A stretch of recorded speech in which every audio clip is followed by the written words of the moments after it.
Deputy Speaker.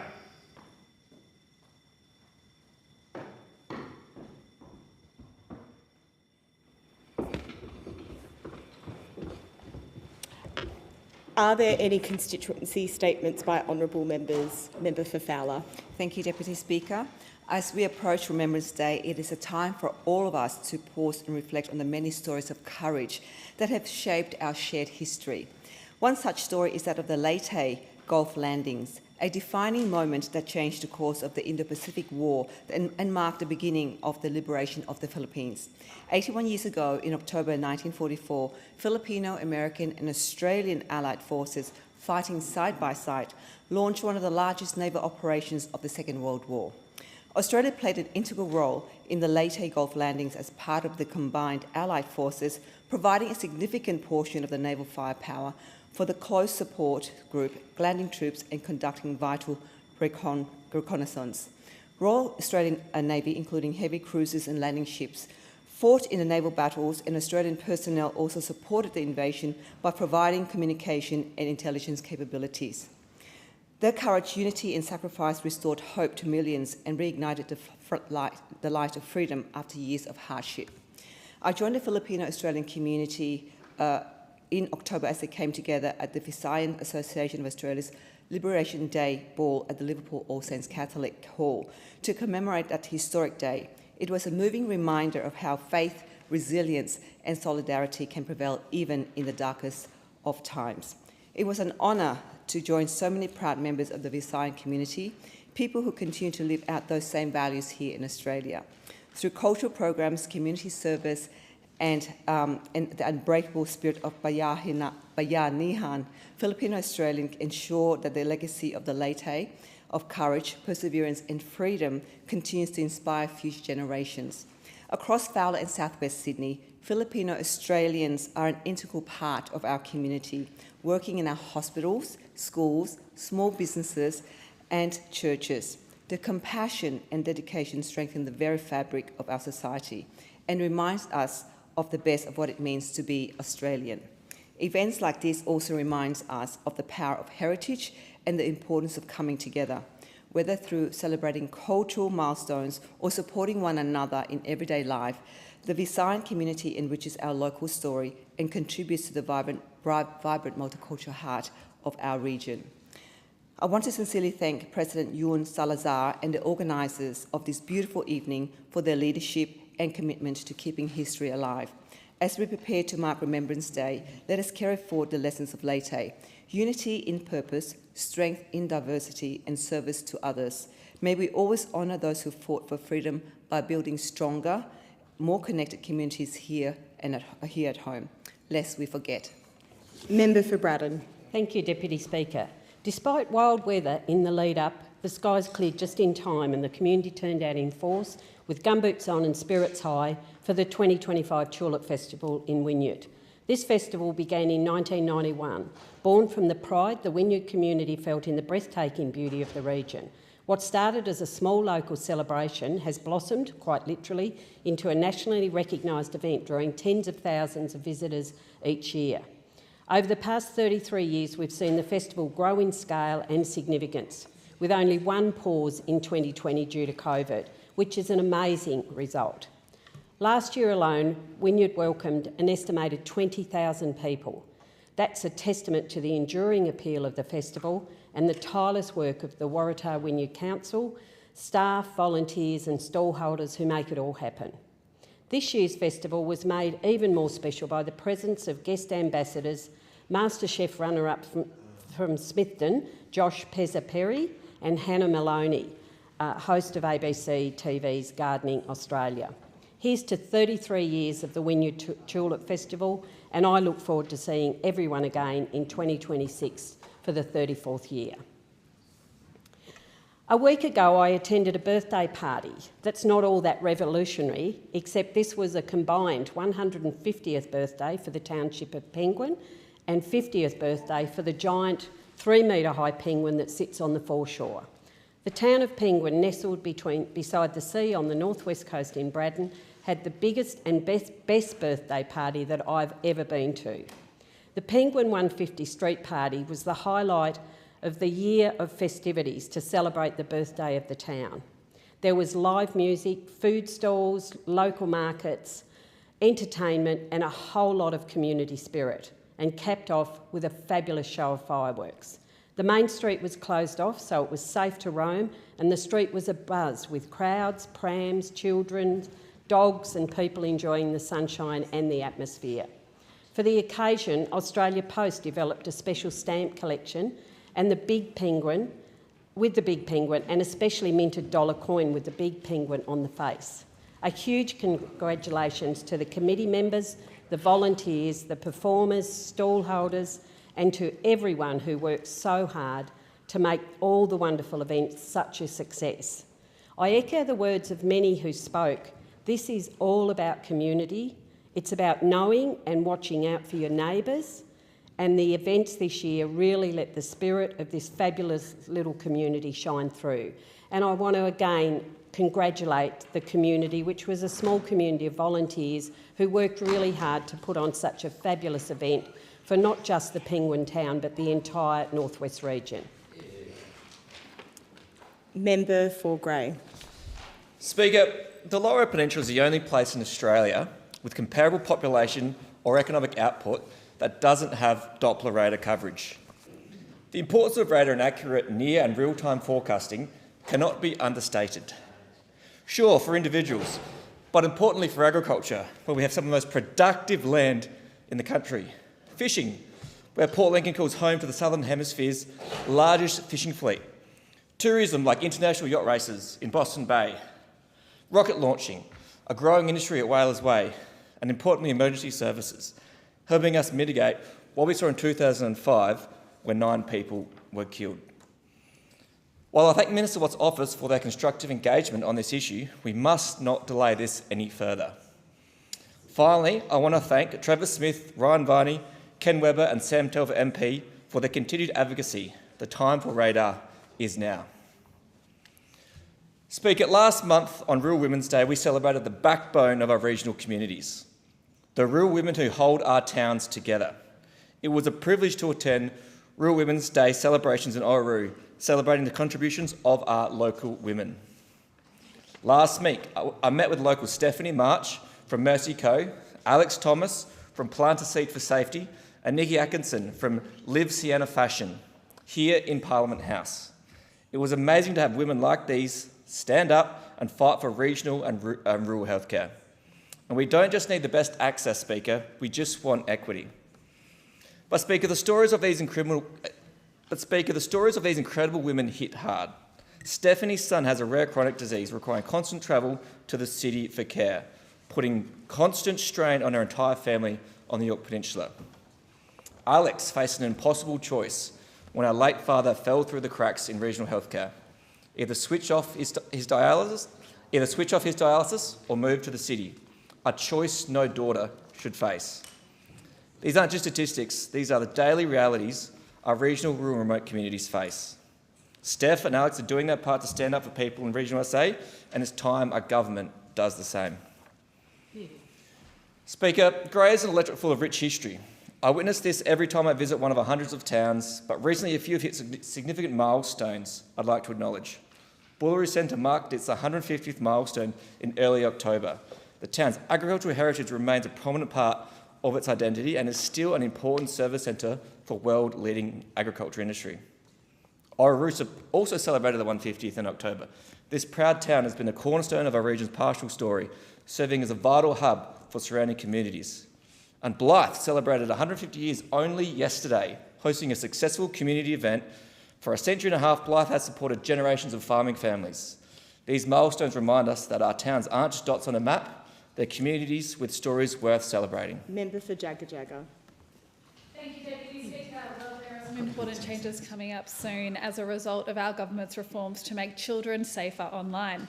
And I want to take this opportunity to talk about what these changes mean for parents, guardians, and of course for young people across our community and the country.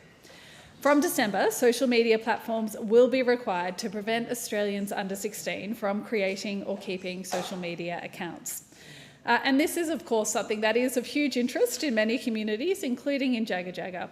And I want to take this opportunity to speak directly to parents and young people in our community. Firstly, what is actually changing? Social media platforms will have to ensure that under 16s cannot hold accounts. Children will still be able to view some public content, but they won't have full accounts. And platforms will be held accountable if they don't apply to these changes.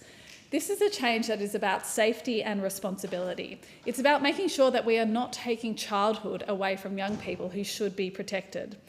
And it really comes about because there has been a failure of the social media platforms to do this properly, to take their social responsibility seriously. We have essentially allowed them to conduct a giant social experiment.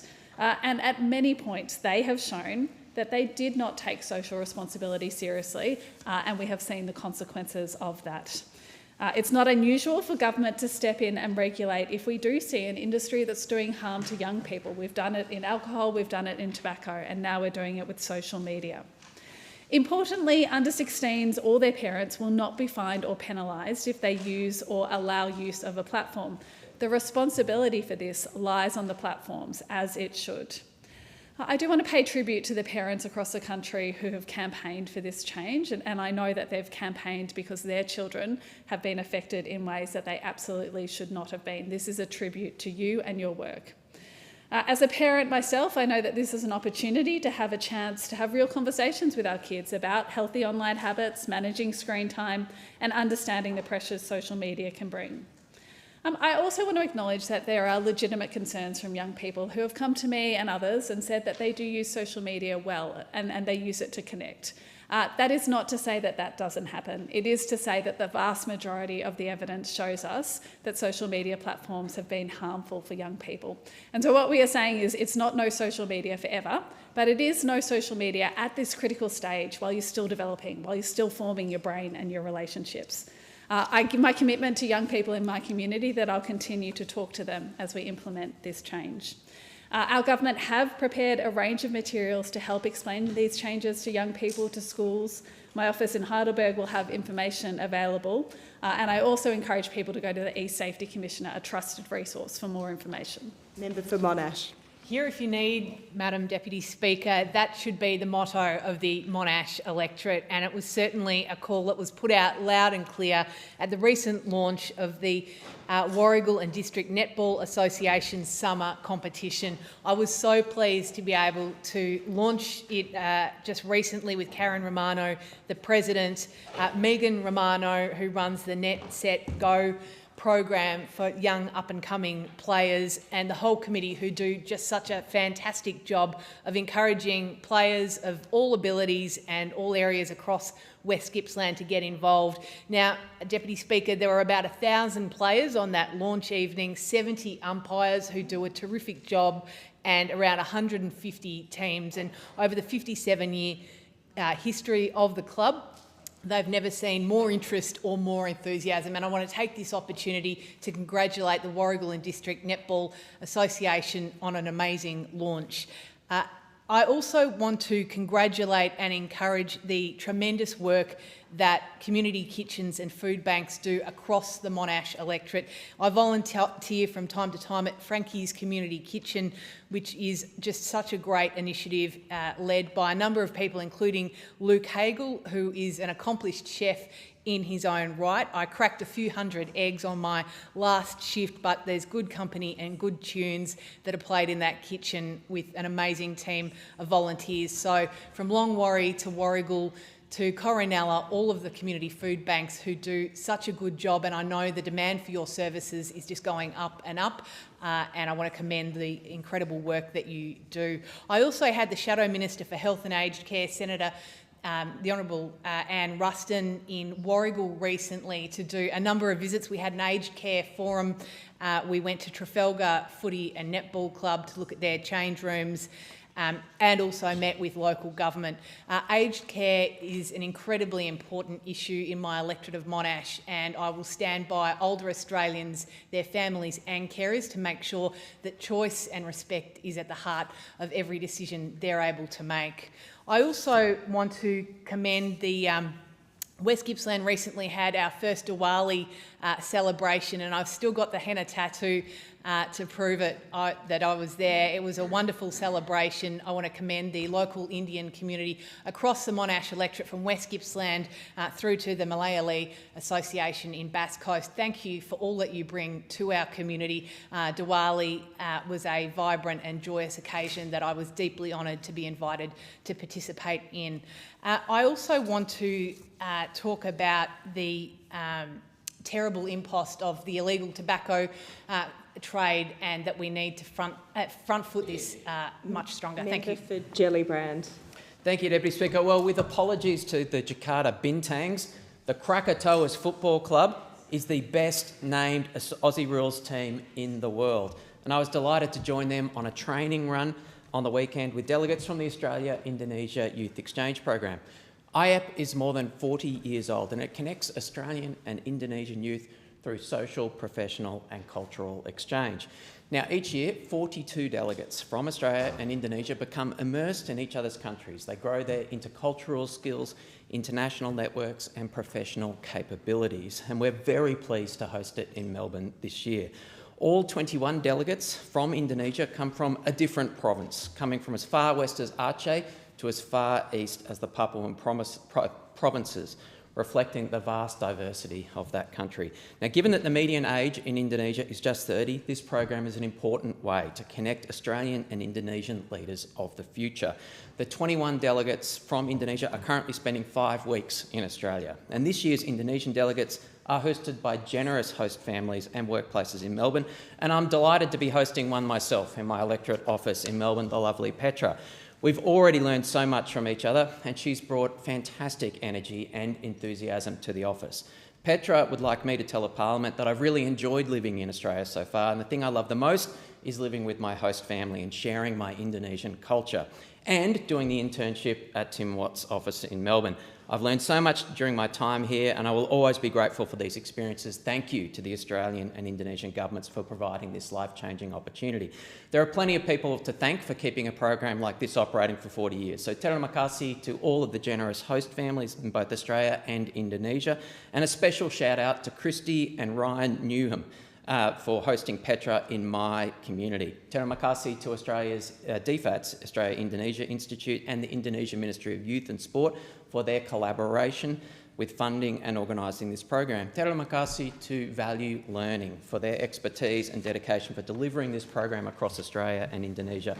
Terima kasih to Angus Barakano and the Australia-Indonesia Youth Association Victoria chapter for supporting the program and putting on a barbie during the training run on the weekend. Finally, a shout out to the founder and president of the Krakatoas, Ian Shearer, and the whole Krakatoas Football Club, or as they'd say in Indonesia, Tim Krakatoa, and thanks for the training run. And to all the delegates, let me say this. Selamat datang di Melbourne, and nikmati kesempatan luar biasa ini, dan semoga sukses selalu. Terima kasih to everyone involved. Congratulations to all. Member for Goldstein. Thank you, Member Deputy for Speaker. Goldstein. Deputy Speaker, we back Australians who back themselves, and so it's wonderful to see in the Goldstein electorate a number of people who have been honoured in Australia's top 250 young entrepreneurs list. Each has demonstrated initiative, leadership and commitment to building businesses that contribute positively to our community and our economy, particularly those who start fresh, young and get on with it and create job and economic opportunities for themselves and for others. So to Laura Henshaw, the co-founder and CEO of Keep It Cleaner, she's helping reshape how young Australians think about well-being, promoting balance, confidence and healthy habits through a supportive and inclusive community. To David Kaplan, who's the co-founder of Willed, which is modernising end-of-life planning and helping families navigate important decisions with greater clarity and dignity. To Mark Finn, who's the co-founder of Roller, a Melbourne-based software business supporting venues and attractions across Australia and internationally, improving customer experiences and enabling local businesses to grow. And Jack White, who's the co-founder of Cuttable, an emerging creative technology company helping Australian e-commerce brands reach new audiences with smarter, more efficient digital advertising tools. I suspect, Deputy Speaker, you're going to use that one. These leaders reflect the strength of Victorian innovation, practical values, led and focused on real outcomes for real Australians. So I want to congratulate them on their achievements, their entrepreneurship and the great work that they have done. Deputy Speaker, I want to congratulate Sandringham Primary School on their recent fete. There's no better way than spending a Saturday morning than helping those at the Sandy Primary School fete set up. And it was a special note this year as they were celebrating their 170th year. In February 2020, a devastating fire ripped through the school, and of course it had to be rebuilt after nearly 60% of it was destroyed. The Sandy community came together to their aid, and I still remember carrying bits of furniture across the Sandy East Primary site on the day it happened to help set up for the new school year.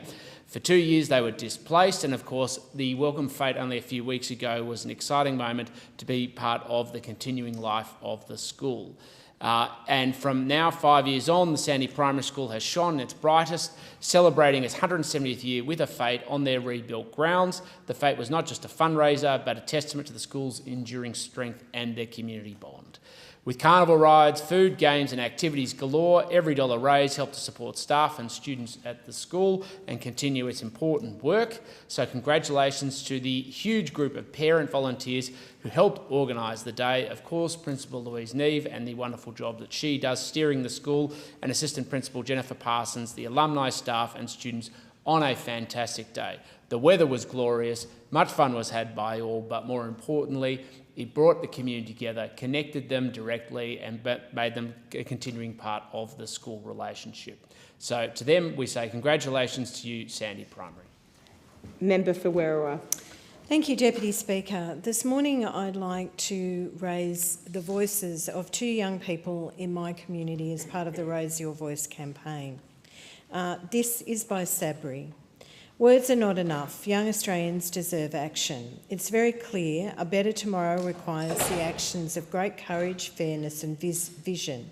We must take bold, optimistic and ambitious steps today for a hopeful tomorrow. Future Australians will judge us on not if we act, but how we act as a country. A strong democracy relies on informed and active citizens. Civic education is the foundation of that choice. Yet too many Australians leave school without truly understanding how our democracy works, the power of our vote in elections, or how they can shape it for a better tomorrow. Governments must take steps to continue to strengthen and invest in teaching young minds on voting, elections, structure of government, role of leaders, and continue to provide students a platform to engage in Parliament.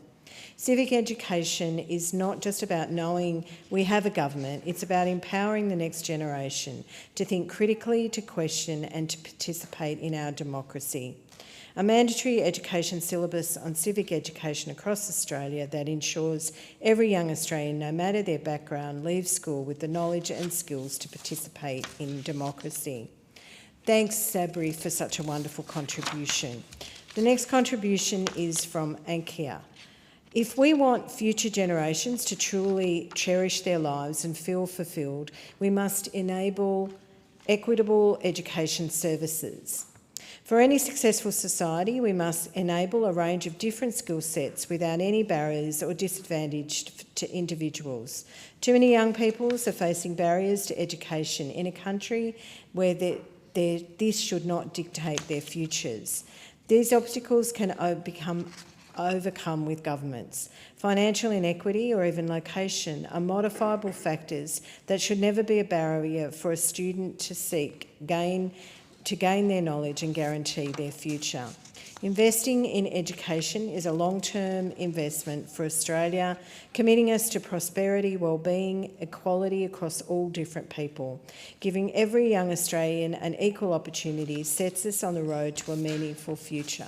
Thank you to Sabri and Ankia for your contributions. I very much enjoyed reading them to the House. Member for Hume. Thank you, Deputy Speaker. I rise today to speak about the Tahmoor Colliery, a coal mine that has supported generations of workers and families in my electorate of Hume, and the future of which now hangs in the balance. About 400 people work there and many more service providers, contractors, and it supports countless local and regional businesses right across the Wallandilly Shire and beyond. Recently, a decision was made to stand down 250 workers, around half the workforce. It's a tough blow, not just for those workers, but for the families and many small businesses that rely on the mine. It's disappointing, and frankly, a line needs to be drawn in the sand. For months, the community has been patient, hopeful that GFG Alliance, the owner, would deliver on its promises, but patience has worn thin. GFG needs to be upfront about the future of Tahmoor now. As the local member, I can't stand by and watch this continue. Last week, I wrote to the mine's owner, Mr Sanjeev Gupta, and told him enough is enough. Their management is not providing the stability, financial integrity or long-term certainty needed to keep the operations running. GFG needs to either restart the mine or sell it to someone who will. This mine is the heartbeat of our community. Hundreds of jobs, local businesses and families depend on it, and let's be honest, it didn't shut down because it wasn't profitable. The problem lies with financial issues in the broader GFG group. That's what's driven this outcome. Tahmoor is a good mine. It produces metallurgical coal, the kind that's essential for steel making, and it goes by rail down to Port Kembla, and a significant portion of it is used in the steel mill down there.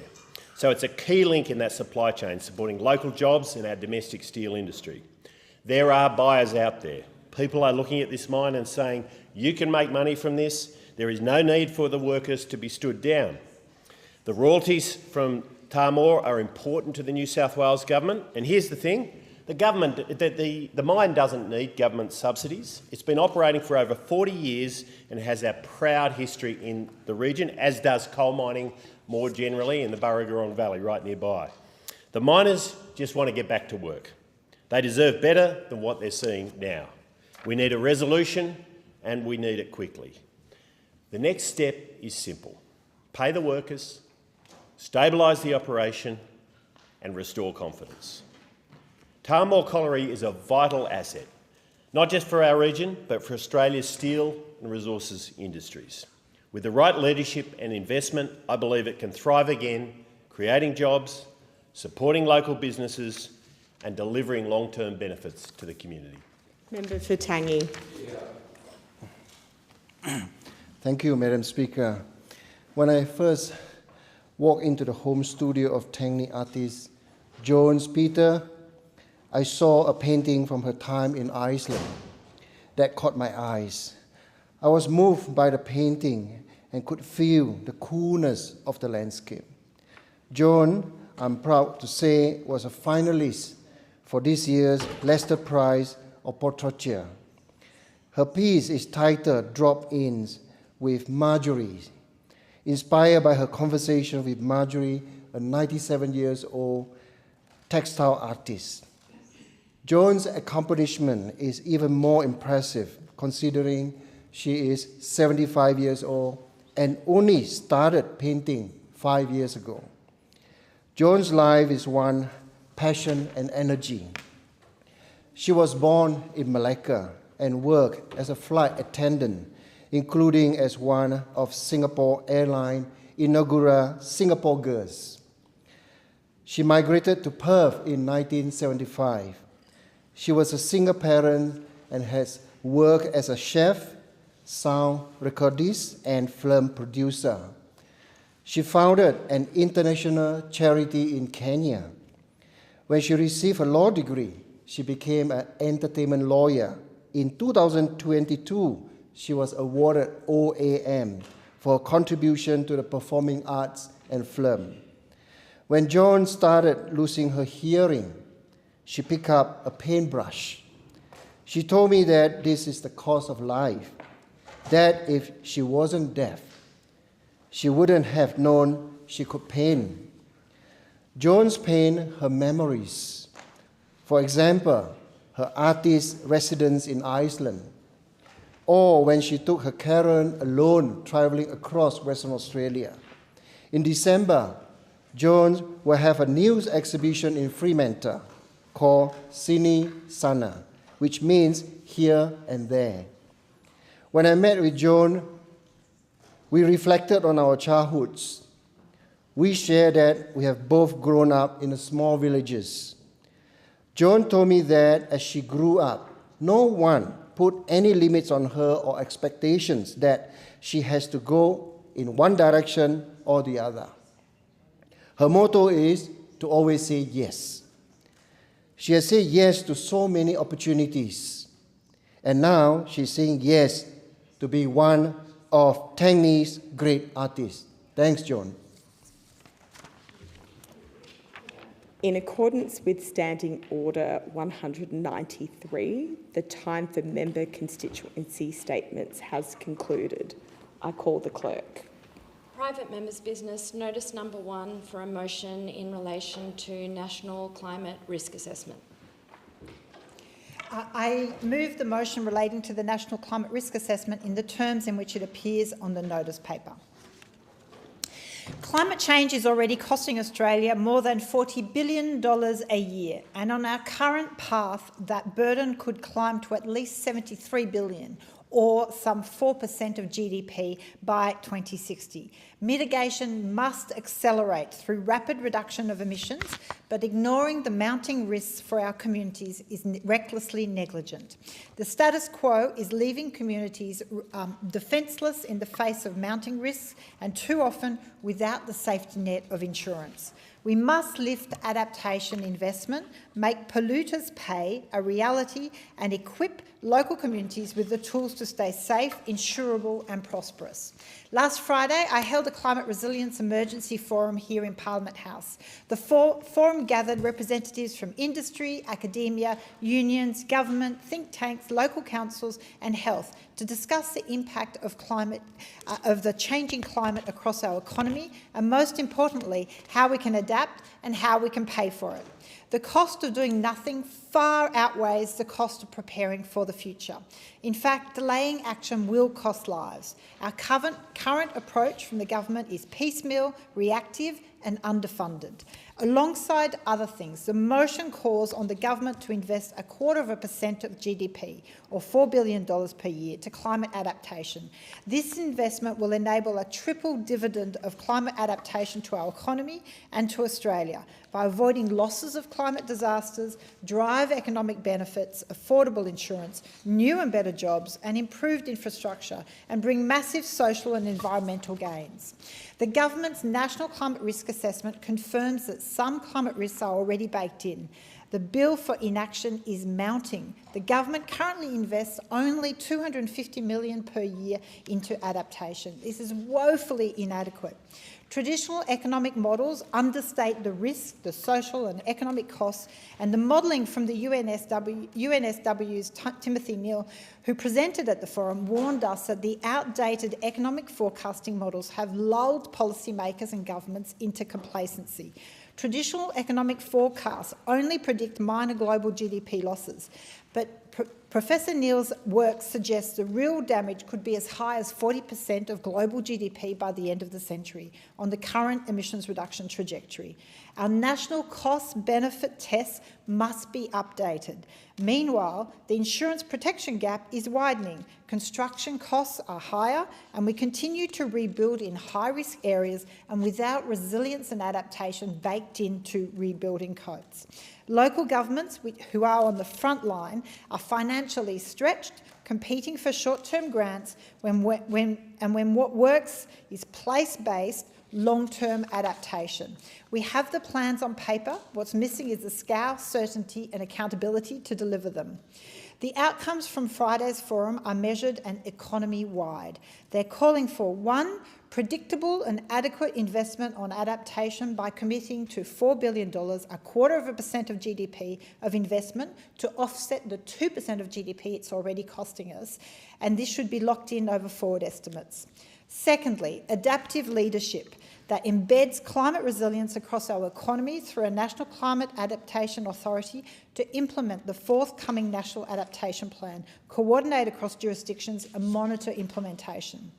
Thirdly, help local governments with the cost of adaptation by lifting financial assistance grants from 0.5% to at least 1% of Commonwealth taxation revenue, which is around $400 million per year, to ensure place-based adaptation and implementation.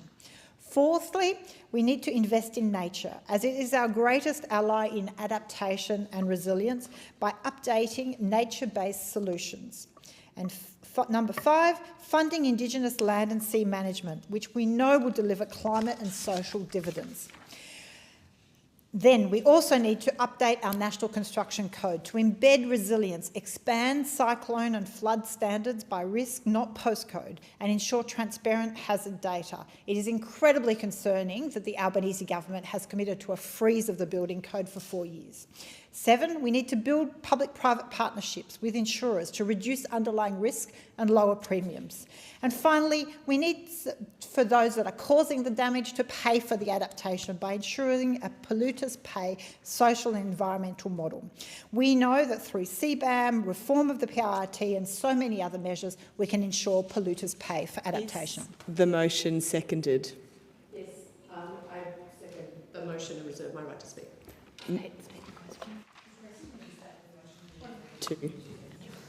I give the call to the member for Moreton. Thank you very much, Deputy Speaker. And I want to take the opportunity to thank the member for Warringah for bringing this incredibly important motion to the House today. Acting on climate change is crucial, and the reasons are obvious to us all. 2024 was the hottest year on record. Our communities are enduring more extreme weather events more frequently, and ecosystems are under strain. In my home city of Brisbane, this year alone, we've experienced a cyclone, we've experienced an earthquake, and we've experienced flooding. And in my local community on Brisbane's south side, we know the drill when it comes to natural disasters. Our local community is strong, our local community helps each other out, our local community is resilient, and we also have a number of incredibly active community groups who are driving that preparedness and that resilience. We have Banarawa, we have the Sherwood Neighbourhood Centre, we have Community Plus in Yeronga, we have Communify in Acacia Ridge. But what is clear is that more action must be taken in order to make sure that that resilience is kept up and that our communities continue to get the support that we need. Since 2022, Labor has made major investments to help our communities adapt to the realities of climate change. We've committed $3.6 billion to targeted resilience efforts and around $9 billion to broader policies and programs that support long-term adaptation. This includes the $1 billion Disaster Ready Fund, Labor's initiative to strengthen disaster preparedness, and the rollout of Australia's first National Health and Climate Strategy and Health National Adaptation Plan. We've invested nearly $16 million in the Torres Strait and Northern Peninsula Area Climate Resilience Centre to coordinate local responses to climate impacts, and we're also working with the insurance industry through the Hazard Insurance Partnership to better manage risk and to improve our data sharing. And by the end of 2026, we will identify priority actions with the states, with the territories, with the local governments to develop a climate change-focused action agenda. Because, Deputy Speaker, the world is changing, and this is in part because of the transformation of industries and complex economies to net zero. As part of Australia's journey to achieve net zero emissions by 2050, we've committed to reduce emissions by 62 to 70% by 2035. And this responsible approach is backed by science. It's not just a responsible approach, it's also an ambitious approach with proven technology and a roadmap to get there. This transition also offers economic opportunities that benefit our nation. And our environment initiatives like the Cheaper Home Batteries program have inspired Australians to install over 100,000 home batteries since July 1 this year. I'd like to note that since May 2022, we've also added over 18 gigawatts of wind and solar energy to the grid. We've approved more than 100 renewable energy projects, enough to power in every home across the nation, and we are working towards 82% renewable energy by 2030. We are also committed to supporting large industry to decarbonise. The National Reconstruction Fund is driving industry to scale up more renewables and low emissions manufacturing. Deputy Speaker, such initiatives are forward-thinking, and they are having a positive effect right now, as well as helping manage the effects of climate change into the future. While those who sit in the opposition are still arguing whether climate change is real or not, Labor is taking decisive action. In addition to the measures I've already outlined, we have invested up to $2 billion for the Clean Energy Finance Corporation to support the rapid development of renewable projects. Deputy Speaker, when it comes to climate, when it comes to energy, what is clear is that people, whether they be households or businesses, all deserve clarity. And what we have seen in the climate space is decades under a coalition government where we have had a policy shambles. And that continues this week. That's continued over the past few months. Because what have we seen from the Nationals? What have we seen from the Liberals? What have we seen from the coalition? They've walked away. They've voted against net zero. The member for New England has abandoned the party room. The Nationals have scrapped net zero, and the opposition leader is now at a crossroads. Only Labor can take the action on climate change that our community needs. The member for Bradfield. Deputy Speaker, immediately before being elected into this place, I worked in finance at a venture capital fund where I served as a member of its impact committee. My role was to evaluate the counterfactuals of an investment, that is, what would the cost or the impact be had the fund not invested into a particular climate tech solution? What if we invested at Series A and B rather than at Series C? Or what if we didn't invest at all? When governments put their budgets together, you'd hope that they would also be asking these kinds of questions. What's the cost and the likely return of investing in this policy over that one? And what if we invest in early prevention rather than coughing up at treatment time? So let's turn our mind to defence, for example. The government has never really produced an economic calculation of investing in AUKUS. It's a key strategy to deter future aggressors and to defend our nation. Experts simply opine that compared to the other options, it's the superior move, and hence we commit $368 billion to it over a full 30 years.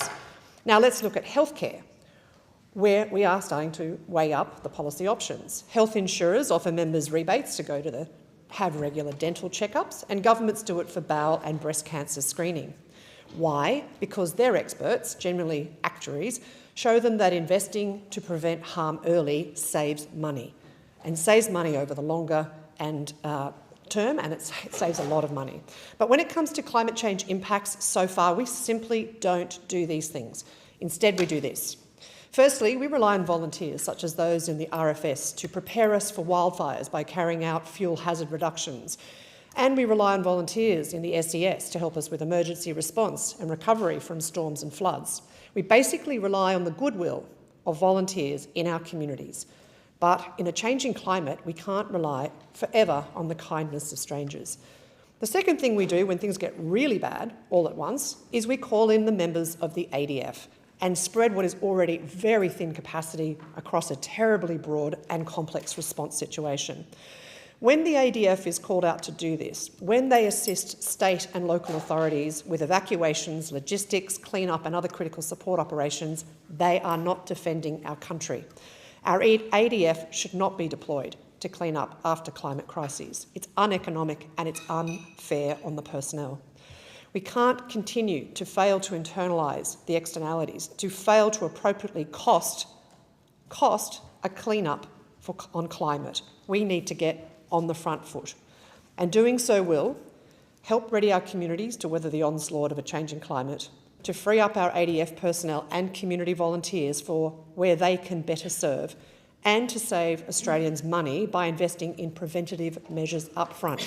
And that's why I find it extremely easy and pleasing to stand here today, Deputy Speaker, and second this motion put by the member for Warringah and commend it to the House and Chamber. Okay. There being no further speakers, the debate is adjourned and the resumption of the debate will be made an order of the day for the next sitting. I call the clerk. Private members' business, notice number 2 for a motion in relation to aged care. I call the member for Boothby. I move the motion relating to aged care in the terms in which it appears in the notice paper. Deputy Speaker, when the Albanese government was elected, one of our priorities was fixing the broken aged care system. Nothing explained better how broken aged care was than the 2019 interim report from the Royal Commission into Aged Care entitled simply Neglect. The Royal Commission final report was delivered 2 years later in March 2021, and woefully little was done to address the catalogue of horror stories the Royal Commission had heard. By mid-2022, the previous coalition government had responded to fewer than 10 of the 148 recommendations. We all heard the heartbreaking stories the Royal Commission was told of how older people, our parents, our grandparents, our neighbours and our friends had been treated. And this government was the one to stand up and say that we can and we must do better. The Aged Care Act, which came into force over the weekend, responds to 58 of the 148 recommendations. This means that this Albanese government will have now responded in part or in full to 103 of the Royal Commission's recommendations, and of course the work continues. These generational reforms to aged care are really important for every older Australian and their families, carers and providers. Australia has an ageing population, and we know that there will be increased demand on the aged care system, and we owe it to every older Australian to ensure that when they need aged care, it will be there for them. Over the past 3 years, we have already introduced some very important improvements to the sector. We mandated 24/7 registered nursing in every nursing home, delivering more care minutes to residents. There is now a registered nurse on site in aged care in more than 99% of the time, delivering more direct care for over 250,000 older Australians. Our reforms are giving older Australians 7.1 million additional minutes of care every single day, compared to under the last government. This is a great initiative to keep people healthy in their nursing home, their home, and also avoiding inappropriate transfers to hospital EDs for minor ailments and injuries. We have already invested $17.7 billion to increase the wages of aged care workers. Ultimately, the care you receive in a nursing home or aged care facility is a direct product of the quality of the staffing. This government values the critical role workers play in this sector. We want aged care to be a career of choice, attracting and retaining quality workers who love providing care to other humans who love aged care. And too often we heard that good carers and nurses were having to leave the sector because they couldn't afford their mortgage on aged care wages, or they could get a better pay somewhere else. Increases in aged care workers' wages means they can pursue the career they love in the aged care sector, providing quality care to residents. Most importantly, we've improved the standard of care. In December 2023, only 54% of aged care homes had an overall star rating of 4 or 5 stars, which is good or excellent. Today, 79% of homes do. Thanks to our reforms, older Australians are now receiving more care and better quality care under Labor. Now the new Aged Care Act is underway, and will continue to make sure residential aged care is meeting the demand of an ageing Australian population and delivering truly equitable, sustainable and high quality care. We know people want to stay at home, and the new Act is making sure that they can do that with dignity, safety and quality support. But when they need extra care, we'll make sure a bed is there for them. And it's important to note that the new Act isn't just more of the status quo. It's better care for more older Australians that puts them at the centre of their decision-making. It's a rights-based framework. The Act's statement of rights makes sure that older people can make decisions about their own lives and have their decisions not just accepted, but respected. It's more support at home, including bigger budgets and separate streams for home modifications and assistive technology. And of course, a transformational change in residential care, with places now being delivered to people, not homes. This will allow older people and their families to get the care they want, where they want, closer to the people they love. Older Australians deserve the very best, and that requires transformational change.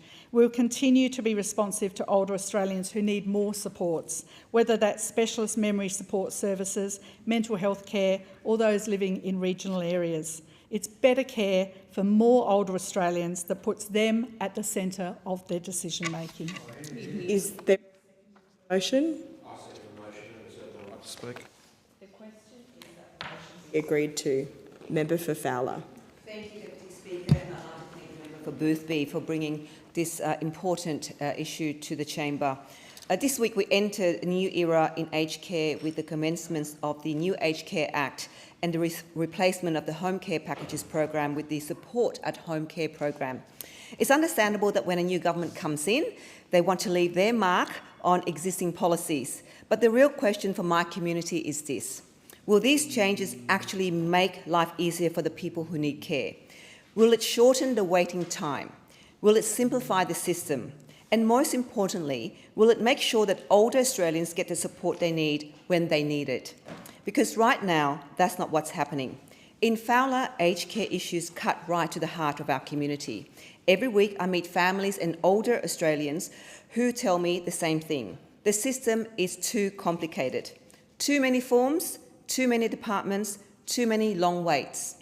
Even for those with urgent needs, those waiting for level 4 packages, the delays can stretch out for more than 15 months. In that time, people's health declines, families burn out, and their faith in the system disappears.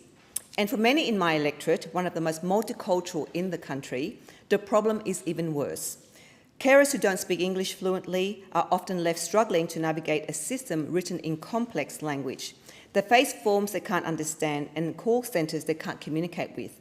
Even when language isn't a barrier, navigating the system proved to be complex and time-consuming. Take Jenny, that's not her real name, who came to my office desperate for help. Her brother had been waiting for a year for his home care package. She called my aged care again and again, but no one could tell her where he was on the list. She told me she feared he would pass away before receiving the care he was entitled to.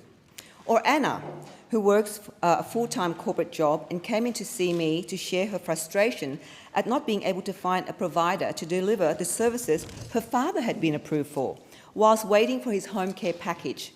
Multiple days off work to secure care services for her father left her disheartened when faced with being turned away due to lack of provider capacity and long wait times. Instead of dignity and support, the system delivered months of silence and confusion. The government says the new aged care system will fix these issues, promising transparency and better access. But for families like Jenny's and Anna's, those promises mean nothing unless they're delivered in practice. This massive transition introduces new contribution structures and new rules. But if we're not careful, we'll simply replace one bureaucratic maze with another. The ones who will suffer most are our most vulnerable, our elders from culturally and linguistically diverse backgrounds, those least able to navigate complexity or advocate for themselves. Deputy Speaker, the dignity of our elders must never depend on their ability to decode government bureaucracy. Whilst the aged care changes provide some positive relief, such as the $25,000 payment to help recipients spend their final 3 months at home, and a new 12-week program to help when recovering from an illness or injury, what measures are in place to ensure changes such as capping admin fees to 27%, designed to leave more funds to spend on care, of course, doesn't drive perverse behaviours from providers who may increase their prices to recoup their costs? I call on the government to ensure this new system works with people, not against them. That means investing in frontline advocacy, frameworks that ensure provider accountability, accessible translations, and face-to-face support that is culturally appropriate, not just digital portals, fragmented service delivery, and policy papers. Because in Fowler, people don't need more announcement, they need a system that delivers. The dignity of our elders is not negotiable.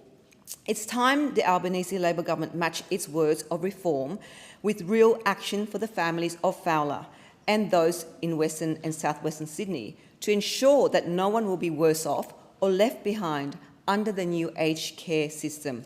Thank you, Deputy Speaker. Member for Solomon. Thanks, Deputy Speaker. Over the weekend, Labor's once-in-a-generation reforms to aged care kicked off. It's been a long journey to get here, but working closely with older people, their families, carers and the industry, we're building a system that we can all be very proud of. The new Act is a huge step in the transformation to deliver rights-based, dignified aged care for every older Australian, to those senior Australians that we owe so much. We're putting older Australians at the centre of their care and decision-making So building a high quality, respectful and sustainable system. For the first time, the Act Statement of Rights makes sure that older people can make their own decisions about their own life and have their decisions not just accepted but respected. From bigger budgets to separate streams for home modifications, assisted technology, the new program will deliver more high quality care to older Australians. These reforms build on the work we've done in our first term. We are absolutely committed to fixing the aged care crisis, and we are committed to seeing it through. Already, we have mandated 24/7 registered nursing, delivering more care minutes for older Australians, and there's now a registered nurse on site in aged care more than 99% of the time, delivering more direct care for over 250,000 senior Australians in aged care homes, giving them, which is 7.1 million additional minutes of care every single day compared to under those opposite when they were in government. So we have already invested $17.7 billion to increase the wages of aged care workers, and our government values the critical role workers play in the sector. We want those willing to join the sector to stay, to be able to afford to stay, to help deliver the care older Australians deserve. And most importantly, we've improved the standard of care. In December in 2023, only 54% of aged care homes had an overall star rating of 4 or 5 stars, i.e. good or excellent levels of care. Today, 79% of homes do. Thanks to our reforms, older Australians are now receiving more care and better quality care under our federal Labor government. We've promised to lift the standard of aged care, and we are delivering.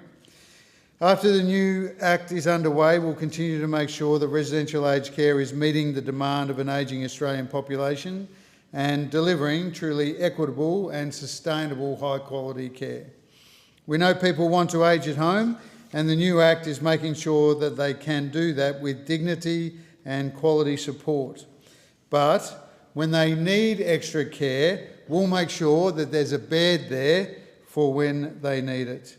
We are delivering on our government's election commitment to ensure that more older Australians in Darwin, my electorate, can access the world-class residential aged care that they deserve. Last week, an expression of interest to identify a delivery partner for a new residential aged care home of at least 120 beds in Greater Darwin was opened. The government will invest up to $60 million through the Aged Care Capital Assistance Program to build this residential aged care facility with the objective of addressing critical supply shortages in aged care in Darwin and to relieve some of the current pressures in our hospitals. This new home will help reduce the number of older Territorians experiencing delayed discharge from our hospitals. And it'll also give Aboriginal and Torres Strait Islander elders access to culturally safe care that allows them to stay close to their families and country, as well as those people with complex and high care needs. Next month, the transformational expansion project of Pearl-supported care in Fanny Bay in my electorate will open. The Albanese government provided $18 million capital grant to deliver 26 new aged care beds in a purpose-built dementia-friendly unit and an age-friendly health and fitness centre that will help to transform aged care and healthy ageing services in the Northern Territory. So whether it be our national aged care program, reform program that is now launched, including more support for our seniors to stay at home, or the dedication of a new dementia-friendly unit in Darwin and $60 million for a new aged care facility, we are looking after our seniors. Member for Lyne. Yeah. Aged care is a big concern in the electorate of Lyne, given the demographics. One of the greatest challenges is staffing and the difficulty providers face in trying to find aged care workers. I've been contacted by several aged care facility managers in the electorate stating that their situation is dire with staffing and workers and viability. They have said to me that there is a chronic shortage of both registered nurses and aged care workers in aged care, which has been exacerbated by the mandated care minute requirements. I'm told that aged care facilities that have beds that are closed because they can't staff them and therefore open them, and that there was a mass exodus of qualified, highly knowledgeable and experienced aged care staff due to the COVID vaccine requirements, but also because the NDIS is a massive competitor. Staff can work less hours, do day shifts or work one-on-one in the NDIS with similar or at times higher pay than aged care facility staff. An aged care facility in my electorate tells me that the vast majority of workers to address the shortage will have to come from overseas. The government has mandated care minute targets, which is fine, but the government has done nothing on the other side to support aged care providers in expediting the approval of visas for overseas care workers. To the contrary, the waiting time for the processing of a 407 training visa has blown out from 2 to 3 months to 10 months plus. Deputy Speaker, I checked the Home Affairs website today. The figure has blown out to even further, with 50% of applications processed in 9 months, but 90%, the overwhelming majority, processed in 11 months. This is not a reasonable nor acceptable timeframe. When I wrote to the government, to the Minister for Immigration, the response I got was that a 10-month timeframe, now blown out to 11 months, was normal. This is an insensitive and uncaring response from a minister who seems to not understand the vital role that immigration plays in getting skilled workers for regional aged care facilities. It is simply not good enough for the minister to have a hands-off approach to the problem. This government cannot work in silos. Has the aged care minister, who would be well across the issue, sought the assistance of his colleague to help address this issue? Surely the aged care minister too would be ashamed of the delay. The implications of these staffing shortages are incredibly high wait times for older Australians, whether that be waiting for an assessment, waiting for approval of a package, or waiting to progress to a higher package level. An assessor in my electorate confided in me that for home care packages, aged care clients locally can be waiting months to have their assessments completed, and once approved, they are waiting at least 6 months minimum before being assigned the funding. In addition to this, there is the issue of finding providers and health professionals whose books are not full. One of my constituents, Dr. Peter Innocent, wrote to me about his experience, which I would like to share with you. My wife, Anne Victoria, and I moved from Port Macquarie to Wauchope for a less stressful way of life. We find that to be the case in all aspects of life, except for aged care support. In order to ensure Anne Victoria can live a comfortable and supportive life in Wauchope, we need to modify the property for her needs. It would appear that we need the visitation and approval of an occupational therapist for any action to process modifications.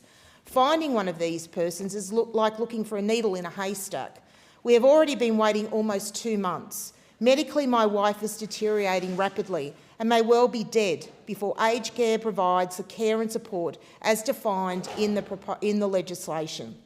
From their initial contact with My Aged Care, clients in line are commonly waiting 18 months before being able to access the home care package, now called Support at Home program. There is also very significant concern in the electorate over the co-payment requirement for personal services. Given all that this government says about co-payments, and I can hear the rebukes from the Health Minister from across the chamber, it is this Labor government that introduced the co-payment into aged care. In fact, in health, the 2 co-payments required of Australians are both Labor initiatives, the PBS and Support at Home. So Labor members, next time you take out your green card, remember in fact you are 2 for 0 when it comes to co-payments. This is in terms of the co-payment, this is a wait-and-see space, where these reforms land in one of the poorest electorates in the country and is yet to be seen. But I hope the government will ensure it is agile enough to move quickly and act if it proves too much for our older Australians. I thank the member. The question is that the motion be agreed to, and I call the member for Barton. Thank you, Deputy Speaker. I rise to speak on the government's reforms to aged care that came into effect over the weekend just past. Every older Australian deserves the same care and respect they gave this country through a lifetime of work, love and contribution. These long overdue reforms put the care and respect back at the heart of the system. Everyone with older loved ones has had to battle with the aged care system at one point or another. It is a difficult transition period, and you find yourself confronted by tough decisions around your loved one's health, their home, and their quality of life. On top of this, we have all heard and all lived the horror stories unearthed by the Royal Commission into Aged Care Quality and Safety. In the words of the Commission, the system was delivering substandard and unsafe care for Australians. It was too focused on providers and institutions and not on the rights, preferences and dignity for older Australians. These reforms build on the good work we have already completed as a government. We've already mandated 24/7 registered nursing. Because of this, there is a registered nurse on site in aged care more than 99% of the time. We've also invested $17.7 billion to increase the wages of aged care workers. This means that dedicated staff are paid what they deserved, and that their deep knowledge of their residents and the care they need stays in the system. We've also improved the standard of care. In December 2023, only 54% of aged care homes had an overall star rating of 4 or 5 stars. That's good or excellent. Today, 79% of homes do. These new reforms build on this work and further the fight to deliver rights-based, dignified aged care for every older Australian. These reforms include 3 key changes. Firstly, it introduces a rights-based framework. The Statement of Rights makes sure that older people can make their own decisions about their own lives and have those decisions respected. This statement includes the right for every person to have independence, autonomy, empowerment and freedom of choice, quality and safe funded services, respect for privacy and person-centred communication. The Older Persons Advocacy Network calls this reform a historic moment in aged care. I particularly want to speak to putting older Australians at the centre of decision-making and empowering their choices. Since becoming the member for Barton, I've had many constituents contact my office for help, requesting help for navigating the system. And I want to speak to their examples, but will change their names to protect their privacy. So Paul contacted my office because he had approved for Level 3 funding in October 2024, but still had not seen that funding flow through by October 2025. Khalid reached out because he believed his case had been given a priority status, but had not been able to get a new assessment. In both of these cases, these constituents felt like they were not being listened to when reaching out for help, and their requests had been ignored. Whilst I'm happy to help in these situations, a constituent should not have to get their local MP involved just to exercise their rights. In the first instance, both Paul and Khalid's requests should have been listened to, respected and actioned. These new rights-based framework enshrines their voices and wishes in the Act. Whilst I will always be here to support those people, this means that older residents of Barton will be listened to and their choices respected from the get-go.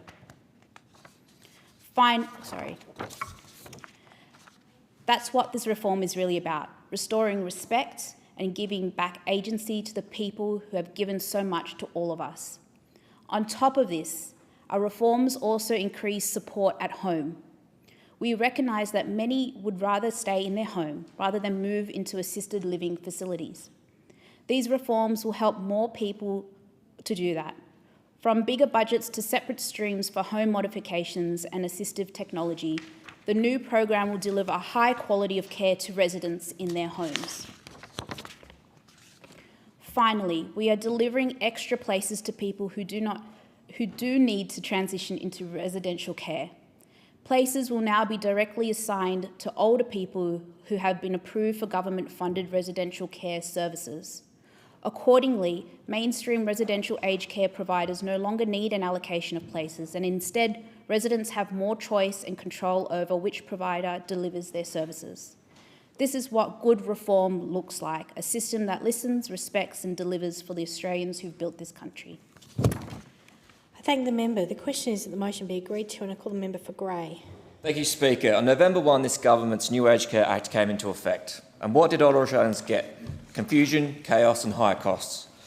There was no proper education campaign, no clear communication about what these changes meant, just bewildered elderly Australians wondering why they're suddenly paying more than before for the same support they were already receiving. These changes have older Australians concerned that they will have to cut back on essential services because providers can now increase their costs. That's right, for 8 months, providers can charge what they like for at-home services, as the government will not cap these prices until July 1 next year. What happened to, quote, no worse off guarantee that these changes came with? Older Australians are being forced to pick up essential services like help with housework, personal care and everyday living support. This is yet another broken election promise, one that comes with catastrophic consequences. And this doesn't include the thousands of older Australians who are still waiting for the care they deserve. In total, more than 230,000 older Australians have been left in limbo, waiting for access for home care support under Labor.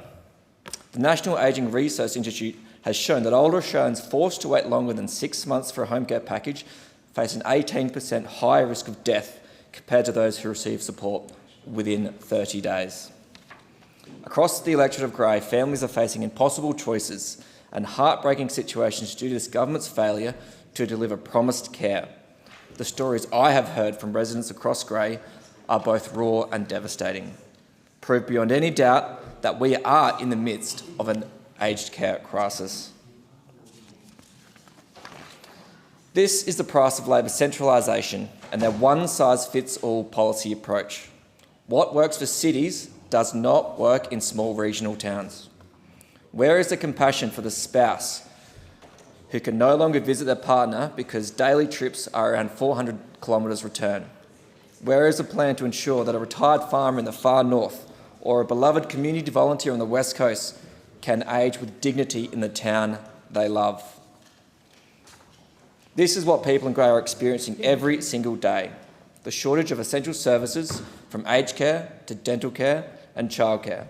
It is a failure of responsibility by all involved. This government's failure to deliver adequate aged care in regional Australia is a betrayal of trust and shows a lack of foresight.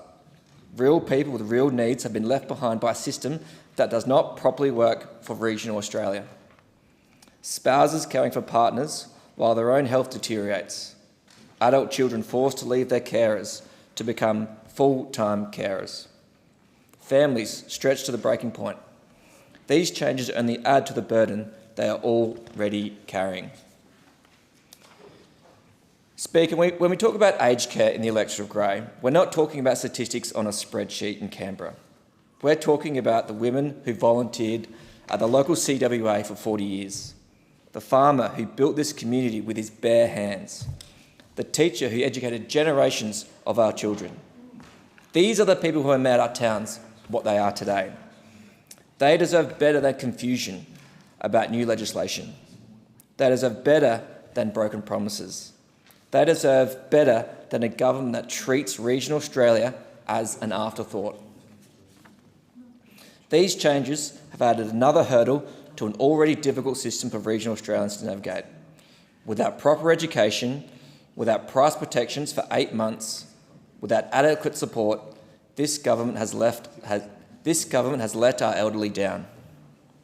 It can be the difference between living with dignity in the community you love or losing everything you've built over a lifetime. Our elderly built regional Australia. Now it's our responsibility to ensure they can age in it with the respect and dignity they deserve. Thank you, Speaker. I thank the member. There being no further speakers, the debate is adjourned and the resumption of the debate will be made in order of the day for the next sitting. And I call the clerk. Private members' business, notice number 3 for a motion in relation to energy affordability.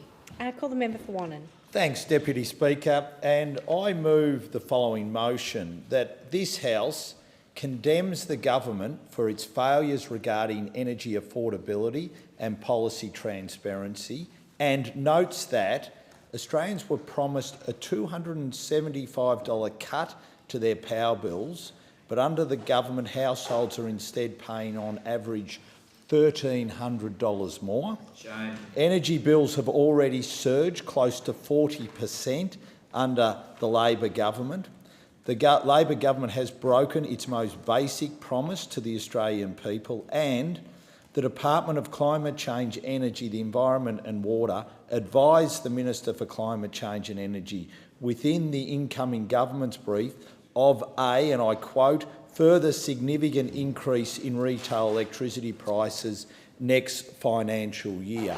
Now, Deputy Speaker, it's incredibly important that we debate this motion because it goes to the heart of whether governments should look the Australian people in the eye and tell them something which is 100% completely untrue. And that is what Anthony Albanese and Chris Bowen did. They said to the Australian people that they would reduce their power bills by $275 by the end of this year. Now, who thinks that that in any way, is going to be achieved? It's not going to be achieved. And the Energy Minister should face up to the Australian people and say, I looked you in the eye, I said I was going to do this, and now it is clear that I cannot do it. He should admit that he has 100% completely failed. As a matter of fact, what we have seen, and we've seen it through the last CPI data last week, is that the complete opposite is occurring. And that complete opposite is hurting Australian households, hurting individuals and hurting industry. And we sadly saw this when it comes to Tomago. 5,000 jobs now at risk because the government cannot get its energy policy right. And can I say this? It's not only that they didn't get the $275 right, but the Minister for Energy and Climate Change, received an incoming minister's brief in May, which said that energy prices are going to rise, that said they're going to continue to increase. And now we have the minister not wanting to release that incoming ministerial brief and going to the absurd measure to try and stop it being released by saying to the Senate, I'm going to defy your orders.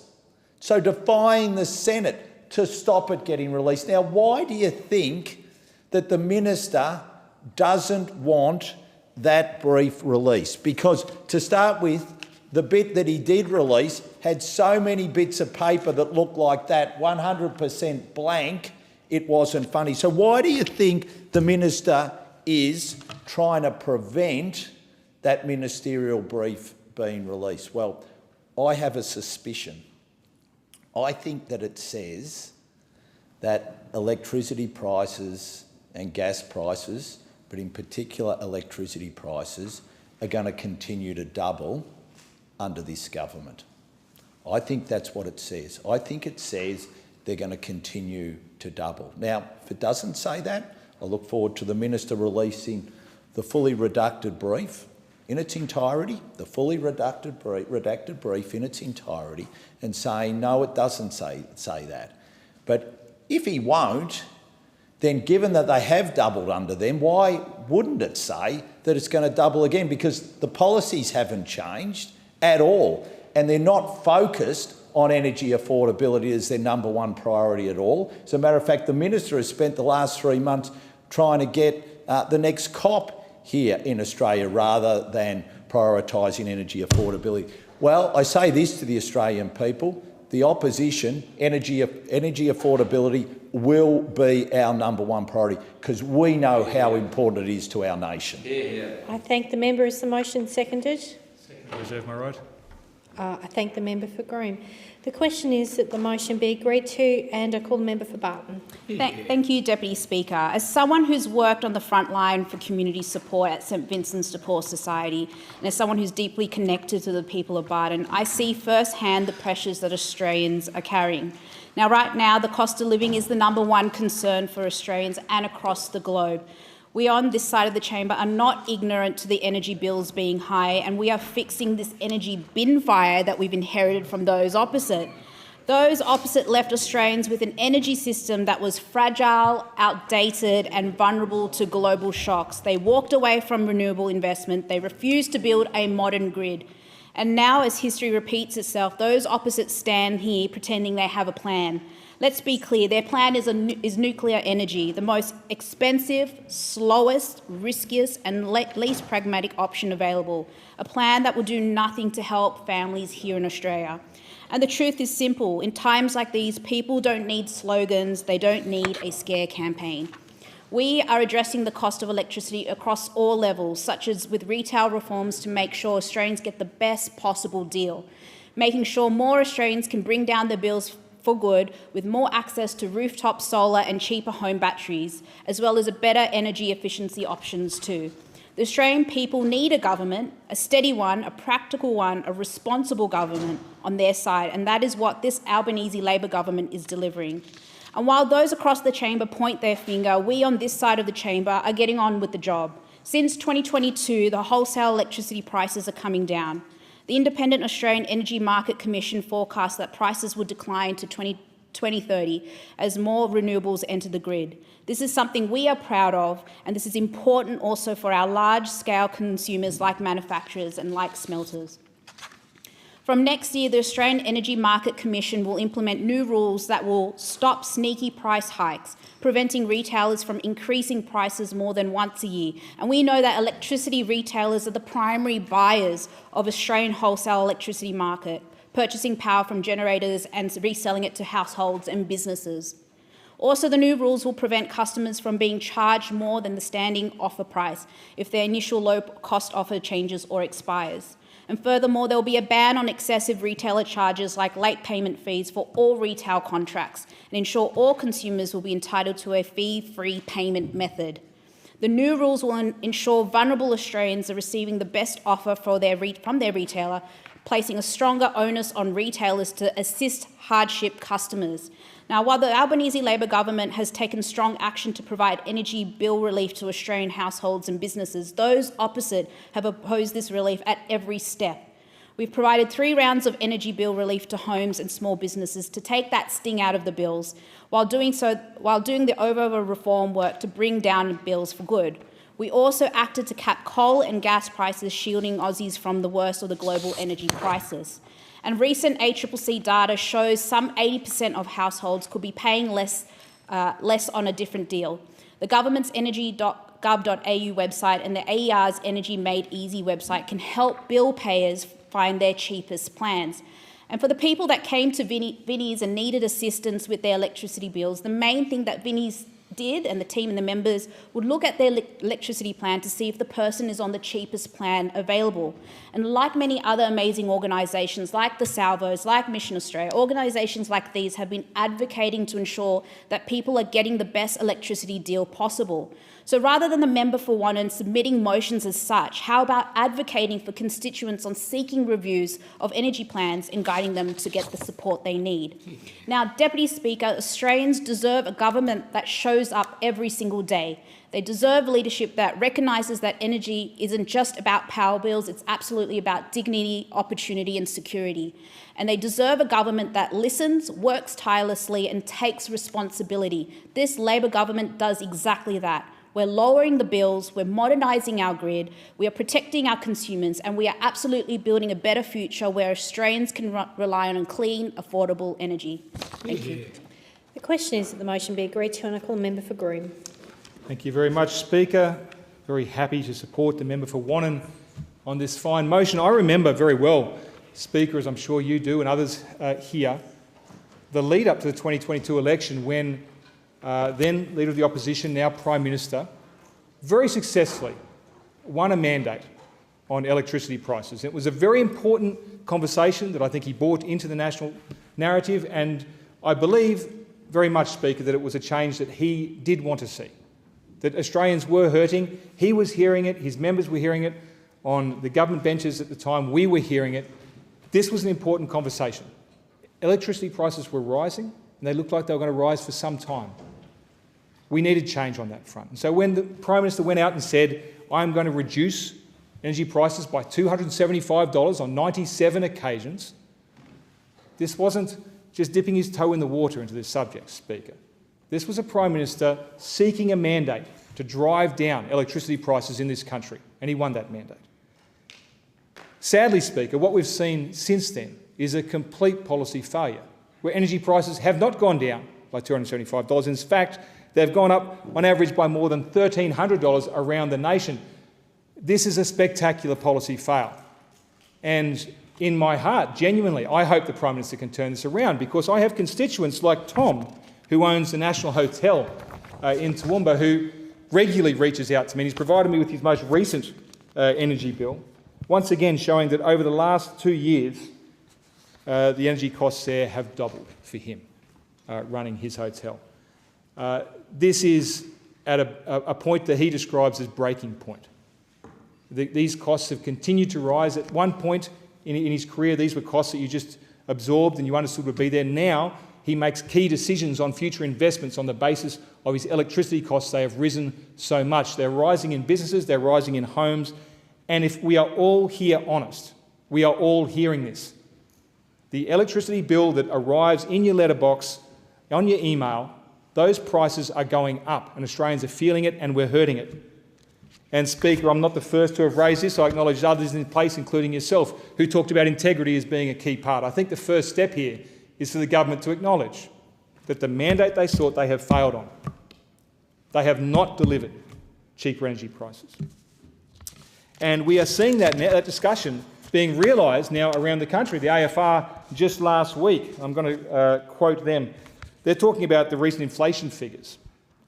I quote, "Other factors, including the sharp 9% jump in electricity prices, have played a part. This is partly due to the winding up of the energy rebate payments in 3 states and now foreshadows the expected financial squeeze when the federal government's $150 cost of living power bill handouts expires in December. Fundamentally, this reflects the structural reality that the renewable energy transition is expensive." This is the AFR, Speaker. So not only has the government failed during the last 3.5, 4 years, what they have done is set us up for further increases. And we know that, Speaker. We know that the Minister has received a brief from his department saying exactly that. That's what's to be expected. Nothing has changed. Nothing structurally has changed. Our power bills have gone up and they will continue to go up. That's the trajectory that we find ourselves on. But, Speaker, I want to raise how this failure to manage our economy and the impact of electricity prices is spreading right across Australia. We see today a press release from the AMA. And the press release is it's titled "Bulk Billing Changes Missed the Mark." It's showing how the changes that the government's proposing or making for bulk billing will not affect bulk billing rates. And I'm going to read a quote from that because it points out something very important to this debate. "We are frustrated that Minister Butler has repeatedly boasted that GP appointments will be free under the program and that patients will only need their Medicare card, not their credit card. We have had many practices tell us that this is simply not true because the charges will not cover staff costs, rent, electricity, consumables, insurance and other costs, which are all going up. The rising costs of electricity are playing out across our economy. This is not just in small businesses or big businesses or homes. Now we're seeing the AMA talking about the impact that we're having on GPs as well. Everyone is feeling the rising pressure of these costs. The government should first own up that they've failed and then lay out a clear plan on how they are going to drive down these costs. That is what they said they would do for the Australian people, and they have absolutely failed to do so, Speaker. I thank the member. The question is that the motion be agreed to. I call the member for Stir. Thank you, Deputy Speaker. Deputy Speaker, this motion does state the obvious. Energy bills are expensive. They place significant pressure on household budgets, and we all know this needs to change. The complexity is that this change must happen in parallel with one of the greatest industrial transformations in the last century, the shift away from dirty, unreliable and ageing coal to renewable energy. The change is happening, and we all accept it needs to be a just and fair transition, executed in a way that protects jobs, protects the environment and lays a sustainable foundation. This is a hugely complex undertaking. Effort is required from all layers of government, federal, state and local. Effort is required from business and industry, and effort is required from individual Australians.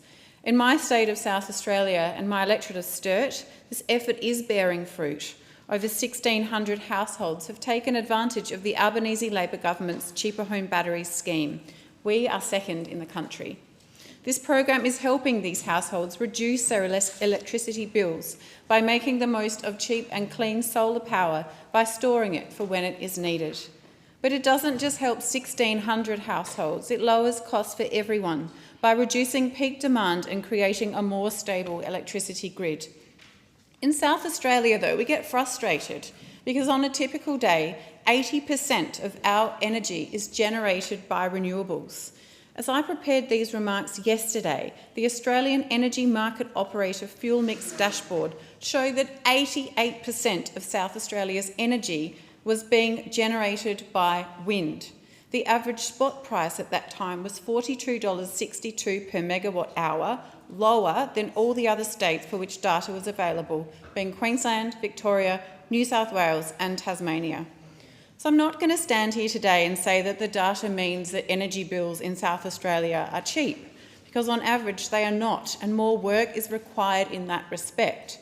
But the data illustrated that the renewables-dominated fuel mix in my state resulted in a lower spot price per megawatt hour. These results that I've just relayed to this chamber are based on evidence, Deputy Speaker, evidence-based data produced by the Australian Energy Market Operator, not guesswork or speculation, data. And data and science is what governments need to focus on. That's what this government focuses on, and that is why we are pursuing the transition to renewable energy. It's not a strategy driven by ideology, it's driven by data. Imagine if data and science was accepted by all sides of politics. We could then embark on a bipartisan transition, a transition that is just and fair to workers, to the environment and to all Australians. Imagine what the results of that combined effort could be. Instead, climate science, also underpinned by data, is being ignored. When constituents in my electorate of Sturt talk to me about the climate, which they do very often, because Sturt is an electorate that cares deeply about the just and fair transition, I found myself unable to explain why some voices in politics are still calling for a repeal of net zero, still denying the science of climate change, and still refusing to accept that we can have a just and fair transition if we have bipartisanship. The science tells us that the eventual extent of global warming is proportional to the total amount of carbon dioxide that human activities add to the atmosphere. So in order to stabilise climate change, carbon dioxide emissions need to fall to zero. The longer it takes to do so, the more the climate will change. Carbon dioxide is just one of the greenhouse gases emitted when we burn fossil fuels. Emissions of other greenhouse gases, such as methane, for instance, which has a more intense warming effect in the atmosphere, also need to be constrained. Now, Deputy Speaker, everyone in politics, everyone wants the following things for Australians and for our country: cheaper energy bills, food security, underpinned by quality, healthy food, meaningful, well-paid jobs, good and sustained levels of public physical and mental health, healthier air, a functioning and effective hospital system, revitalised and sustainable biodiversity, and a beautiful, clean and supported Australia environment to enjoy forever. So by all means question the government and hold us to account, but stop denying the data, stop equivocating, join and have a say in the just and fair transition the majority of Australian voters asked you to. I thank the member. The question is that the motion be agreed to. I call the member for Monash. Thank you, Deputy Speaker. Reliable, affordable, sustainable, that is what we should be driving at when developing Australia's national energy policy. We absolutely need to have an emissions reduction plan, and in fact the Coalition's got a strong history of preparing that since the Shergold review in the Howard Coalition government, but not at any cost and not at a timeline that's unrealistic and puts households and industry at a significant disadvantage. Now, Labor and the Teals would have you believe that the energy transition Australia is confronting is simple, cheap and easy. And it's not. It's actually complex, complicated and at a cost. And that's what we've got to work our way through in a sensible, pragmatic manner. We need to make sure that we've got all technology available and on the table. That includes carbon capture and storage, nuclear and other options. Australia at the moment is an outlier to most of the rest of the world. Canada, the United States, Japan, China, India, the Eurozone, New Zealand. Chris Bowen seems to know something that the rest of the world doesn't, and that is because they are confronting those three key challenges of reliability, affordability and sustainability. And I fear the Teals are making a lot of this worse in spooking state governments, particularly. We've seen it in New South Wales, where Penny Sharp, the Energy Minister there, is effectively using government funding to get Origin to keep its Araring power station open for longer than its natural life. And in Victoria, where we've got once 4, now 3 coal-fired power stations, looking at Yallourn, for example, owned by Energy Australia, where they are still providing 22% of Victoria's baseload electricity. Now, Yallourn's set to close in the next 3 years. All of those coal-fired power stations will come to the end of their natural engineering life at some point, but there is not a clear, sensible way forward that the Victorian government have been able to come up with in being able to replace effectively 22% of our baseload electricity within those next 3 years.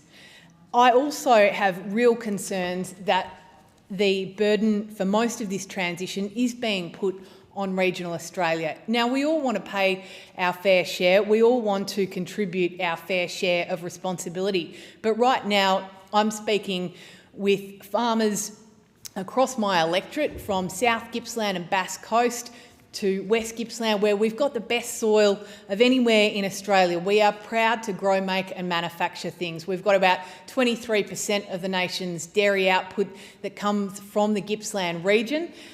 We've got about 26% of Victoria's beef production that comes from the Gippsland region. We are proud to provide that produce, but we are unfairly being asked to shoulder all of that burden.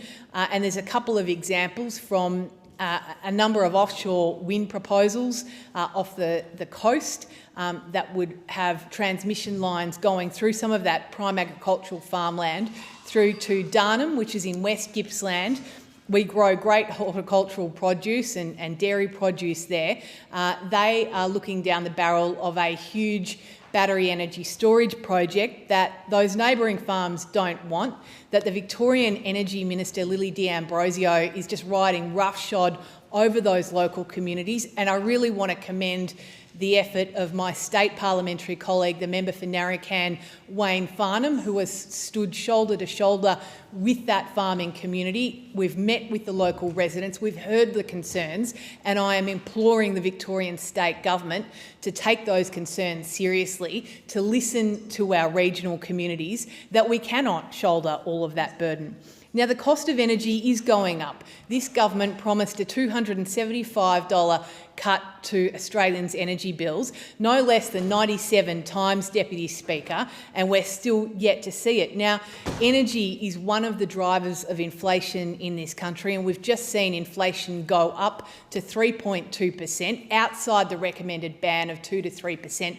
By the RBA. You only need to look at Philip Lowe, the former RBA governor, and his remarks that inflation is a homegrown problem. We're dealing with government overspend, but we also need to look at other areas like energy that are having a direct impact on inflation, and households and families in my electorate are bearing that burden. Thank you, Deputy Speaker. I thank the member. Before I call the next member, just a little reminder to the chamber to refer to members of parliament by their title and not by their name.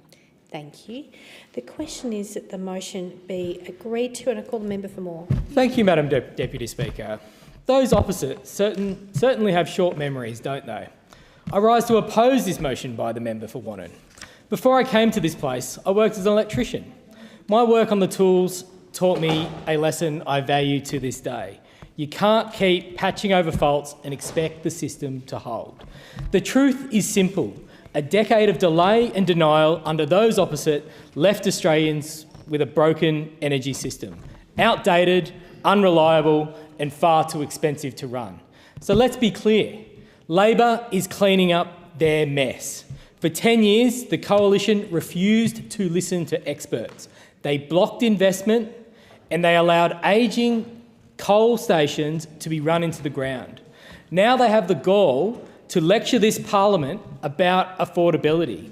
It was their neglect that made power unreliable and left households exposed to global shocks. Since coming to office, this government has taken action at every level to fix what the Coalition broke. We've delivered 3 rounds of direct energy bill relief for homes and small businesses. Relief those opposite voted against every single time. We've acted to cap coal and gas prices, shielding Australians from the worst of the global energy crisis. And we're reforming the market itself. This includes new rules that ban sneaky price hikes, late payment fees and card surcharges, and force retailers to put hardship customers on their best available offer. That's real reform that makes a difference to the lives of everyday Australians, like people in my electorate of Moore. We're helping bring their power prices down for good. We're expanding access to rooftop solar and cheaper home batteries. We're investing in energy-efficient homes, and we're building a modern renewable grid that doesn't rely on expensive, unreliable coal. And the results are coming through. According to the Australian Energy Regulator, wholesale prices have been falling since late 2020, thanks to increased renewables and government action. The Australian Energy Market Commission projects that prices will decline through to 2030 as more clean energy enters the grid.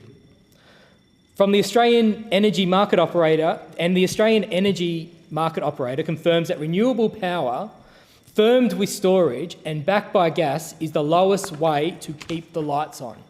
In other words, the experts agree. Renewables are the cheapest form of new energy, even when you include storage and transmission. And recent research by Griffith University's Centre for Applied Energy Economics and Policy Research backs that up. They found that electricity costs today would be as much as 50% higher if Australia had relied solely on coal and gas instead of pursuing renewables. Their modelling found that across every major region, a grid based on renewables and storage is 30 to 50% cheaper than the what-if scenario where we stuck with coal and gas. So let's be clear, investing in renewables isn't just about emissions, it's about economics.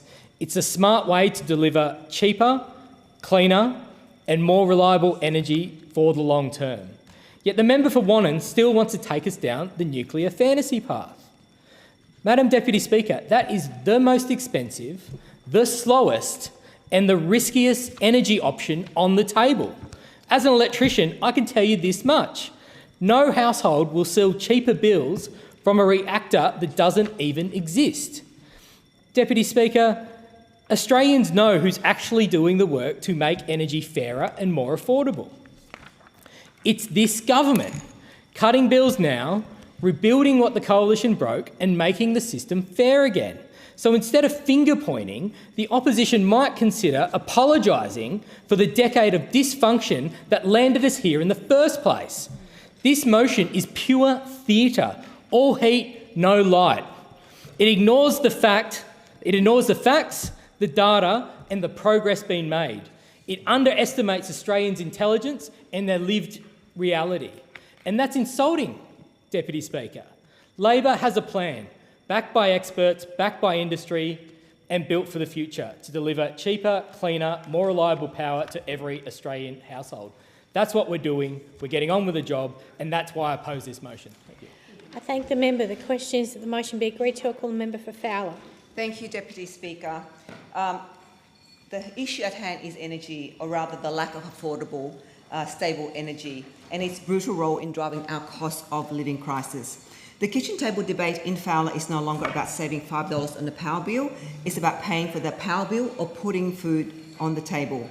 It's about a government whose energy policy has become less about practical engineering and economic stability and more about ideological virtue signalling. When the Reserve Bank released its most recent figures and warning signs was flashing red. Annual headline inflation has jumped to 3.2%. This is not abstract economics. This is a tax on every working family.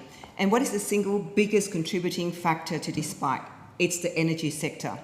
The data confirms that households are spending a devastating 33.9% more on electricity than they were just a year ago. A 33.9% price hike on essential service is not inflation, it's economic sabotage inflicted by chaotic market and poor planning. But the pain doesn't stop at the power meter. The energy shock that travels straight down the supply chain and lands with crushing weight in the shopping trolley. Food manufacturers are telling us that their gas and energy costs have soared by more than 50% over the last 3 years. So do you know who pays for the cost when the manufacturer, the truck driver, and the local supermarket pass it on? The battlers of Western Sydney and the families of Fowler. The price of milk, the price of bread, the price of fresh vegetables, these are all now inflated by the soaring price of keeping the lights on. It's unacceptable that in a country blessed with abundant resources, we are forcing low to middle income families to choose between heating their home and feeding their children. Right now, energy pricing feels like a lottery.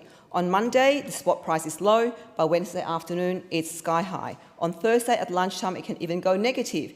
Business can't budget like this. Small businesses can't plan like this.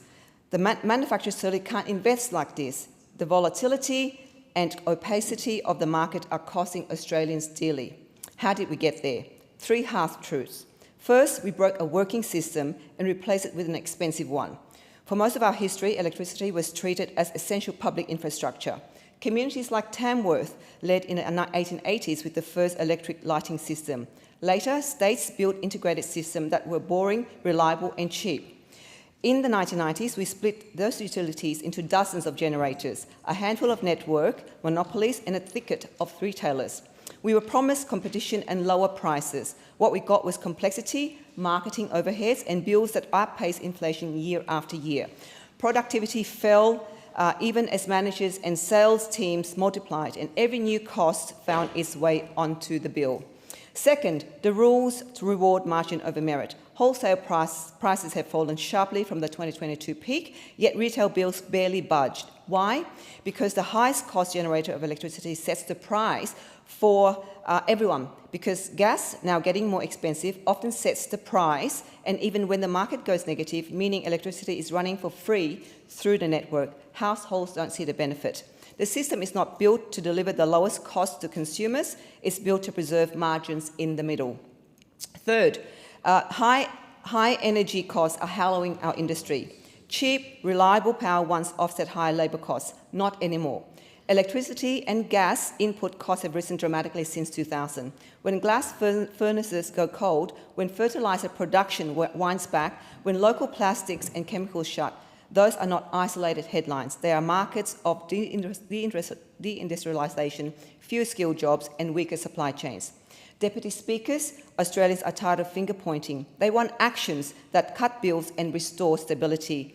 Here are some practical agenda in Parliament that we should adopt. Make East Coast gas work for Australians. Put in place a durable domestic reservation and transparent wholesale benchmarks so gas cannot be exported at the expense of households and industry.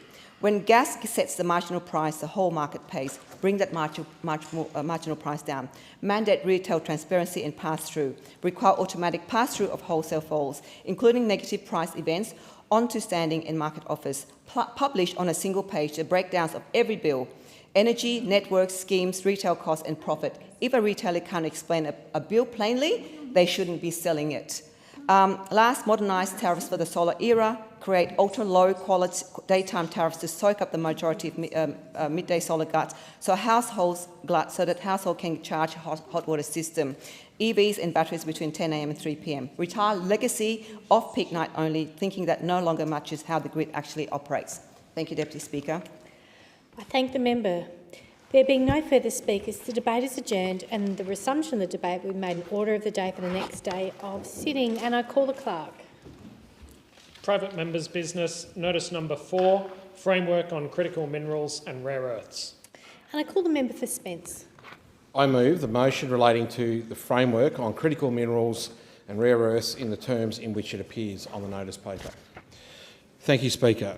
Today I speak about a landmark achievement for Australia's economic and strategic future, the signing of the United States-Australia Framework for securing the supply of critical minerals and rare earths, reached during Prime Minister Anthony Albanese's successful visit to Washington, DC.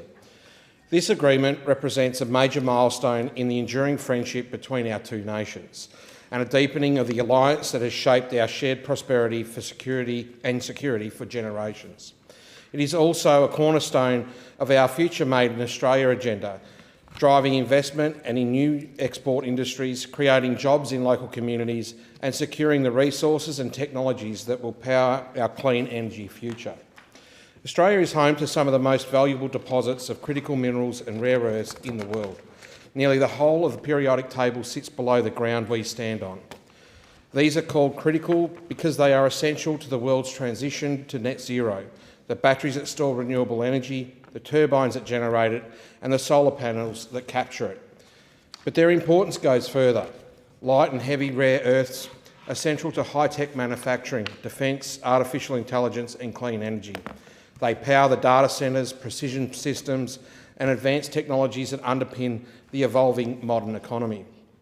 The US-Australia framework will help create diverse, resilient and sustainable critical mineral supply chains that reduce global market concentration and strengthen both nations' economic security. It provides the architecture for coordinated investment, mobilising financing from both governments and private industry to support mining, processing and manufacturing projects in both countries. It will diversify supply chains essential for defence and advanced technology manufacturing and enhance investor confidence through transparency, clear regulation and shared standards. Through the framework, both nations have committed to at least $1 billion each in funding to accelerate projects that strengthen critical mineral and rare earth supply. This is about jobs.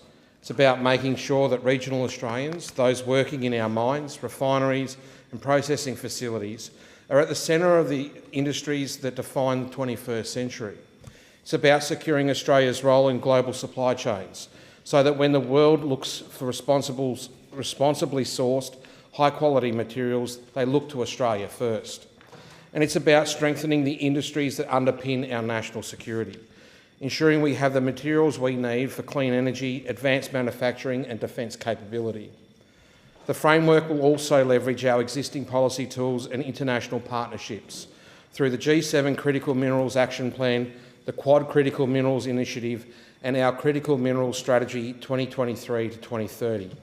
Australia and the United States have worked closely for years to identify and support projects of shared interest, and this framework formalises that partnership. Together we will invest in new critical minerals projects, enhance mining and processing capability, promote high standard production and cooperate to address market challenges such as unfair trade and price volatility. As the Prime Minister said in Washington, this is about ensuring that our nations lead in the industries that matter most to our future prosperity, climate security and defence capability. Domestically, the Albanese Labor government is reinforcing this international effort by establishing the Critical Minerals Strategic Reserve. The reserve will help Australia manage volatility in global supply chains, something we saw last year in nickel and lithium, by allowing the government to act from a position of strength when markets are disrupted. It will operate through two key mechanisms: national offtake agreements to acquire or option key minerals at set prices, and selective stockpiling to secure access to those minerals most vital to our national interests. A dedicated task force has been established to deliver this work, and the reserve is on track to be operational by the end of 2026. Together, the framework and the reserve reflect a clear vision, and Australia that doesn't just export raw materials but refines, processes and manufactures the products the world needs. a nation that turns our natural resources into long-term prosperity for regional communities, a trusted partner to our allies and a global leader in sustainable high-standard production. This is the future made in Australia, stronger, fairer and more secure. That is what good leadership looks like, a plan for cleaner, stronger and more sovereign Australia. Thank you. I thank the member. Is the motion seconded? Deputy Speaker, I second the motion and reserve my right to speak. I thank the member for Nakin. The question is that the motion be agreed to. I call the member for Durack. Thank you, Madam Deputy Speaker. I rise to speak on the motion from the member of Spence regarding the signing of the United States-Australia framework for securing the supply of critical minerals and rare earths. There is no question that this agreement represents an important moment in the deep and enduring friendship between Australia and the United States. For more than 70 years, our alliance has been the bedrock of Australia's security, whether through ANZUS, the Five Eyes Partnership, or more recently AUKUS. The United States has stood with Australia in promoting peace, stability and prosperity in our region. This new critical mineral framework continues that tradition. Critical minerals and rare earths, they are the building blocks of the modern economy. They are essential to the technologies that underpin both our national security and our economic security. Ensuring the resilience of these supply chains is not just an environmental or an economic imperative, it's a national security imperative as well. While we have seen out of APEC, President Xi agree to lift export controls on rare earths to the United States, it is clear that Chinese stranglehold on critical minerals and rare earths processing cannot continue. Australia has the resources the world needs, and there is a real chance for us to capture the full value of these resources right here at home. This shouldn't just be limited to the US though. Also, it should extend to our European partners, particularly given the increased NATO investment in defence we've seen just recently. What matters though is not the announcement, but the execution. And this is where the opposition has real concerns. Importantly, for West Australians, who are right at the forefront of this agreement, there is still no clear plan on how this framework will translate into new processing facilities, new regional jobs, pretty important to the people in Durack, or new investment certainty for local industry. In fact, many in the sector say that the biggest obstacle to developing Australia's critical minerals capability is our government's own red tape. It took just 2 days following the signing of the deal for a big dark cloud in the form of the government's extreme nature positive laws to jeopardise this agreement. Despite the rebrand to the proposed environmental laws, the Business Council of Australia has identified several critical areas where the legislation should be amended. They've warned that reforms that don't strike the right balance will mean we won't get the critical mineral projects that are vital to Australia's future prosperity.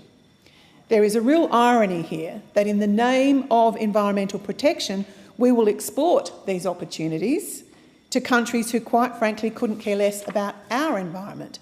Does anyone really believe losing those opportunities here in Australia to China benefits us or indeed our environment? Unfortunately, I expect the answer from those opposite is probably yes. You only have to look at the antics of the member for Hasluck only last week here in this place. Carrying in a solar panel into the main chamber, the member for Hasluck said, and I quote, "Under Labor, we are delivering cleaner, cheaper, Australian-made energy, built by Aussie workers and backed by Aussie resources, powering our economy now and into the future." It all sounds really good, doesn't it?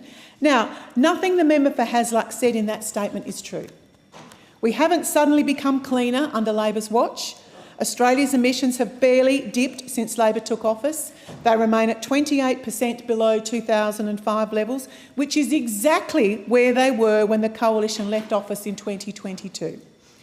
Energy certainly isn't cheaper under Labor, with electricity costs going through the roof. Households have seen a 23.6% rise over the past 12 months, which we have all seen has pushed the inflation once again outside the RBA's target band. But of course, it's not just households feeling the pinch, so is industry. As we know, Tomago, the largest aluminium smelter in Australia, last week confirmed they are consulting with their 1,000 workers over their future beyond 2008 due to soaring power costs. Another bailout is now being proposed, which would be the fourth of the year following Whyalla, Glencore and Nystar. Most egregious, though, is the claim that it is Australian-made technology that is driving energy security. So, to summarise, we have inflation rising with Australians struggling to afford their bills. We have Australian heavy industry on the brink, and we are increasingly reliant on foreign imports to power our economy. To me, that does not sound like Labor is delivering for Australia. It is definitely not our future made in Australia. Thank the member. I give the call to the member for Solomon. Thanks, Deputy Speaker. Deputy Speaker, I've spoken previously in this place about Arafura nation-building Nolans project in the Northern Territory. It is the largest and longest life resource project in the Northern Territory ever. The Nolans project has the power to transform Australia's rare earth sector, establishing the Northern Territory as a central processing and logistics hub through vital collaboration between government, industry and, importantly, local communities. It will open up logistics chains and develop the local businesses required to provide the critical support and benefit neighbouring minerals projects in that region, north of Alice Springs. The Australian Government has invested in the Nolans project with support from Export Finance Australia, the Northern Australian Infrastructure Facility, the NAIF and the NRF, the National Reconstruction Fund.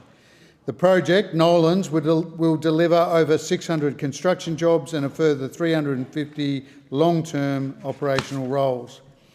Arafura is a great example that Australia is home to some of the most valuable deposits of critical minerals and rare earths in the world, almost the whole periodic table, as the Prime Minister likes to remind us. The critical minerals are critical for the world's transition to net zero, including batteries, wind turbines and solar panels.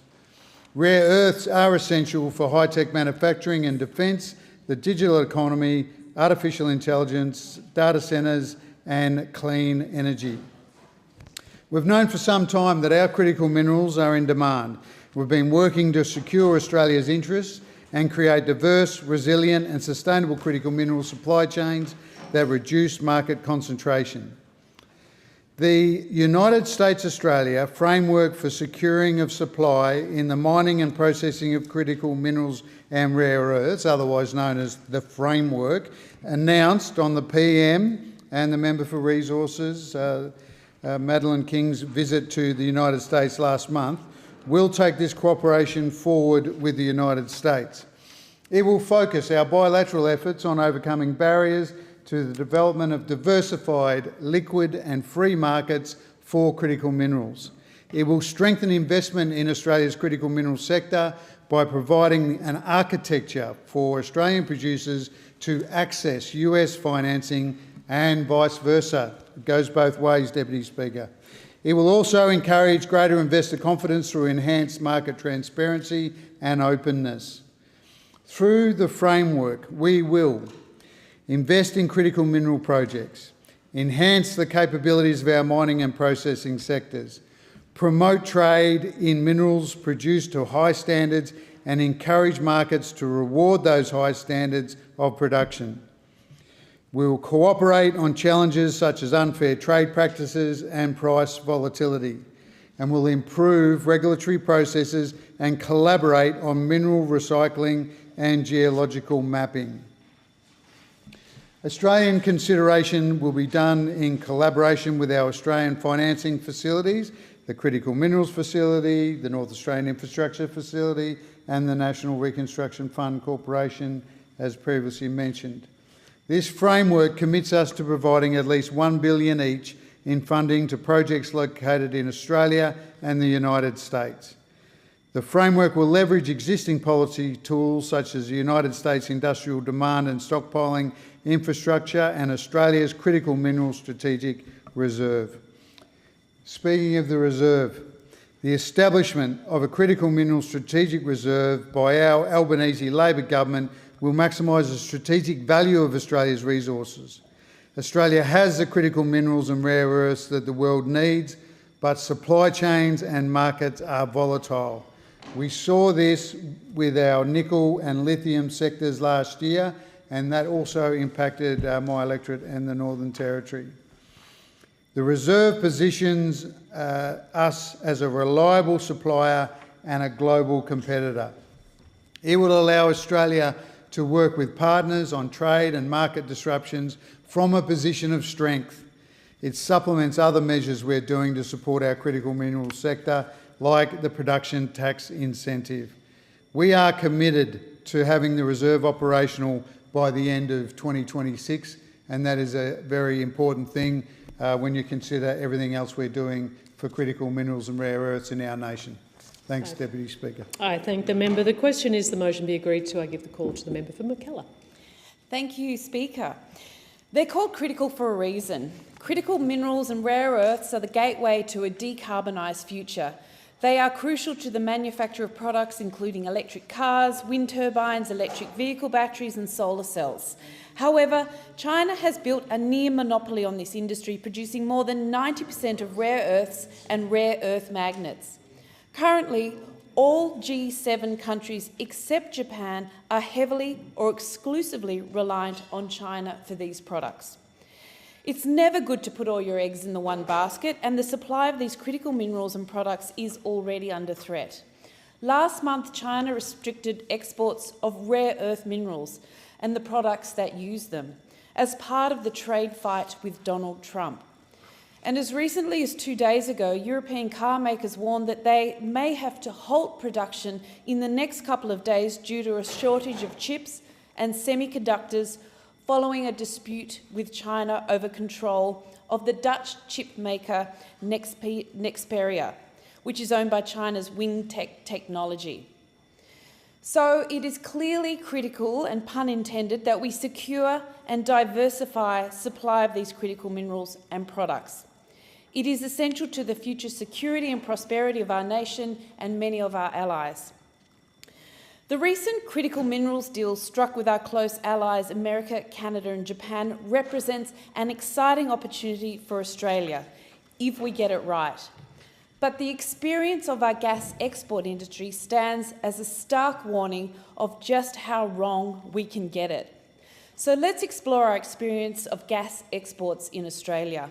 Because as the saying goes, those who cannot learn from history are doomed to repeat it. Currently, Australia is paying a higher price for our own gas than many countries importing it from us. In a cost of living crisis, this is putting unnecessary pressure on families and in many cases driving manufacturers to the wall. Here in Australia, we have an abundance of gas. Australia produces more than 6 times the amount of gas we need to supply our manufacturing industry, power stations, homes and businesses. We are the second largest exporter of LNG in the world, and 90% of our gas is used for export. Gas exports use 13 times more gas than Australia's entire manufacturing industry each year. Yet here in Australia, the Tomago smelter that supplies 40% of Australia's aluminium faces closure because of so-called gas shortage and sky-high prices in Australia. The so-called gas shortage in Australia comes on the back of consecutive federal governments putting Australia last instead of first. So while Australian manufacturing businesses face closure due to so-called energy shortages, both on the east and west coasts of Australia, governments continue to allow predominantly foreign-owned fossil fuel companies to export record amounts of LNG. Japan, for example, buys 43% of imported gas from Australia, and then for the last few years has on-sold more than this amount for profit. We do not have a gas shortage problem in Australia, we have a gas export problem. Thanks to the work of the Australia Institute, we know that over half of Australia's gas exports are given away for free without paying any royalties or petroleum resource rent tax. Since 2015, gas companies have exported nearly $132 billion worth of liquefied natural gas from Gladstone in Queensland. 6 out of 10 of these gas companies have paid zero company tax on these exports. In Australia, more tax is paid by both nurses and teachers than by gas companies. No wonder the ATO has labelled the gas industry as, quote, a systemic non-payer of tax. We cannot let the same thing happen to our critical minerals industry. Australian taxpayers will be investing billions into the creation of critical mineral mining and refining and processing in this country. As we embark on the next big resources opportunity, we must not repeat the poor policy decisions that have allowed multinational companies to profit off Australian gas with little return to the everyday Australian. Thank you. I thank the member. The question is that the motion be agreed to, and I give the call to the member for Hasler. Thank you, Deputy Speaker, and I thank the member for Spence for this motion, which is directly relevant to the projects, the prospects and the livelihoods of the many people in both his state of South Australia and that of mine in Western Australia. Australia does have, of course, some of the best deposits in the world of critical minerals. However, China currently controls up to 70% of the global supply of critical minerals, around 85% of the refining capacity and about 90% of rare earths and magnets production. It announced export restrictions on rare earths and processing technologies early in October, but then suspended that action, thankfully, after the summit between Presidents Xi and Trump this week. But we did learn through COVID the importance of having dependable supply chains and how quickly and easily they can be disrupted. The need for greater self-sufficiency and firmer supply chains in critical minerals is palpable. When the Prime Minister Albanese met with US President Trump in October, he was able to have a meaningful discussion around the challenges that both face in relation to the need to have a dependable supply chain of critical minerals and rare earths. This resulted in the two leaders signing the United States-Australia framework for securing the supply of critical minerals and rare earths. Now, this framework involves significant investment by both countries in forms such as guarantees, loans, equity, offtake agreements, insurance and regulatory facilitation. There will be a mining, metals and metals investment ministerial within the first 6 months of the signing, and the establishment of a US-Asia Critical Minerals Supply Security Response Group, which will identify vulnerabilities and coordinate appropriate responses. In April this year, the government committed to establish a critical minerals strategic reserve. This will act to protect Australia's strategic interests in relation to the predictable supply of these commodities. $1.2 billion has been allocated to establish this reserve in the 2025-26 federal budget, and is expected to be operational from the second half of 2026. It will include national offtake agreements whereby the government will acquire agreed volumes of critical minerals from commercial projects, or establish an option to purchase at a given price, holding security over these assets as part of a strategic reserve, as well as selective stockpiling. This is in addition to the $7 billion for the Critical Minerals Production Tax Incentive, which is designed to kickstart the processing and refining of these commodities. Recipients of that incentive will receive a refundable tax offset of 10% of eligible costs of processing critical minerals in Australia. The offset will be available between 1st July 2027 and 30 June 2040, with a 10-year maximum for each project. This gives that long-term planning surety that industry needs. The Critical Minerals Tax Incentive has received broad support from stakeholders. The Association of Mining and Exploration Companies stated that was just in time. The Chamber of Minerals and Energy welcomed the announcement of the policy, which it has advocated for prior to the budget. The Smart Energy Council noted that a tax credit for critical minerals will help to ensure a stable and secure supply of these vital resources, while also supporting the growth of a clean energy industry. Tesla commended the government for seizing the opportunity by supporting industry to take minerals as far down the value chain as possible. The Business Council stated that a well-designed CMPTI can provide the foundation for Australia to be a competitive destination for critical minerals processing and refining. The union movement too is strongly supportive of the government's Future Made in Australia plan and the critical minerals tax incentive, with unions including the AMWU, the AW, the ETU and the MUA all engaging positively on the consultation. A number of mining and tech industries also participated in the consultation, including Western Australian companies, Adria Resources, Chalice, Liontown, Hazer Group and Pilbara Minerals. The government's policies and agreements, like the framework signed by the Prime Minister in Washington this month, will act to drive both investment and jobs growth in regional areas in Western Australia and across the country. The Albanese government has assessed our situation, has seen what is needed, has backed in Australian industry, and together with people like our Minerals and Energy Minister, Madeleine King, and our Foreign Minister, we are yet again proving ourselves on the world stage. I thank the member. The question is that the motion be agreed to, and I give the call to the member for Dawson. Thank you, Deputy Speaker. Well, we've all seen the headlines. A new critical minerals deal with the United States, celebrated as a triumph for democracy. But the truth is, it's a geopolitical token gesture, leaving Australia dangerously exposed and underinvested. We're being asked to cheer a handshake when what we need is a manufacturing revolution on our own soil, turning our raw minerals into value-added products, keeping the profits and the jobs here at home.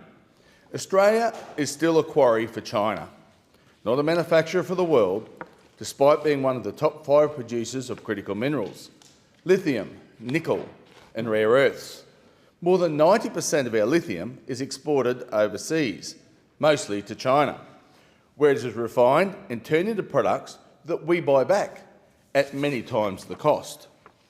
For 19 out of 20 strategic minerals, China dominates refining, controlling around 70% of the global market. That is not just a trade issue, it's strategic vulnerability. The deal with the US is a strategic band-aid designed to secure their supply chain, not to transform our industry. The real profits, high-skilled jobs, the intellectual property, the economic security that comes from processing and manufacturing are still flowing out of this country. Without a plan to process minerals in Australia, we are locked into a low-value end of the supply chain. Even if we wanted to build these facilities, the reality is harsh.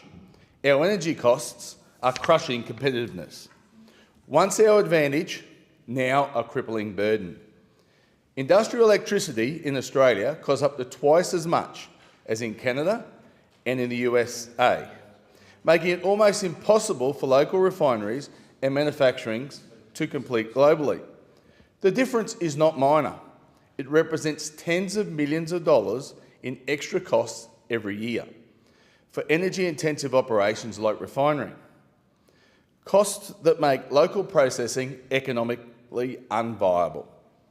Until the government delivers affordable, reliable and stable power, any plan for domestic processing industry is nothing more than an economic fantasy.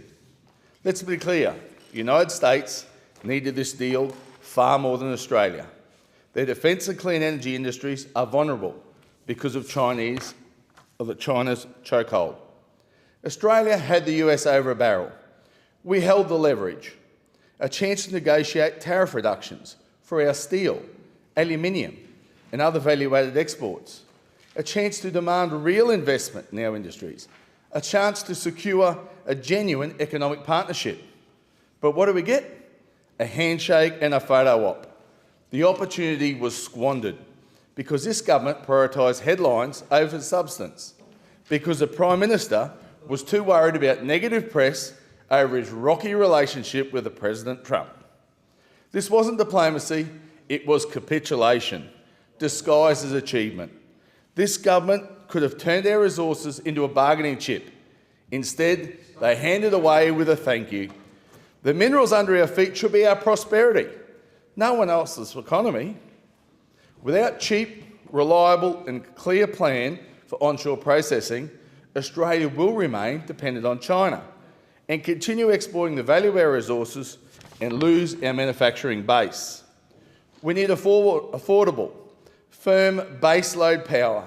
Clean coal, gas and nuclear must be on the table. Without it, investment will go offshore. We need real investment in incentives for domestic processing and smelting so Australian miners can compete on a global stage. We need to focus on value adding here in Australia, not exporting our jobs, our profits and knowledge to other countries. The Albanese government's mismanagement, collapsing manufacturers, energy instability, red tape, anti-investment policies is driving opportunities away from our soil. This government spends billions chasing net zero targets while our industries collapse under high power prices and regulation. That's not ideological, that is ideological vanity, not leadership. We cannot dig our way to prosperity if we can't power it. But it requires bold leadership. It requires investment, certainty, and domestic manufacturing. We deserve more than a handshake. We deserve mining and a manufacturing revolution. Australia must capture the value of our minerals, create high-skilled jobs, and secure a sovereign and prosperous future. Thank you. The time allotted for this debate has expired, and I call the clerk. Private members' business. Notice number 5, Construction, Forestry, Mining and Energy Union. I call the member for Goldstone. Thank you, Deputy Speaker. I move the motion relating to the Construction, Forestry, Mining and Energy Union in the terms in which it appears on the notice paper. You have the call. Thank you, Deputy Speaker. Deputy Speaker, Australians should want a system of government that is free from corruption and cartel kickbacks. But the reality is we have nothing like that right now. Under the coalition government, we established the Australian Building and Construction Commission to rein in the criminal law-breaking and cartel kickbacks between the CFMEU, so many of the companies that go along with their destructive behaviour, and of course their direct connection to the ACTU and of course the Australian Labor Party. The scale of corruption is unending, so there was more work to be done under the ABCC. But what was the answer? One of the first acts of this Labor government was to abolish the ABCC and take what little left of the leash that was holding back the CFMEU corruption and let it loose from the Australian community. And now they are complicit every step of the way in the corruption that has been engaged. Because corruption is corrosive to our democracy, Deputy Speaker. After it was revealed the CFMEU was directly connected to criminal gangs, organised crime and bikies to access public projects, the Albanese government eventually had to admit maybe we got it a bit wrong and shouldn't have let them completely off the leash, and so they put the CFMEU under administration. 15 months on, the verdict is now in. It's not my opinion, it's not the Labor government's opinion, it's whistleblowers' opinion, who are now calling out the administration and saying, ultimately, that corruption has actually got worse. Only last week, Charles Ferrugia went public on the program 60 Minutes to highlight the bullying and intimidation that is now systemic within the CFMEU. While the minister waxes lyrical about being the strongest possible course of action, the reality shows something completely different. The facts show now the administrator appointed figures who have since been sacked on allegations of corruption. Rather than destroying corruption, he has tragically become the enabler of it. When it's got down to Fair Work and what they have reported in Senate estimates, they said they would have grave concerns if meetings were approved between the Victorian head of the CFMU, Zack Smith, and of course John Setka. That has happened. The administrator greenlighted meetings with John Setka and has completely ignored meetings with Mick Gatto and has simply issued cautions. Recent evidence has been highlighted in the Age newspaper of veterans that want to work on Victorian big bill projects and have been asked to pay corrupt kickbacks simply for the right to work in $10,000 brown paper bags. In Victoria, the CFMEU hires organised crime to attack companies. In New South Wales, contractors hire organised crime to respond to CFMEU thuggery. This is absurd, and the cost is being paid for by first home buyers who are paying a higher cost for new apartment builds and paying the cost, and the cost is flowing on, of course, to CFMEU corruption. Of course, taxpayers are paying an even bigger price through the higher cost for public projects, lower returns and lower value, but more importantly, when higher costs go up on public projects, tomorrow it is debt, and in addition to that, it is future taxes on future generations, all to finance and feed cartel kickbacks to the CFMEU. Taxpayers are paying a high price and the beneficiaries are criminal gangs, organised crime and bikies. I don't think it should shock anybody, and it amazes me there are Labor members speaking against this motion, but here they are, to be judged by the Australian people, to somehow stand by and say they think this corruption is acceptable. It is not acceptable, Deputy Speaker. Confidence in the administration has collapsed. The minister has strapped herself to the administrator in arguing that this is the strongest possible course of action, but nobody believes it. 3 weeks ago, we wrote to her asking basic questions. She won't answer. Last week, this is how bad it got, Deputy Speaker. The head of the Victorian CFMEU, Zack Smith, who lent his numbers to the Prime Minister on the National Executive of the Labor Party, self-identified sufficiently he was tainted that he removed himself. When even the corrupt are abandoning ship, you know it's bad. But he is still an advisor to the Minister on her National Construction Industry Forum. And when we asked her about it in Parliament last week, she ran interference. There's no wonder the Minister is blocking an inquiry into the CFMEU administration. She still continues to get advice from Zack Smith from Victorian CFMEU. We need a clear plan to address the shortcomings of this administration. That's why we need an inquiry, and we need Mr Smith out of the way. We need Australians' help. Go to timwilsonmp.com.au/CFMEU_inquiry to fight back and lend your name to stand up against CFMEU corruption. Thank the member. Is there a seconder for this motion?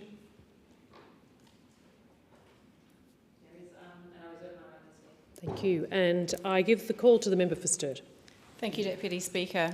When it comes to the construction industry, the focus of the Albanese Labor government is on creating a fair and transparent environment, concentrated on ensuring that there are highly skilled and qualified workers in the various trades that we need to build a future made in Australia, including first and foremost to build the houses that this country needs. It's also focused on providing skilled and highly qualified educators within TAFE, other vet providers and within the apprenticeship sphere to ensure we have enough educators to train the workers we need to build a future made in Australia. And of course, the Albanese Labor government, under the leadership of the Prime Minister and the Minister for Employment and Work-Race Relations, is focused on ensuring that the environment that these workers and educators will contribute to is free of corruption, criminality or violence. Corruption, criminality or violence will not be tolerated and is not tolerated in any part of the construction industry by this government. We do not accept it, and suggestions by the member for Goldstein to the contrary are false. We don't accept it. It can't be like that. If the environment is affected by corruption or criminality or violence, the potential workers that we need will be disincentivised to join the building and construction industry. And we know that these kinds of disincentives cannot exist. We cannot afford it because there is too much building work to do. These problems, however, that were deeply embedded in the industry are decades in the making, and they need to be solved. Let's be clear though, they can't be solved overnight, and it is unhelpful and unrealistic to expect that. Rather than continually drawing attention to them in a manner which lacks construction and is unproductive, those on all sides of politics need to come to the table and act in a bipartisan manner to ensure that these problems are solved as fast as possible. When all parties understand and agree that creating an environment where Australians are incentivised to work in the building and construction sector is actually in the best interests of all Australians, and when all parties seek to promote this important outcome rather than continually seeking to undermine it for obviously individual purposes, only then can meaningful reform take place. The Australian Building and Construction Commission did not work. We know this. It was ineffective in dealing with the cultural and substantive issues that had been embedded within the industry for decades. That's why, quite rightly, the ABCC was abolished by the Fair Work Legislation Amendment Secure Jobs, Better Pay Act of 2022. That Act also established the National Construction Industry Forum, which provides advice to the government on a wide range of issues in the construction industry, including workplace relations, skills, safety, productivity and industry culture. It has a balanced membership with members who have experience representing employees, plus an equal number of members who have experience representing employers in the building construction industry. Further, the Joint Agency Working Group, an alliance between regulators and law enforcement agencies, is working in a methodical, careful and measured manner to take action to stamp out corruption, criminality and violence from the construction industry. Other tangible action being taken to stamp this out is the scheme of administration applied to the CFMEU's construction division. Now, the difference between the achievements of the administrator, only in effect for 15 months, and the now defunct ABCC, which was ineffective, could not be clearer.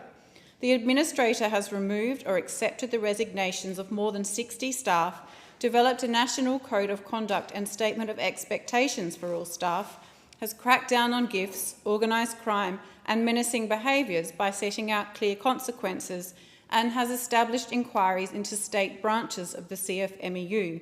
And this work will continue until there is an environment of lawful and effective union functioning.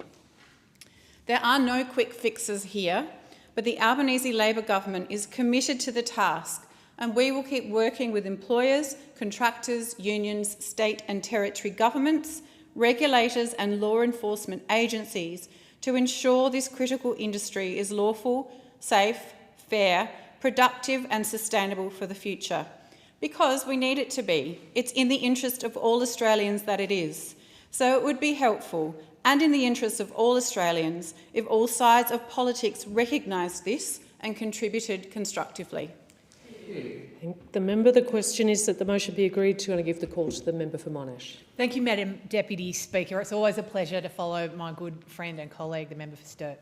I rise to support the motion put by my friend and colleague, the member for Goldstein.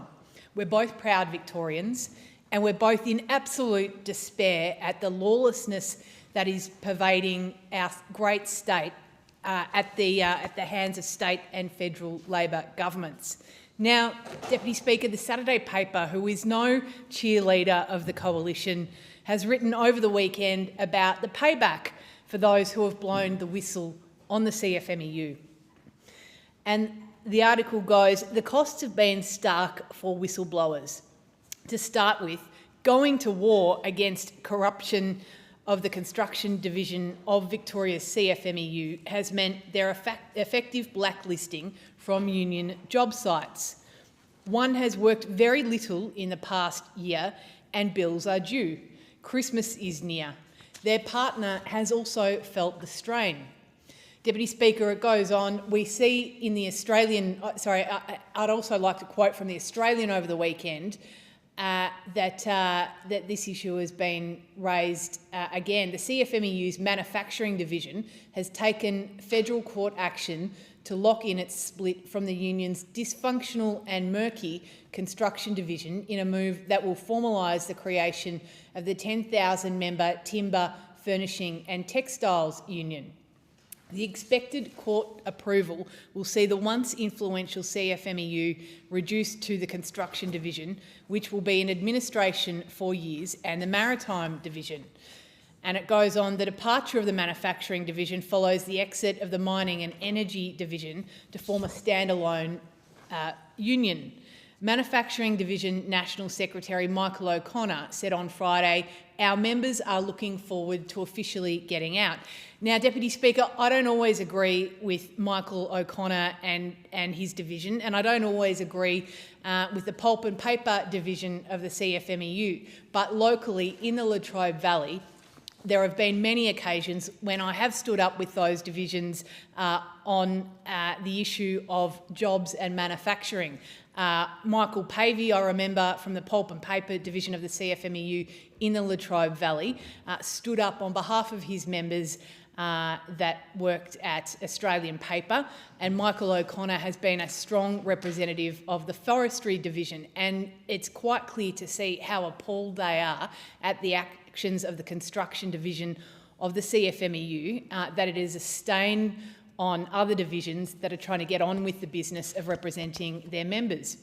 Quote, I'd also like to point out my colleague, the member for Goldstein, has been relentless in his pursuit of truth and justice on this issue, and he's yielded some results. because late last week the CFMEU's Zack Smith was forced off the Labor Party's national executive after the Prime Minister had to distance himself, Deputy Speaker, from relying on Smith's support.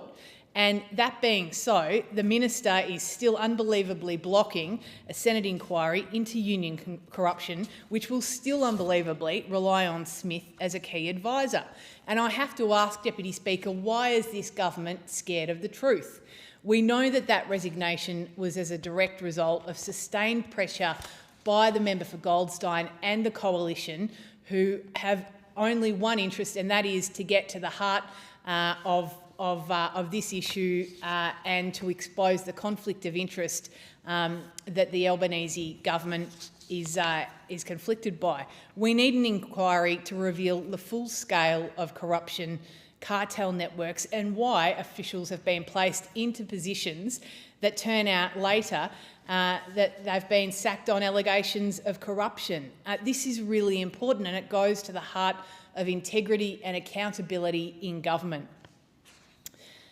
We're now 15 months along after the CFMEU was placed into administration. We've got whistleblowers saying corruption inside the CFMEU has gotten worse, not better, and it's just outrageous. Instead of cracking down on corruption, this continues on, and it's an absolute farce. Under the Prime Minister's watch, the CFMEU are still refusing to answer questions. The government are still refusing to answer the most basic questions about CFMEU cartel kickbacks, despite the figure now climbing to $6.6 million. It's not good enough. I thank the member. The question is that the motion be agreed to, and I give the call to the member for Parliamentary. Deputy Speaker, let's be absolutely clear. The Albanese Labor government does not tolerate corruption, criminality or violence in any part of the construction industry. Meaningful reform requires collective, ongoing efforts by all stakeholders. These problems are deeply embedded in the industry and have been decades in the making. They will not be solved overnight. The Coalition and its failed and discredited ABCC utterly failed to deal with these problems. In fact, the appalling culture in the construction industry flourished under their watch. Multiple individuals involved in corruption, criminality and violence were allowed to retain their positions and continue their unlawful activities. Now, we are cleaning up the mess. Following multiple referrals to the Albanese Labor government, regulators and law enforcement agencies are now working in a coordinated manner through the Joint Agency Working Group to stamp out corruption and violence within the construction industry. These include the AFP, State and Territory Police Forces, the Fair Work Commission's General Manager, the Fair Work Ombudsman, ASIC, and ATO and AUSTRAC. We have also taken tangible action to address misconduct within the CFMEU's construction division by placing it under a scheme of administration for up to 5 years. This administration has achieved more progress in 15 months than the failed ABCC managed in a decade. So far, the administrator has removed or accepted the resignation of more than 60 staff, developed a national code of conduct and statement of expectations for all staff, made absolutely clear where the union stands on gifts, organised crime and menacing behaviour and the consequences of breaching those standards, and established several inquiries into state branches of the CFMEU. The administrator, respected barrister Mark Irving KC, is undertaking complex and often dangerous work. He regularly acts on credible information received through a confidential whistleblower complaints process, which has already received more than 500 complaints. He has initiated numerous investigations into the New South Wales, Queensland and Victorian branches of the CFMEU, as well as into the union's finances and the Building Industry 2000 Fund. Mr Irvin has taken proactive action in response to these reports, including disciplinary measures, dismissals and expulsions of individuals from the union, issuing new contracts that set out clear standards of behaviour, establishing cultural change programs and issuing notices of to produce. This is what real reform looks like. We have full faith in Mr Irving's integrity and independence. Matters regarding the appointment of officers and staffs of the union are for him to determine, not politicians to interfere with. The government's actions are already delivering results, but we also know that the problems are not confined to the CFMEU alone. Other parts of the industry, including employers and contractors, will have a significant role to play in cleaning up the construction sector. There are no quick fixes, but the government is committed to the task. That is why we have established the National Construction Industry Forum. The NCIF meets at least twice a year and has endorsed a blueprint of reform that includes immediate work on the Joint Construction Industry Charter, setting shared goals and expectations for all construction industry participants. This is long-term work that is needed to make sure the industry is not only free from corruption, but is also productive and sustainable. And it stands in stark contrast to the years of neglect under the Coalition, who turned a blind eye while those problems took root. Every major allegation of criminality in the sector occurred while the ABCC was in operation. The ABCC was ineffective, politicised, and a waste of public funds. The appropriate response to criminal activity is not political theatre, it is a police response. That is exactly what the government has delivered: coordinated enforcement through the AFP, state and territory police, regulatory agencies, all working alongside the CFMEU administrator to restore integrity. Our government will not politicise ongoing investigations, nor will we allow anyone to be above the law. It was on the opposition's watch that organised crime elements infiltrated the construction industry. They had 9 years to act and they failed. By contrast, this government has acted decisively, transparently and effectively. We're empowering whistleblowers, supporting law enforcement and are working with the industry to change its culture from the ground up. Deputy Speaker, this is a government committed to ensuring Australia's construction industry is one we can all be proud of. The Albanese Labor government will continue to take strong, coordinated action to stamp out corruption and criminality wherever it occurs. And we will continue to stand up for the thousands of honest workers who deserve a clean industry, decent pay and safe workplaces. Thank you. I thank the member. The question is that the motion be agreed to, and I give the call to the member for Wentworth. Deputy Speaker, I rise to speak on this important motion and echo serious concerns that I have and that my community has about the CFMEU and the corruption in the construction industry more broadly, and to urge the government to take further action on this. We do need more than a 3-year administrator, while I support the administrator, because this is an endemic problem for the last 40 years and it is needs more action than one administrator to solve this. Deputy Speaker, the corruption, thuggery and general misconduct in this industry has been one of the worst kept secrets across the country for decades. And while I support, as I said, the government's action in terms of appointing an administrator, let's be honest that the Labor Party has turned a blind eye to endemic corruption in the CFMEU and thuggery for decades. The CFMEU donated or made contributions of $4 million to the Albanese government's successful 2022 campaign, and the government has only taken real action in relation to the CFMEU when forced to by the action of brave investigative journalists, particularly out of the SMH, who I pay credit to, who have made a real contribution here. So let's talk about what's wrong with this industry. Because when I speak to people in this industry, as I do regularly, what I hear often is like, Allegra, I'll speak to you, but do not tell anyone that I have spoken to you. Never mention what I have said, because these people could ruin my business overnight and they could destroy me and my family. So this is what's been going on, and it has been going on for decades. And this is not the way the construction industry or any part of our country should operate, particularly one that is so integral to our housing and our infrastructure and what makes this country work. And so I put a pox on both the houses, both for the Labor Party for turning a blind eye to the CFMEU's corruption for decades, but also for the Coalition for failing to act effectively when they were in government for almost a decade, and for putting forward the ABCC, which didn't actually deal with this, and left us with this problem, which is still endemic. The question really is, how do we make a change now to make that a fundamental shift in the corruption and thuggery of this industry, so that we do not need another Royal Commission in another 3, 4, 5 years, that this changes once and for all. And I do believe we have a long way to go there. Because at first point, as I said, I support the appointment of the administrator. I think it has been imperfect. I think there are actions that they should have taken or would have taken and questions for them to answer. But overall, I do believe that this was a constructive approach as opposed to deregistration of the union, which I think would have been only made things worse. But the truth is, The CFMEU administrator cannot deal single-handedly with the breadth of corruption and the breadth of thuggery, of misogyny and other issues facing this industry. It needs a broader action. Myself and others wrote to the Prime Minister back in June last year and said to the Prime Minister, appoint an administrator, but go much further. There are key issues that you need to have, and many of those are still relevant, and I want to talk through 3 of them.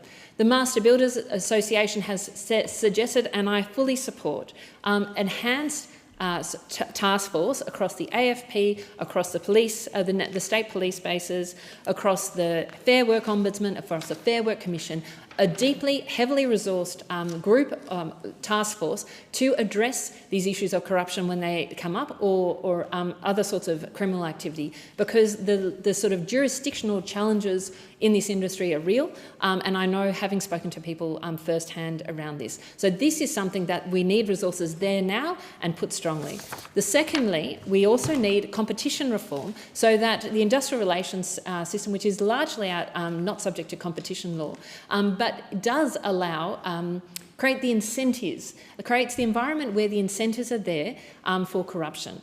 Because if you can effectively ensure that the subcontractors that you're suggesting are in the contracts will get the deals, that is the perfect place for corruption to start and to fester. So until we change those incentives, and I think competition law is part of it, we will not fix this. Thirdly, I do believe we need to change our procurement laws, and I support the National Construction Industry Forum setting out clear behavioural standards. We need to turn that into teeth, into procurement. And finally, I do believe we need a broader regulatory setting for the construction industry. I think this would show, if Labor would back this, it would show that Labor is willing to really step into this rather than still play the political game on the ABCC. The ABCC was failed, it did not address the issues, but neither, if the government does not put in a broader set of reforms that are permanent, neither will these things either. And this is an industry that absolutely needs a fundamental overhaul for housing, for infrastructure, for clean energy infrastructure, you name it. We need the construction industry to work without thuggery. Thank you. Thank the member. The question is that the motion be agreed to, and I give the call to the member for Brisbane. Thank you, Deputy Speaker. Now, let me be clear from the outset. This government will not tolerate corruption, criminality or violence in any workplace, including the construction industry. But what we will tolerate is strong and effective unions who are there to look after workers and to stop them being exploited. Now, I'm a proud unionist and I come from a union family, and I've seen what a positive difference unions make to individuals, workers and their families. And the problems that we see in the construction industry are not the norm in the Labor movement. They're deeply embedded and have been decades in the making, and they won't be solved overnight. But let's get one thing straight, and I agree in some respects with some of the words from the member for Wentworth. Under the Coalition's 9 years of failed leadership, the discredited Australian Building and Construction Code, ABCC, failed to deal with the problems within the CFMEU, or within the construction industry. It failed. Those opposite were running around beating their chests saying what a great cop the ABC was going to be, when instead we saw the exact opposite in terms of culture in the construction industry. A bad culture was allowed to flourish on that watch. Now, with multiple individuals were involved, they were involved in corruption, criminality and violence, all while retaining their positions to continue to conduct unlawful activities. Now, Labor is acting to clean up the mess. As the member for Petrie talked about earlier, following multiple referrals from the Albanese Labor government, our regulators and law enforcement agencies are working together through the Joint Agency Working Group to take strong action to stamp out corruption, criminality and violence. We've also taken real action to stamp out corruption in the CFMEU's construction division by placing them under administration for a period of 5 years. And a lot has been done in that time. We've removed, under the administration for the last 15 months, there's been the removal and acceptance of resignations from about 60 people. They've developed the National Code of Conduct and Statement of Expectations for staff and made it absolutely clear where the union stands when it comes to gifts, organised crime and menacing behaviours, and what the consequences will be. They've also established several inquiries into state branches of the CFMEU. Now, on this side of the House, Madam Speaker, we believe in the right to organise and we believe in the right to join a union. The Labor Party was born out of the labour movement, and that's why I'm proud to be part of a government that is delivering for Australian workers. And since coming into office, we have a wonderful resume of achievements. So what's Labor done? We've introduced multi-employer bargaining. In 2022, the Secure Jobs Better Pay Act enabled employees in certain sectors, such as childcare and aged care, to bargain collectively across employers. We increased the minimum wage by 3.75%, directly impacting 2.6 million workers. We made wage theft illegal by introducing criminal penalties as part of the Closing the Loophole reform. And we've reduced the gender pay gap, with reforms including requiring large employers to report their gender pay gap, prohibiting pay secrecy clauses and the new super paid on government parental leave. We've enhanced delegates' rights, with reforms to strengthen the rights of union delegates in the workplace. The right to disconnect. We've legislated the right for employees to disconnect from work-related communications outside their work hours. There have been changes to labour hire. Labour hire workers have new rules to potentially increase their pay. There's a national labour hire licensing scheme being established, and there's been a ban on non-compete clauses for workers earning under $175,000. And last week we saw payday super, where workers will now be paid the superannuation the same day they get paid. But it's not just industrial relations reforms that this government has introduced that have been good for workers. A tax cut for every Australian delivers for working people. Being able to see a GP for free delivers for working people. Cheaper childcare, energy relief, 5% deposit. These all deliver for working people. So, Deputy Speaker, while those opposite will take every opportunity to attack working people, this Labor government will always stand up for working people and their families. The Labor Party, as I said, was born out of the labour movement, and that's why I'm so proud to be standing here today to talk about the importance of what Labor is delivering for workers and why we need a strong union and labour movement. The problems in the construction industry are not the norm, and it's taken a Labor government to clean it up because we want to see a strong and effective labour movement. The question is that the motion be agreed to, and I give the call to the member for Kooyong. Thank you, Deputy Speaker. For over a century, unions have played a vital role in securing Australian workers' rights by advocating for fair wages, safe working conditions and job security. They've helped enforce workplace laws, protected against unfair dismissal, and promoted equality and inclusion by driving major reforms like paid leave, superannuation and anti-discrimination protections. Today, women are more likely than men to be union members in Australia, and women unionists have led campaigns for equal pay, for paid parental leave, for anti-discrimination laws and accessible childcare. But the Construction, Forestry, Mining and Energy Union, the CFMEU, is an outlier. For years, it has been accused of corrupt and criminal misconduct and a culture of violence, intimidation, misogyny and bullying. Elements of this behaviour have been documented repeatedly by royal commissions and other inquiries. They've never been effectively dealt with. We hear from courageous journalists and from members of the industry that legitimate businesses and individuals are too susceptible to intimidatory tactics. They're too frightened of the potential for commercial or personal retribution to seek redress or to speak publicly about the ongoing issues within the CFMEU. It's clear that the Coalition's Australian Building Construction Commission failed to bring these issues under control. It oversaw declining construction industry productivity and an increase in workplace injuries and deaths. In July 2024, along with crossbench colleagues, I asked the government for urgent and comprehensive action regarding the CFMEU. Our concern then, which remains, was that the CFMEU's infiltration by criminal elements and its actions within the construction industry compromise the integrity of government spending. They cause individual and social harm through alleged criminal activity. They increase building costs and they worsen housing affordability, business costs and inflation while eroding our economic productivity. The Albanese government abolished the failed ABCC and the Regulated Organisation Commission, but it has not yet regulated an appropriate replacement body to exercise long-term oversight of the industry. The administrator it appointed in August 2024 has encountered very significant legal, operational and cultural challenges in reforming the union. That administrator, Mark Irving, has recently noted that the work of his administration can only take the union so far. The problems across the industry are myriad.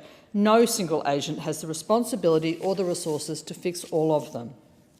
And so I call on the government, on behalf of the citizens of Kooyong who have long expressed concerns about the criminal activities of the CFMEU and their effect on housing costs in our state, to have the courage to act on this issue and to ensure that this country has a construction industry in which criminal behaviour is not tolerated, in which public investment in infrastructure maximises value for money and productivity, and in which politics and politicians prioritise public interest over the financial and political relationships with unions and with lobbyists.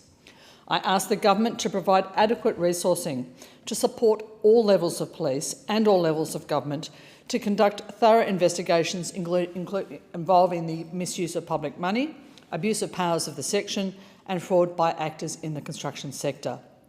I ask the Labor Party to put a permanent stop on receiving any donations or fees from the CFMEU. I ask the federal government to withhold infrastructure funding from state projects until the states show convincing evidence of their effective policing of criminal activity within the sector. And I ask the government to put in place a successor to the administrator, to establish a new oversight body and legislative framework staffed by a cross-jurisdictional police task force and representatives from industrial regulators, government agencies and industry representatives, to provide us with the accountability and the cultural change which is required to permanently address the issues within the construction sector, not just within the CFMEU, but also within the labour hire industry and the construction industry more generally. Deputy Speaker, this body should be developed with engagement across the Parliament. It should be protected from political attack after every change in government.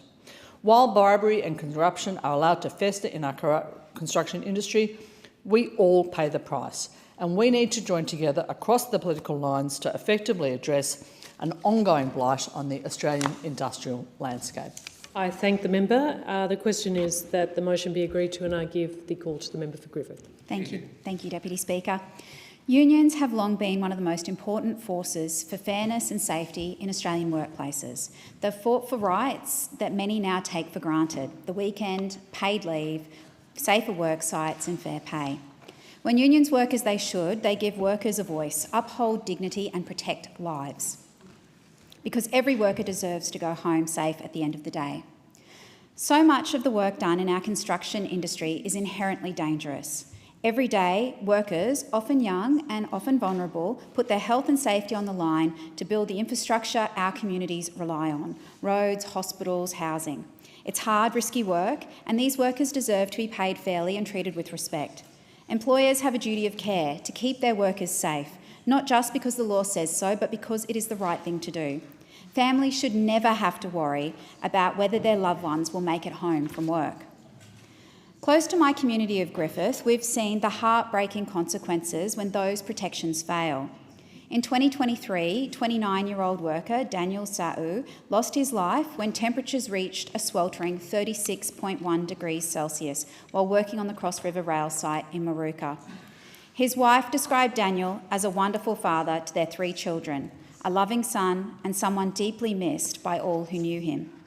And earlier that same year, 17-year-old Tyler Witten was placed in an induced coma and died the next day after a fall at a construction site in West End. He had been working for just 3 months before he died, and he was so proud to be able to help support his family. Tyler's grandfather wrote of his beloved, beautiful grandson, saying, "Words cannot describe the pain and complete numbness we are all experiencing, knowing that we needed to let him go." These tragedies show the real and ever-present risks faced by construction workers. They deserve safe workplaces, proper protections, and the confidence that their employers are looking out for them. Every worker in Australia deserves that. Last year, Australian investigative journalists exposed horrific practices within parts of the construction industry, alleged links to organised crime, misuse of union roles, reports of violence, intimidation and misogyny. Criminality has no place in the union movement. Workers deserve a union that they can trust and be proud of. When I knocked on almost 15,000 doors during the last campaign, I can tell you the CFMEU was raised with me every single day. Deputy Speaker, I will leave it to you to surmise why that was. My community made it very clear to me they do not support corruption and criminality. They do not support standover tactics, bullying and sexual harassment. They do not support intimidation or abuse of power. Those behaviours have no place in any workplace, not in construction, not anywhere. In thousands of conversations across Griffith, I heard consistently that people want representatives who stand up against thuggery and corruption, not on the same stage as it. Deputy Speaker, the Albanese government has been clear from the outset there is no place for criminality, bullying, thuggery and intimidation in any workplace, including in the construction industry. The construction division of the CFMEU clearly failed to act in the best interests of its members, and urgent action was needed, which the Albanese Labor government has delivered. We could not stand by and allow a once proud union to be infiltrated by bikies and organised crime, or have bullying and thuggery as part of its day-to-day business. These problems didn't appear overnight. They were deeply embedded and decades in the making, and we're determined to clean them up. That's why the CFMEU's construction division was placed under administration. Already, the administration has achieved more progress in 15 months than the former coalition government's failed and discredited ABCC managed in a decade. More than 60 staff have been removed or have resigned. A new national code of conduct is in place. A clear statement of expectations now sets out where the union stands on gifts, organised crime and menacing behaviour, and what the consequences are for crossing that line. Investigations are ongoing into state branches, financial misconduct and cultural failings. The work is challenging, detailed and essential to restoring integrity in the sector, because all workers deserve unions that represent them honestly and protect them fearlessly, not ones that exploit or intimidate them. Employers, contractors, unions, they all have a role to make this industry safe, fair and productive. That's why we've established the National Construction Industry Forum, to bring together unions, business and government around one table. We'll keep doing the work with law enforcement, regulators and people across the country to return construction to what it should be, a sector where workers, like those in our community, can feel safe, respected and supported. That's the standard my community expects, it's the standard that I expect, and it's the standard this government is committed to delivering. I thank the member. The time allotted for this debate has expired. The debate is adjourned and the resumption of the debate will be made an order of the day for the next sitting. The Federation Chamber is now suspended until 4 p.m.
Are there any statements by honourable members? And I call the member for Clark. Thank you, Deputy Speaker. Deputy Speaker, Australians rightly expect their governments to operate openly and transparently. So you can understand the community's frustration with this Labor government, which the Centre for Public Integrity recently assessed as failing on 5 of 6 integrity indicators, and which they described as, and I quote, leaning into a culture of secrecy, end of quote. And that's a very good description, because we haven't so much seen simply a brazen attempt to wind back transparency in one go, but instead a much more insidious pattern than that. Indeed, we've seen instead a combination of inertia on critical reforms, a fear of upsetting vested interests, and a fetishisation of secrecy driven in part, I would suggest, by hubris on the part of the re-elected Labor government. But sunlight is the best disinfectant, and that's why we need increased transparency around ministerial diaries and past sponsorships, why FOIs should be made easier, not harder, and why we need to finally progress meaningful reforms to whistleblower protections, political donations and jobs for mates appointments. And while we're at it, media freedom laws wouldn't go astray either. Deputy Speaker, any government serious about doing its job well should embrace transparency, not fear it, because transparency builds public trust, keeps decision-makers honest and helps prevent the sort of blunders, cover-ups and groupthink that often end up costing us all. Thank you, Deputy Speaker.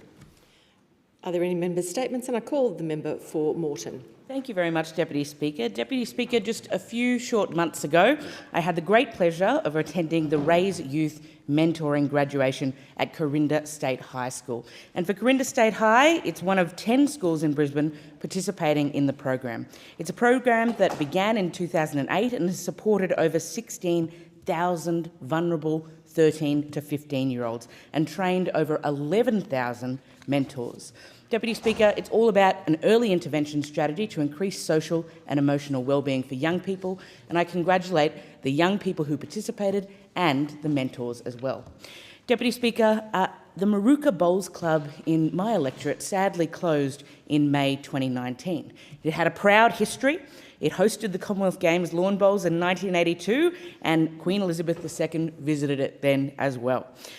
In 2021, a massive volunteer-led effort was undertaken to restore the club, and now it's a hub for our community, Clubhouse Maruka. Deputy Speaker, I want to thank all of the fantastic volunteers who make that club hum. Deputy Speaker, Banarawa, a wonderful community organisation in my local electorate, recently had its 40th anniversary, and it had a celebration of their fantastic local community work. They're great when it comes to resources to help locals prepare for disasters, to respond and to recover, house by house, street by street in our community.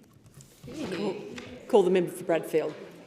Deputy Speaker, today I'm reading a speech I selected from entrants in the Raise Our Voice competition, and this speech is from 13-year-old Kaya. Right now, too many young Australians are struggling. It's a silent crisis that affects our future. In 2023, anxiety was the leading health burden for young females, while tragically, suicide and self-inflicted injuries led for young males. Despite 1 in 5 seeking support, a concerning 10% did not receive the help they desperately needed. Last year alone, 298 people aged 18 to 24 lost their lives to suicide, alongside 94 children and adolescents. These deaths now represent over 30% of all fatalities in these age groups. Why should we care? Because these are our children, our siblings and our friends. We need a tomorrow where every young person feels seen, where they feel supported, a future where asking for help is normal, not a weakness. So what should government do? First, make mental health support truly accessible. This means more qualified counsellors in every school. It means free, immediate access to psychologists, no waiting lists. Second, invest heavily in early intervention. Teach emotional literacy from a young age. Launch powerful public campaigns, break down the stigma around mental health. By acting decisively today, we empower young Australians to thrive. We build a strong, healthier and much more hopeful tomorrow for everyone. Call the member for Cunningham. Thank you, Deputy Speaker. Mr Wyn Jansen has dedicated nearly 3 decades to improving aged care services in our region, and he has just concluded his remarkable tenure as Chair of Warragul. Since joining the board in 1997, Wynne has transformed Warrigal into one of Australia's leading aged care providers. Under his leadership, Warrigal has grown from serving 727 residents to supporting more than 4,500 older Australians through residential care, community villages, home services and social programs. The organisation expanded from 438 staff to over 2,000 employees and 525 volunteers, operating across the Illawarra, Southern Highlands, Queanbeyan and the ACT. Financially, Wynne guided Warrigal from a deficit position to a robust organisation with revenues exceeding $335 million. His commitment to excellence has seen Warrigal recognised nationally, including as Employer of Choice for Women for 9 consecutive years and twice as National Aged Care Provider of the Year. In 2024, Warrigal achieved a triple win at the Illawarra Business Awards, including for Business of the Year. Wynne's legacy is one of compassion, innovation and community service. His decades of voluntary leadership have improved the lives of thousands of older Australians and their families. I thank Wynne Jansen for his extraordinary contribution. I call the member for Curtin. This is a speech prepared by Rian Naveed from my Curtin Youth Advisory Group about his experience as a young Muslim man in Australia. He says, "I was 6 when I was physically assaulted because of my colour, not by another kid, but by an adult woman. I was 11 when I heard strangers slander my mum behind her back simply because she chose to cover her hair. I was 13 when I was first called a terrorist.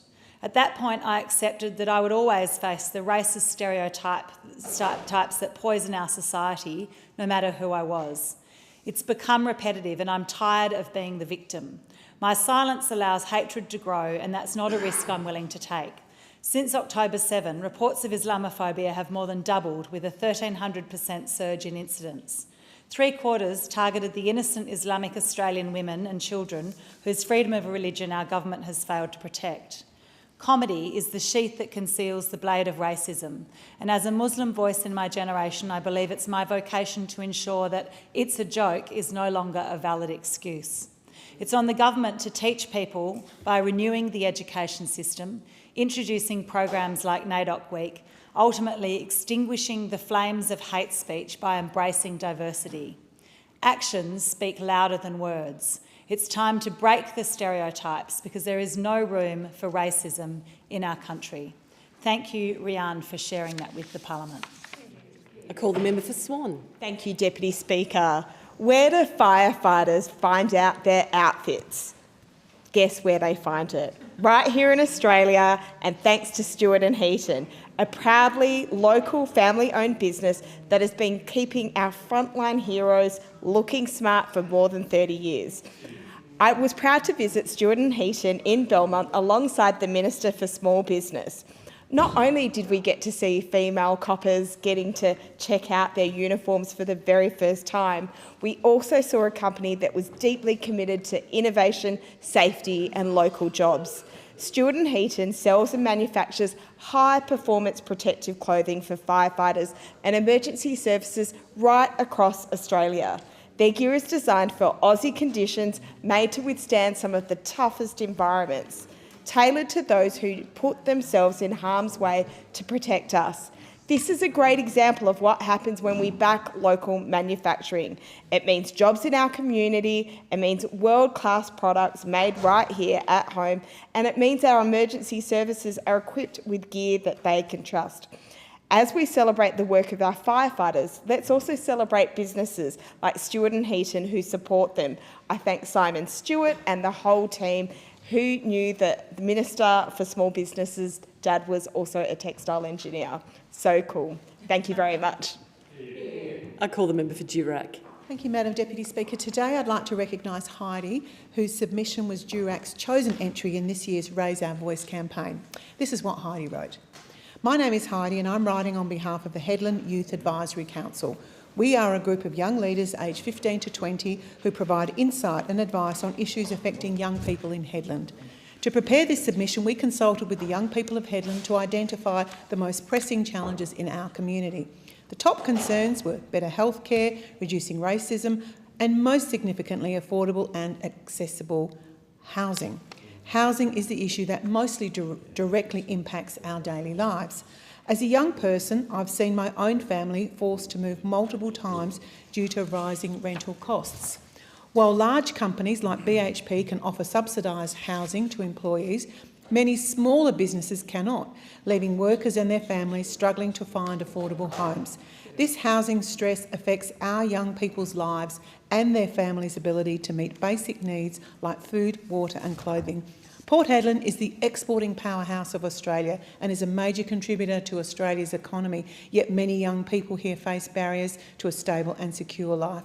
We urge members of Parliament to take a meaningful action to improve living conditions for young people in regional and remote areas like ours. Awesome speech, Heidi. Well done. You have now been heard. Call the member for Macarthur. Thank you, Madam Deputy Speaker. Female participation in sport has grown exponentially in Australia over the past decade, with hundreds of thousands of young girls and women from across southwest Sydney and the wider Australia having joined their local sporting clubs across varying sporting codes. One sport in particular, netball, continues to grow and is the biggest team sport for women and girls in Australia. I'm a huge netball fan. I love watching my wife, my daughters and now my granddaughters play netball, and I proudly support family members when they play for their local teams. And as a medical professional, I'm always in favour of people finding ways and means to remain socially and physically active. That's why I'm a proud supporter of Netball Australia's mission to get netball into the Brisbane Olympic Games in 2032.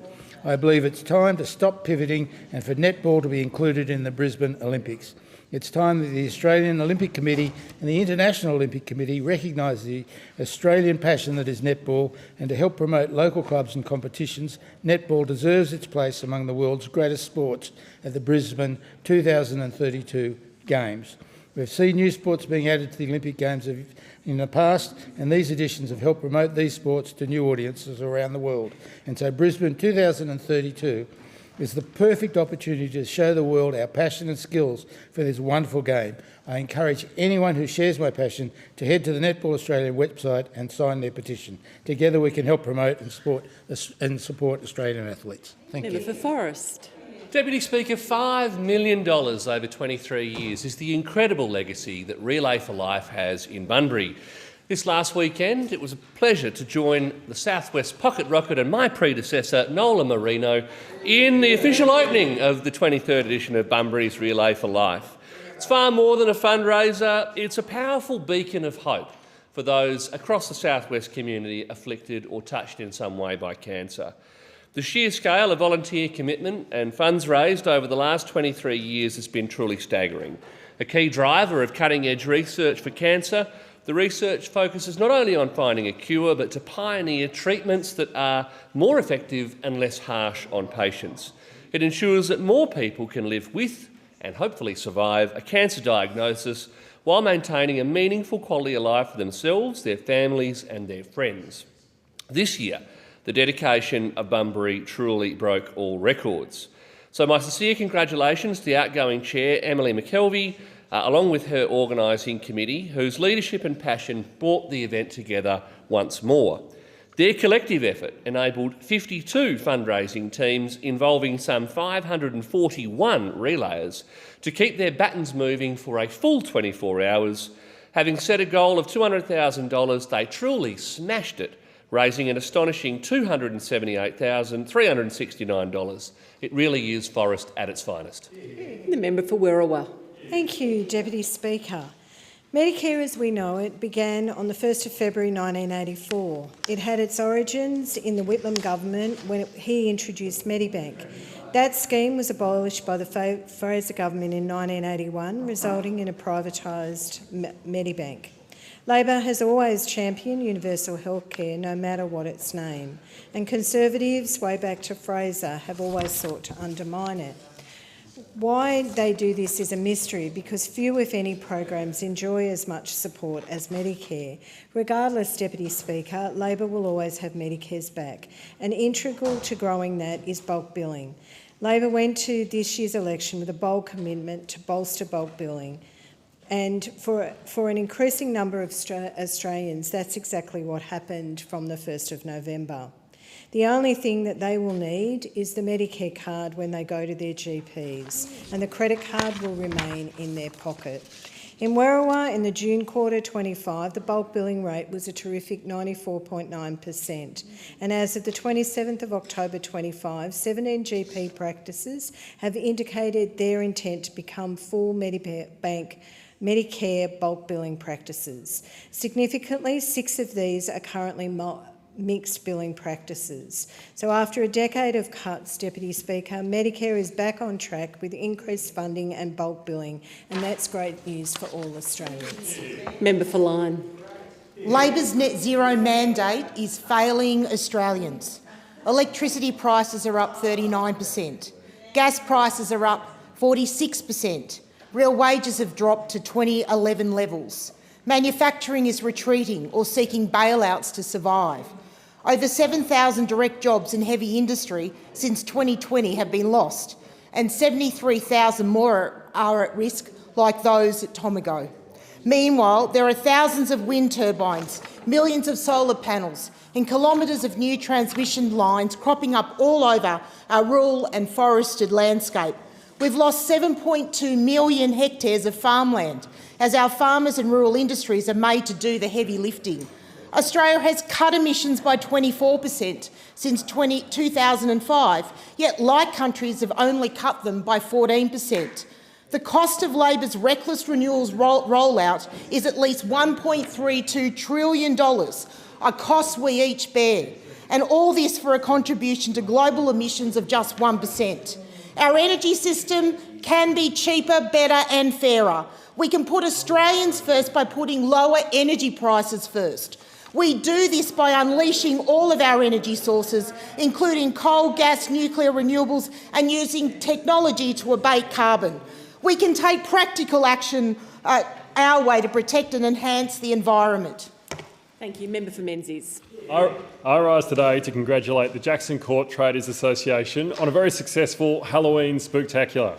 I popped down to Jackson Court in Doncaster East on Friday with my kids. My daughter was dressed as a little witch, my youngest was a little Grim Reaper, and I had a Mario hat. And it was clear from the moment I arrived that the event was a roaring success. Jackson Court was absolutely packed with kids dressed up as werewolves and superheroes and aliens. There was a little dog dressed as a pumpkin. The court had been decorated with cobwebs and skeletons. There were dinosaurs roving around and animatronic monsters and face painting. All the stalls were open, giving out sweets to kids, giving them stamps to encourage them to visit all the traders and finish the trick-or-treat trail. It was heaps of fun. But I know that it took a lot of work on the part of the Jackson Court Traders Association. It wasn't just about providing a great event for children, but it was about promoting local business, about connecting the community with some of those local businesses. Businesses like Sports Safe Mouthguards, Royal Stacks Hamburgers, Tree Monkeys Place, and all the traders in Jackson Court. Thank you especially to Con, the President of the Jackson Court Traders, for playing such a big role in organising everything. We're really lucky to have an entrepreneurial and innovative, but also a community-minded business sector in Menzies. Thank you, Deputy Speaker. Member for O'Connor. Thank you, Madam Deputy Speaker. And I rise today to commend a great community initiative called Mobility Devices for Fiji, which will be launched this Friday at the Albany Show in the Great Southern region of O'Connor. Mobility Devices for Fiji is the brainchild of Joseph Rakoti, a disability support worker with Community Living Australia and a proud Fijian-born Australian living in Albany. This project will deliver mobility equipment from the electorate of O'Connor to our friends in Fiji. It's a project I'm proud to support in conjunction with the Rotary Club of Albany City, Scott Leary MLA and the City of Albany. In the course of his work, Joseph has noticed that a surplus of mobility equipment was no longer being used or that it had been discarded or sent to landfill. He thought the life of this equipment could be extended and the equipment used in communities in and around Suva through his connection with the Fiji Disabled People's Federation. Mobility Devices for Fiji will be collecting wheelchairs, walking sticks, crutches, walkers, walking frames and shower chairs with the aim of delivering them to Fiji in the first half of 2026. I'm proud to endorse this practical O'Connor project that will deliver important social outcomes in Fiji and strengthen the links between the people and organisations of our two great countries. Thank you. I call the member for Whitlam. Speaker, I rise to acknowledge and celebrate one of Shell Harbour's most treasured businesses, stand-up paddleboarding Shell Harbour. If you've ever seen the stunning waters of Lake Illawarra, you'll know what makes this experience so special. And behind this highly successful business is the passion and energy of its owner and head instructor, Beck Dunning. Beck's dedication to sharing the joy of stand-up paddleboarding with both locals and visitors alike has built not just a thriving business, but a vibrant community on the water. Her commitment to excellence was recently recognised when stand-up paddleboarding Shell Harbour was named a finalist in the New South Wales Tourism Awards in the Adventure Tourism category, an achievement that shines a spotlight on Beck's business, but also on Shell Harbour as a visitor destination. And Beck is a wonderful advocate for our region. Beck was the driving force behind the successful Shell Harbour Stand-Up Paddleboarding Festival, which was on this weekend at Warilla Beach and Reddell Reserve. And last month she won the Open Women's title, as well as her third over 40s title at the Australian Stand-Up Paddleboarding Championships. Beck is such a dynamic person and such an asset to the Shell Harbour region. I congratulate Beck on her success, as well as everyone who makes stand-up paddleboarding Shell Harbour such an inspiring part of our community. Thank you, Speaker. Member for Durack. Thank you, Madam Deputy Speaker. The Albanese Labor government is once again proving how out of touch it is with regional Australia. Labor is seeking feedback on a proposed reduction of speed limits on regional roads from 100 kilometres an hour to 70 kilometres an hour. Now, let me be clear, this is not about road safety, it's not a road safety policy, it's a productivity killer, nothing more and nothing less. Across Durack, from the Pilbara to the Kimberley, the Midwest and throughout the Gascoyne to the Wheatbelt, our roads are already deteriorating at an alarming rate. Instead of properly funding maintenance and upgrades, Labor's answer is simply to slow everyone down. People in Durack are already battling rising costs. They don't need another city-centric policy that hurts local jobs and makes everyday life that little bit harder. In my electorate, long-distance travel isn't just a choice, it's a necessity. Cutting speed limits by 30 kilometres an hour will not fill a single pothole or strengthen a single bridge. Labor has slashed funding for regional roads, reducing the Commonwealth contribution for regional road projects from 80% to 50%, ending the local roads and community infrastructure program and abolishing the Roads of Strategic Importance initiative. Regional Australians, they deserve investment, not more roadblocks from Canberra, and I urge everyone to have your say on the proposed changes. Submissions close November 10. Your voice is important. Let Labor know what you think. Member for Hunter. Thank you, Speaker. Today I want to speak about a bloke who's given his heart and soul to the trade union movement, Tony Marr. For almost 3 decades, Tony has been at the helm of the mighty Mining Energy Union, standing up for workers in one of the toughest, proudest industries in this country. 27 years leading this union is no small thing. That's 27 years of wins for miners, energy workers and their families. Not just in pay and conditions, but dignity, respect and the right to be heard. Tony has fought for fair pay, safer workplaces and a stronger future for our energy communities. He has stood by workers through industry change, community battles and times when others would have just walked away. He helped make same job, same pay reality and made sure the voices of the coal, gas and power station workers were heard in every boardroom and every parliament across this country. He has done it all with guts, integrity and a fierce belief in what union stands for: honest, militant, democratic trade unionism. Tony, your leadership has shaped not just the MEU but the entire Australian Labor movement. You have mentored a generation of unionists and left the movement stronger than when you found it. On behalf of us all, I want to thank you for your decades of service, courage and commitment to the members of our great union. Enjoy your well-earned retirement, mate. I can't wait to have a beer and a red with you soon. Cheers. Call the member for Casey. Thank you, Deputy Speaker. With Christmas fast approaching, many locals are worried about how they will put presents under the tree and food on the table. And I'm proud to be working with the Rotary Club of Lilydale to once again launch their Christmas gift wishing tree appeal. My office is a drop-off point to donate toys and gifts to make Christmas a little brighter for families. Rotary works alongside Yarra Ranges Police and Anchor Community Care to distribute the gifts to vulnerable families, including those in foster care and kinship care. These gifts are often the only presents these children will receive. So if you can, please give a Christmas gift to a child in our local community. This Christmas, I'm working with local homelessness organisation Holy Fools to help them reach their goal of 150 hampers for families in need. These food hampers are not just about food, it's about the nourishment of knowing someone cares about them. There is a shopping list of items on the Holy Fools website, which includes things like long life milk, custard, coffee, tea, and Christmas cakes. If you're able to add a few extra items to your shopping trolley, they can be dropped off at my office or in the purple bins around our community.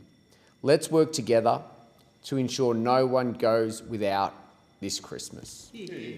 Member for Bass. Deputy Speaker, no federal government in living memory has done more than the Albanese Labor government to support and strengthen Tasmania. We've invested $3.8 billion for the Mariners Link project to boost renewable energy transmission on both sides of Bass Strait, lifting Tassie internet speeds along the way. We're boosting the Tasmanian Freight Equalisation Scheme by 25% over 2 years. This means Tasmanian businesses and workers are not penalised by distance. We've defended Tassie jobs and industry from short-term threats to viability and backed in a low-carbon future. That includes $24 million to electrify and modernise the Boyer paper mill, the oldest still in operation anywhere in Australia. This secures 300 jobs directly and a further 1,000 jobs down the supply chain. The government has committed $81.6 million to the Tasmanian Freight Rail Revitalisation Scheme to better deliver statewide freight capacity and firm up local freight industry supply chains. We've invested in Nearstar zinc smelter in Hobart. But I know that these uncertain times for people in my electorate, for the workers both at Liberty Bell Bay and Bell Bay Aluminium and their families, connected local businesses and our broader community. And that's why I'm working very closely with Senator Ayres to help both the Liberty Bell Bay Manganese Smelter and the Bell Bay Aluminium facility to navigate these choppy waters. Because the truth is, Deputy Speaker, Tasmanians and mainlanders are stronger when we're working together to secure the future. Member for Longman. Thank you, Deputy Speaker. I rise to speak today about an important matter concerning the Australian Narrow Gauge Railway Museum Society, or ANGRAMS as they're commonly known, and the Woodford Railway. ANGRAMS, which is a not-for-profit organisation, operates entirely through the dedication of volunteers who are passionate about preserving and running the iconic steam train on the Woodford rail line. These volunteers selflessly give their time and effort to keep a treasured piece of our local history alive. Recently, volunteers have been asked to self-fund sleep apnea tests, which cost approximately $1,500 each. While we all understand and support the importance of safety, especially when it comes to operating any rail service, requiring every volunteer to undergo this expensive test on a 15-minute closed track, one that is very low risk, seems excessive. This is just another added cost and more red tape to cripple small, not-for-profit organisations. The Woodford Rail Society also operates with 2 drivers, further reducing any safety concerns. Terry and Ryan from the Woodford organisation, who visited me recently, also highlighted that 12 other rail lines in Queensland face similar challenges, which raises broader concerns for the future of volunteer-run heritage railways across the state. The steam train is a cultural icon in the area, and the hope is that these new requirements do not inadvertently threaten the continuation of this beloved heritage service. We support safety but urge a balanced approach that protects both the well-being of our volunteers and the preservation of our local history. Member for Ford. I remember some advice that Peter Duncan, the former member for Macon, gave me ages ago, Deputy Speaker, in politics. He said, you come into it and you think that you're going to change the world, but actually it's those changes you make for an individual at a constituent level that are really the things you do. But every now and then a policy comes along, and it's such a great honour to be a part of it, that actually really does change the world, and that's the incentives that the government has introduced to bulk billing. I have never in my time in politics as an observer or as a participant witnessed a policy have such an immediate and positive impact as this one. I had the great pleasure of being able to ring around the clinics in Ford the other day. And out of 45 clinics, we started off with 9 bulk billing on Friday, but on Saturday that number had gone to 20. That's an increase of about 19% to 43% overnight of the clinics that now bulk bill. That's more than doubling the amount of clinics which bulk bill in Ford. So I'd like to say thank you to Dr Dinesh and Dr Mutaza of the Homeview Doctors and Skin Cancer Clinic, who showed me around, who told me that they were just waiting for something like this to come in to be able to fully bulk bill, because they know that in our community people need fully bulk billing. They know that in our community working families won't go and see the doctor if it means that they have to pay for it, because it's either that or it's either feed your kids. This is a measure that not only relieves the cost of living pressures but improves the health of our community. Member for Monash. Madam Deputy Speaker, as we approach Remembrance Day, our nation pauses to honour those who gave their lives in defence of our freedom. In my electorate of Monash, we've got the Fallen Diggers group led by Tony Moon and Andrew Moon, his brother, who are based in Curramborough, and they lead a passionate national group of volunteers who play a really important role in preserving the legacy of our diggers. They do this through a number of initiatives, Australia-wide and internationally, where they research and document the stories of servicemen and women. They support the restoration and maintenance of war graves, and they help families reconnect with the history of their loved ones. Their mission is to ensure every missing soldier receives a dignified and honourable burial, the respect and recognition these courageous men and women deserve. Their team is relentless in their pursuit, vowing not to rest until all avenues are exhausted to locate and identify the missing. There are still over 30,000 Australian soldiers unaccounted for from 2 world wars. In recent years, Fallen Diggers have successfully identified and recovered many Australian soldiers previously missing. Remembrance Day is more than just a moment's silence, it is an ongoing act of national gratitude. Member for Maribyrnong. Thank you, Deputy Speaker. Last week we celebrated World Teachers' Day, a moment to recognise the people who give so much to our communities. I recognise the teachers of my 2 daughters that are in the gallery today, Guinevere and Margot. Since being elected in May, I've had the privilege of visiting schools right across Maribyrnong, visiting principals, teachers and support staff who go above and beyond every day. What stands out in every school is a genuine care that they have for their students, whether it's finding new ways to engage a class or staying up late to plan lessons or supporting a child who's struggling. Teachers never stop giving. They do it because they care deeply about their students, their families and their communities. But we also know that education isn't enough on its own. Teachers deserve the right support, the right resources, the right opportunities to do their best work in the classroom every day. That's why the Albanese Labor government is putting every public school in Australia on a path to full and fair funding through our 10-year Better, Fairer Schools agreement. We're lifting the Commonwealth's contribution to every public school so they have the resources they need, not just to keep up, but to get ahead, and to give every child the opportunity to succeed. This $407.5 million investment over the next 4 years and more than $7.2 billion over the next decade it's tied to practical, evidence-based reforms that will deliver for our schools and for, most importantly, our wonderful students. Thanks very much. Thank you. Member for Flynn. Thank you, Deputy Speaker. My great-uncle, Leslie Boyce, was awarded the Military Cross at the Battle of Passchendaele in the First World War.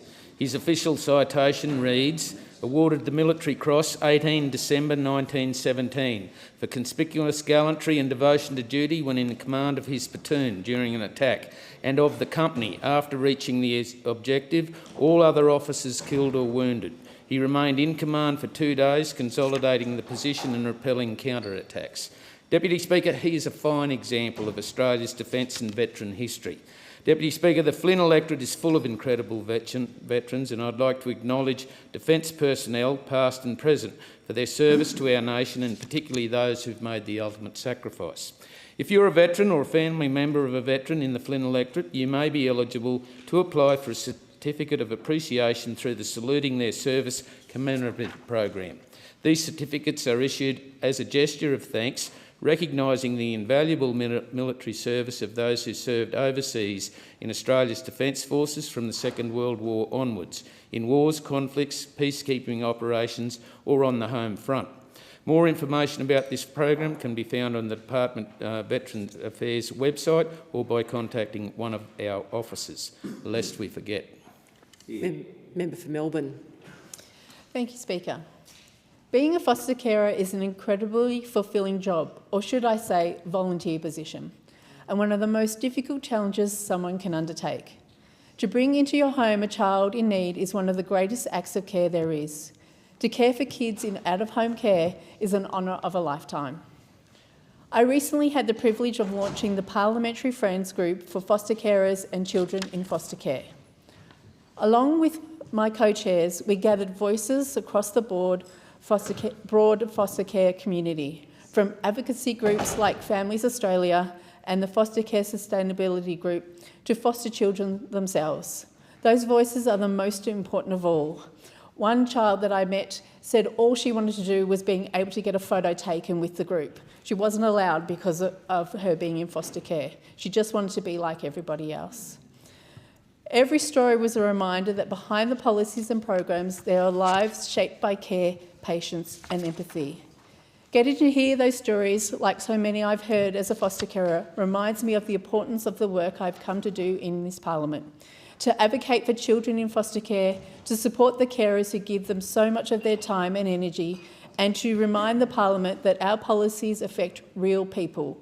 That is why I will keep working to make sure every child in every care has a voice in this place. Member for McPherson. Thank you, Deputy Speaker. I recently had the privilege of visiting St Andrew's Lutheran College to attend their IB Primary Years Program exhibition. Working in small groups, these Year 6 students investigated real-world issues affecting Australians and presented thoughtful, creative and innovative solutions. One standout was a team tackling South Australia's algal bloom challenge. Sam, Rosie and Lila, 3 passionate and impressive young scientists, presented BloomGuard, a creative science-based concept to accelerate the breakdown of harmful algae while protecting aquatic life. Their proposal was developed over 9 weeks under the guidance of a marine biologist and senior science teachers to test assumptions, refine their design and ground their curiosity in evidence.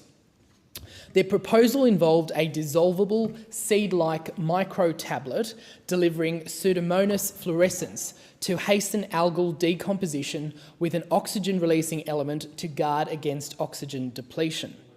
Other exhibitions were also strong and covered issues like e-bike safety and urban planning.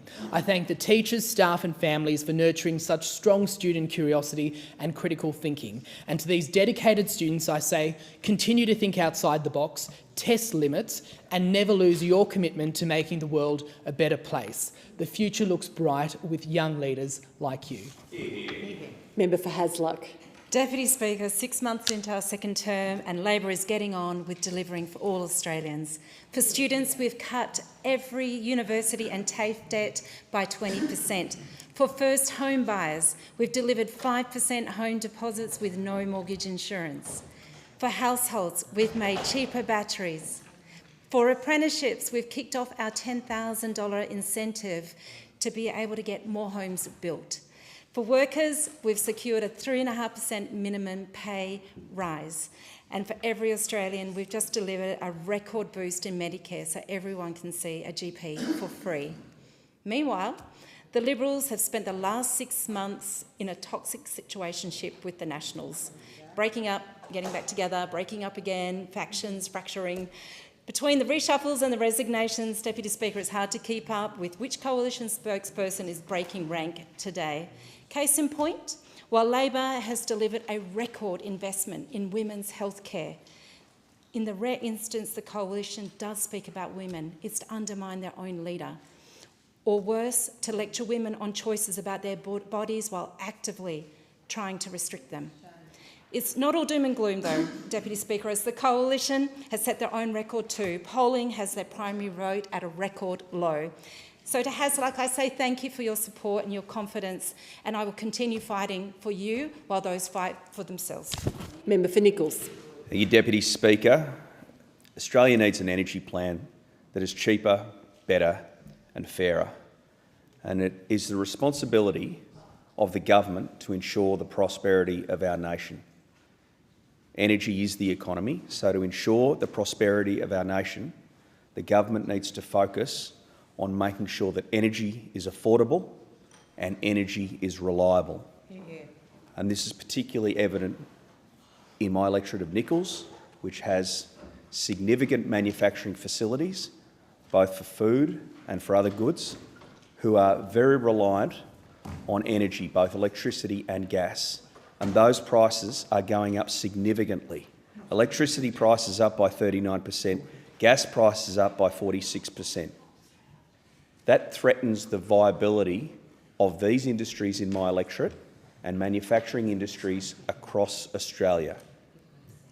And when the viability of these industries in Australia is threatened, they don't just stop doing what they're doing, they pack up what they're doing in Australia and they go and do it somewhere else.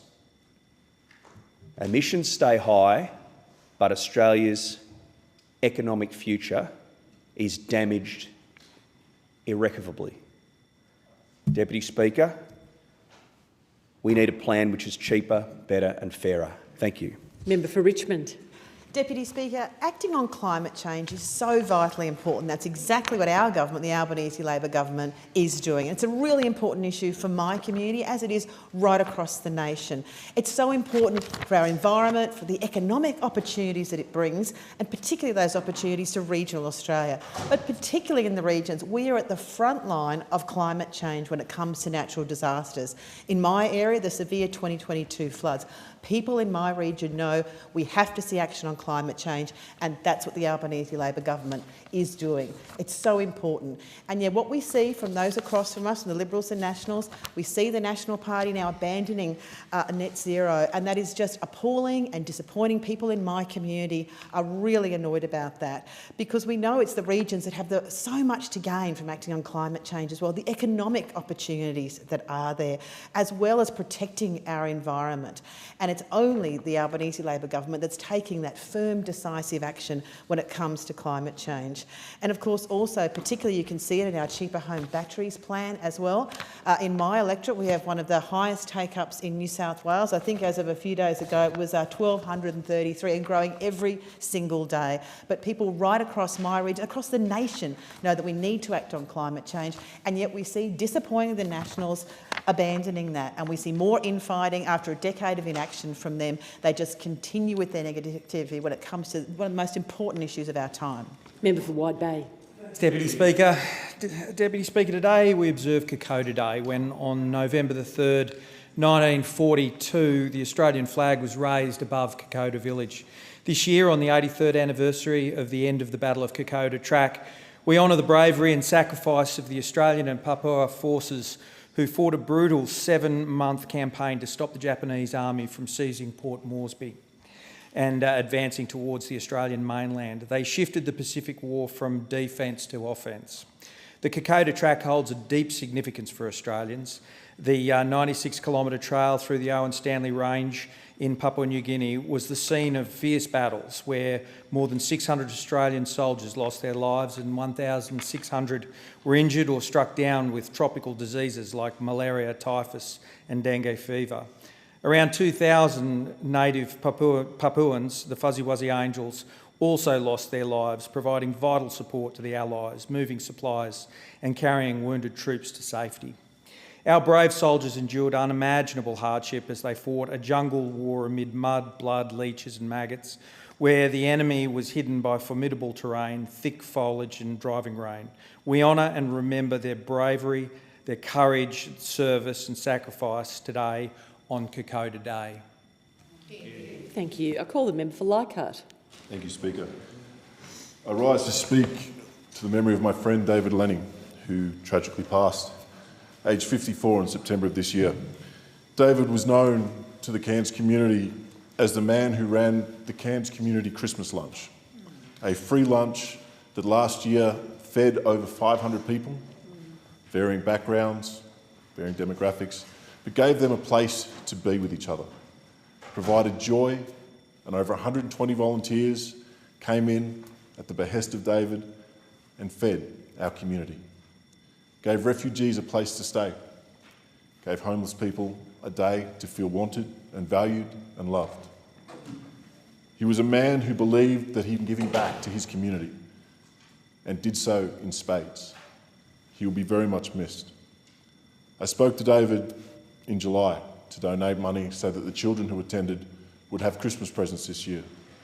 and I look forward to spending December with him because the man's energy was infectious. He went from go to woe, 16-hour days in the lead up to get everything ready at the boarding school and make sure that Christmas meant something to every single person in Cairns, no matter what their station was in life. Our community owes him a debt of thanks, and he will be very missed. Thank you. In accordance with Standing Order 43, the time for members' statements has concluded, and I call the clerk. Private members' business, notice number 6 relating to regional road speed limits, standing in the name of the member for Mallee. And I call the member for Mallee. I move the motion relating to regional road speed limits in the terms in which it appears on the notice paper. I rise today to speak on an issue that strikes at the very heart of regional Australia, our roads, our livelihoods and our way of life. The Albanese Labor government has quietly launched a proposal to slash the default speed limit on regional roads from 100 kilometres per hour to as low as 70 kilometres. Let me be clear, this is not a road safety initiative. It is a lazy, short-sighted policy that punishes regional Australians for the government's failure to maintain our rural roads. This proposal was buried in a consultation process that began on the 29th of September, without a press release, without public engagement, and with an abysmally short 28-day window for feedback. It was only after strong pressure from the coalition that the government reluctantly extended the consultation to the standard 42 days. Even then, the extension was made quietly, with no announcement, just a subtle change on the departmental website. This is not how good policy is made. This is not how you treat Australian people who are keeping our country moving. Let's be honest about what this proposal really means. It means longer travel times for families trying to get their kids to school, to sport or to the doctor. It means longer travel times and higher freight costs for farmers and small businesses already doing it tough. It means regional tourism takes another hit as visitors are deterred by longer and slower journeys. And for what? Because the government can't be bothered to fix rural roads. Instead of investing in proper maintenance, line marking, road shoulders, rumble strips, pothole repairs, Labor's solution is to simply slow everyone down. It's a band-aid on a gaping wound. It's the easy way out. And while the government claims this is about safety, the truth is more ideological. Deep in the detail of the consultation documents, the true motivations for this proposal are revealed: reducing fuel consumption and, guess what, cutting emissions. Now I ask, since when did slowing down regional Australia become foundational to Australia's climate policy? It's clear that Minister Bowen's fingerprints are all over this. Having failed to meet his own unattainable emissions targets, he's now looking for shortcuts, literally. But regional Australians should not be made the scapegoats of Labor's desperate scramble to fudge the numbers. This is not just about speed limits, it's about priorities. And Labor's priorities are clear: to cut funding to the regions, shifting responsibility on their own emission reduction failings and increasing road toll on their own watch, and then hope no one notices. Let's look at the facts. The government has cut the local roads and community infrastructure program from July next year. They've cut Commonwealth funding for regional road projects from 80% to 50%. They've scrapped the Roads of Strategic Importance program, and across the nation, more than $30 billion in infrastructure projects have been cancelled, delayed or cut. In New South Wales alone, nearly $6 billion is gone. In Victoria, $5.5 billion. In Queensland, almost $3 billion. And the list goes on.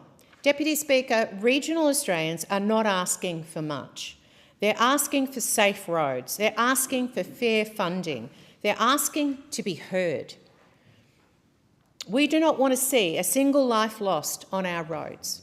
But reducing speed limits without fixing roads is not the answer. It's a lazy substitute for real investment and real leadership. So today, I call on the government to abandon this misguided proposal. I urge every transport operator, every farmer, every small business owner and every regional council to make their voices heard before the consultation closes on November the 10th. We are sending a clear message. Regional Australians want and deserve safer roads, not slower roads. We want real solutions, not ideological shortcuts. And above all, we want a government that listens, invests and respects the people who keep this country running. Thank you. Is there a seconder for this motion? I second the motion. Thank you. The question is that the motion be agreed to, and I call the member for McEwen. Thank you very much, Deputy Speaker. I'll tell you what, there's not much more hypocritical you'll find in this place than listening to the Nationals complaining about road funding. And I say this in absolute honesty because we've just heard 5 minutes of whining and complaining about something that was actually done by them. In 2018, then Deputy Prime Minister Michael McCormack, the member for Riverina, had this specific plan laid out. In 2018, as part of the Road Safety Action Plan, was a commitment to lower speed limits. That comes on top of the fact that you would have thought a member from Victoria would have stood up during those 9 years and complained about Victoria only getting 7% of the infrastructure spend nationally. But no, it was absolute silence. That was okay to build a backlog of potholes and road repairs and no investment in Victoria because they were in government. Now suddenly, oh, look at this, it's a big problem. You can't expect all this backlog to be fixed in 5 years. But what you can expect is a government to be out there working for rural and regional Australians. That is why there is more Labor MPs in rural and regional seats than the National Party, because we got rid of those that sit around and do nothing, just enjoy themselves here, creating havoc but delivering nothing. We see more press releases on every single road project in Victoria than we did shovels or action. The amount of times they went to an election promising they're going to fund this, fund that, to do all these things for rural and regional Australia, they didn't do a thing. The National Party is the absolute most disgraceful party you could think of for rural and regional Victoria, because you look at every one of their seats, they have problems with education, with health and with jobs. The one consistency is re-voting in Nationals. That's why they're down to 4% of the national vote, because they do not deliver. They're just a little tail on the back of the coalition dog, and all they do is wag and deliver nothing. We've seen through the campaigns, and I look forward to the member for Riverina coming in and talking about how we looked at the Watson Street ramps as being so important in rural and regional Victoria. He promised it. He wanted to get behind it. But of course, the knifings seen him removed for the member for New England, now the One Nation member for New England, I think, saw that gone. We've seen him go to the election under the Urban Congestion Fund, the Car Park Rorts Fund, promising we're going to build car parks in these areas.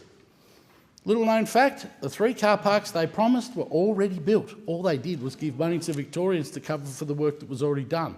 Then they promised to build new lanes on the Hume Freeway. And what did we get? A $50 million announcement. Big fanfare. They even sent one of the National MPs down. First time he'd been down onto the Hume Freeway to see what was going on. Promising $50 million to put a new lane on the freeway. We know it was a zombie promise, because if they think they can deliver 23 kilometres of dual lane for $50 million, they got rocks in their head. It wasn't going to happen, but they didn't deliver a single thing. They went to that election and the 22 election lying to the people of McEwen, lying to the people of Nichols and Indi about getting these things fixed. They never delivered a thing. So what have we done? We have doubled the funding to Roads to Recovery. We have seen since coming to government, Roads to Recovery has gone from $500 million to $1 billion this year. We know that it's worth noting that when we formed government in 2002, we learnt again through the sneakiness and the mischievous work of those opposite, the coalition government had frozen maintenance to highways all the way back to 2013. That's the contribution the Australian government makes towards essential maintenance and highways that we all rely on. So what you've got is an absolute joke being put up here by the member for Murray, Malley, sorry, about road funding and needing all these things to be fixed, like potholes. But of course, doesn't get up and stand up and say, look, you know, I was part of a government that froze that funding 10 years ago and caused backlogs for years and years. A bit like the electricity bills. They complain about electricity bills, but never once have you heard them get up and say, we are so sorry that we hid the price rises from the Australian public, but it's simply part of their DNA to be disrespectful to the Australian people by sneakily hiding price rises because they didn't want to go to an election and face the fact that they had done nothing. An absolute failure of a government, and that's why we're sitting where we are today. Every single measure on road funding, you can see our government has been delivering. We have delivered more roads, more road funding and more project results in 3 years than they could muster up press releases in 9. It is an absolute joke, and seriously, the member should apologise. Member for Cowper.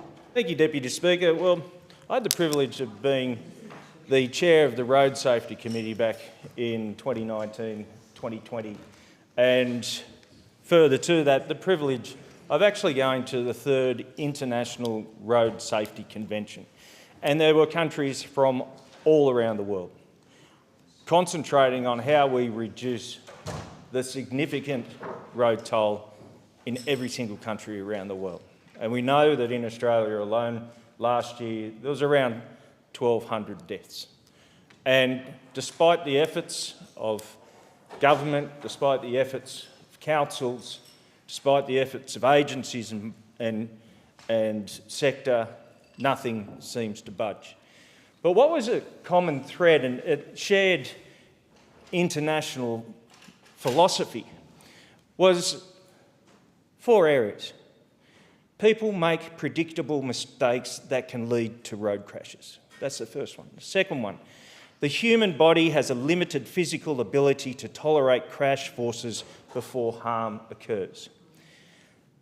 This is the big one. A shared responsibility exists among those who fund, plan, design, build, manage and use roads and vehicles to prevent crashes resulting in serious injury or death. And finally, all parts of the system must be strengthened to multiply their effects, and if one part fails, road users are still protected. I'll go back to 3. A shared responsibility exists among those who fund government, plan government, design government. And what we're seeing now, one part has failed, and that is the Labor government's funding to our regions to fix our roads. And whilst the last speaker might say, we're spending this much here, we're spending that much there, you're not spending it in our electorates. You're not spending them in Nationals' electorates. And I know, because I go out and I speak to my mayors and I speak to the councils and to the councillors and I speak to our people who use those roads. So imagine the outcry. And Deputy Speaker, I would imagine you're getting the same outcry in your electorate. When our people are being told, victim shaming, your roads are going to be reduced from 100 kilometres an hour down to 70 kilometres an hour because you can't be trusted to drive on the same road you've been driving on for 30, 40, 50 years. You're too irresponsible to drive on that road, so we're going to reduce it to take care of you. That is not the issue. That is not the issue. Absolutely. We need to be respected in the regions. We need to be able to make our own decisions. This consultation, which is, thanks for extending it by 28 days, Labor. This consultation is an affront. It is offensive to regional and rural people, I'll get it out eventually, that they are too irresponsible to use the roads in their current state. Well, fix their state. Fix the roads. Come into our communities, Labor, fund our roads. It is a little bit like Crocodile Dundee. Remember? pulls out a knife. Crocodile Dundee goes, "That's not a knife, that's a knife." Well, we've now got the same competition. That's not a pothole, that's a pothole. And that's what our communities are facing. So this is an affront to all those intelligent drivers in the regions. Those farmers, those truck drivers, those tradies who for years and years know those roads like the back of their hands, to be told, "We're going to go out and consult and we're going to protect you from yourselves." Well, Labor, you're out of touch. You say that National's out of touch. We know our people. You are out of touch with your electorates and our electorates and the crossbench electorates. If you think you can walk into our communities and reduce the speed limit from 100 down to 70, because we will not cop it. Fix the roads. Member for Gilmore. Thank you, Deputy Speaker. Well, I love to talk about regional roads because I know how important roads are to people in my regional community. Everybody's talking about roads, even Cliff Hoffman, who was a Year 7 student at Bomaderry High School. Cliff won the Raise Our Voice competition in Gilmore, and last week I read out Cliff's speech in the Australian Parliament, and you guessed it, Cliff's topic was about potholes and how he wants the local roads in the Shoalhaven to be fixed. And I couldn't agree more with Cliff. And that's why, after a decade of neglect by the former coalition government, the Albanese Labor government is delivering record investment funding for regional roads. Since coming to government, we've been doubling the Roads to Recovery program from $500 million to $1 billion. This has already been baked into the budget and will remain at the higher level into the future. This is a significant change which will provide more funding to local councils. And I know in Gilmore that Shoalhaven, Eurobodalla and Kiama councils really rely on this funding, and now it's increased funding to help fix local roads. What I really like about the Roads to Recovery program is that councils determine which local roads are to be funded under the program, and there are some really beaut and important roads that have been fixed and are set to be fixed into the future. Just last week, Eurobodalla council staff sent me their list of 2025-2026 roads, and I can say it is an extensive list of local roads that is benefiting. Well done, Eurobodalla Council, and I know locals in the Eurobodalla Shire will be eagerly awaiting and thankful for those local roads being fixed with additional funds. Deputy Speaker, despite writing to Shoalhaven City Council in July this year, requesting to be provided regular updates on the $40 million Shoalhaven local roads package, funding that I secured as an election commitment and delivered in the October 2022 federal budget, I remain disappointed that Shoalhaven City Council has not provided me that information. I am bemused by how something so simple, to provide simple information direct to me and to the public in a regular and transparent way, can be so difficult. I know constituents in Gilmore would really like a simple description of each of the 6 roads to be fixed and estimated timelines for each road intersection to be fixed. It's not really that hard. We pay our rates and taxes. Deputy Speaker, the good news is we've also significantly increased funding for the Black Spots program. This is a great program which we've increased from $110 million to $150 million annually, supporting more life-saving road improvements across the country.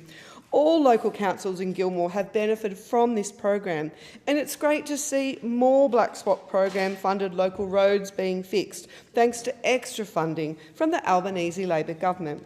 Deputy Speaker, the Local Roads and Community Infrastructure Fund is also a fabulous federally funded program that helps local councils with projects such as roads, community halls, parks and sports facilities, bike paths and playgrounds. And it's terrific to see lots of great road and community infrastructure projects being funded in Gilmore under this program.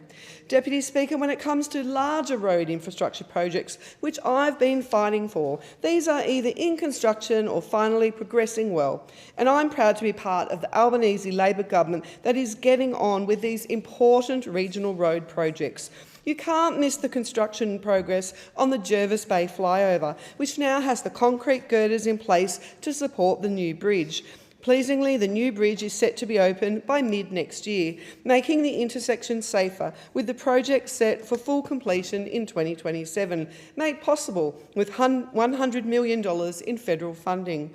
The Milton-Ulladulla bypass is progressing well, with $752 million in federal funding. The Princes Highway duplication between the Jervis Bay turnoff and Tomarong is also progressing well, with $400 million in federal funding. And the Nowra bypass, after a decade of inaction from the Liberals, is in the early planning stage, with $97 million in federal funding. Whether it's providing more funding to help local councils with local roads or funding major roads projects, we're getting on with the job of fixing our regional roads. The question is that the motion be agreed to. I call the member for Parkes. Deputy Speaker, last week I rose to speak about the atrocious state of regional roads in this parliament, and I'll continue to rise to speak about this until the matter is attended to by this Albanese government. This latest move by the Albanese Labor government to cut road speed limits throughout regional Australia, where there is no signpost to 70 kilometres an hour, is a clear indication that they do not intend to provide the funding for councils to fix their gravel or their sealed roads in regional communities. Instead, they're asking regional people to simply just drive slower. This is yet another very clear message to people who choose to live in rural, regional and remote communities that they simply don't matter to the Albanese government. Deputy Speaker, when you travel across many parts of regional Australia, such as the Parkes electorate, you are often travelling hundreds of kilometres to get to the next dot on the map. A trip to the supermarket in a remote area can be a trip longer than some urban Australians could contemplate taking in a full year. This means that many people who live in those areas, people who visit those areas, people who save lives in those areas, do business in those areas, will not only be travelling substandard roads, but they will have to factor in significant extra time. This is an extra time for emergency response, extra time and cost for freight, extra time to get goods to market, and as the Pastoralists Association of the West Darling have said, long-distance transportation of livestock should not be adversely impacted by inappropriately low speed limits. They noted more time on trucks means worse animal welfare outcomes and danger that trucks delayed by speed limits may not be able to make delivery curfews.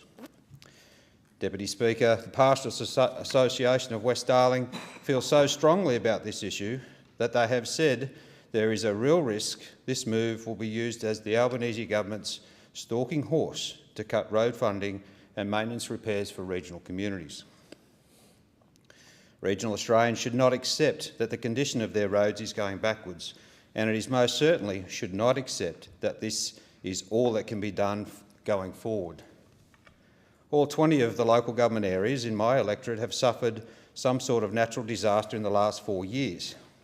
As I've said here before in this place, their applications under disaster relief funding have been treated with contempt. Almost $150 million of funding has been knocked back for these roads in the Parkes electorate. I've asked the mayors and general managers of these councils, and I know just what impact that is having. These councils are the ones who bear the brunt of the concerns of people when they cannot use the roads, and the people who are facing and being told, it's all good, just drive more slowly. Dubbo Regional Council has been knocked back $20.6 million and expected to fix the road damage. Lachlan Shire has been told it won't get $29 million. Berkshire Council denied $14.9 million.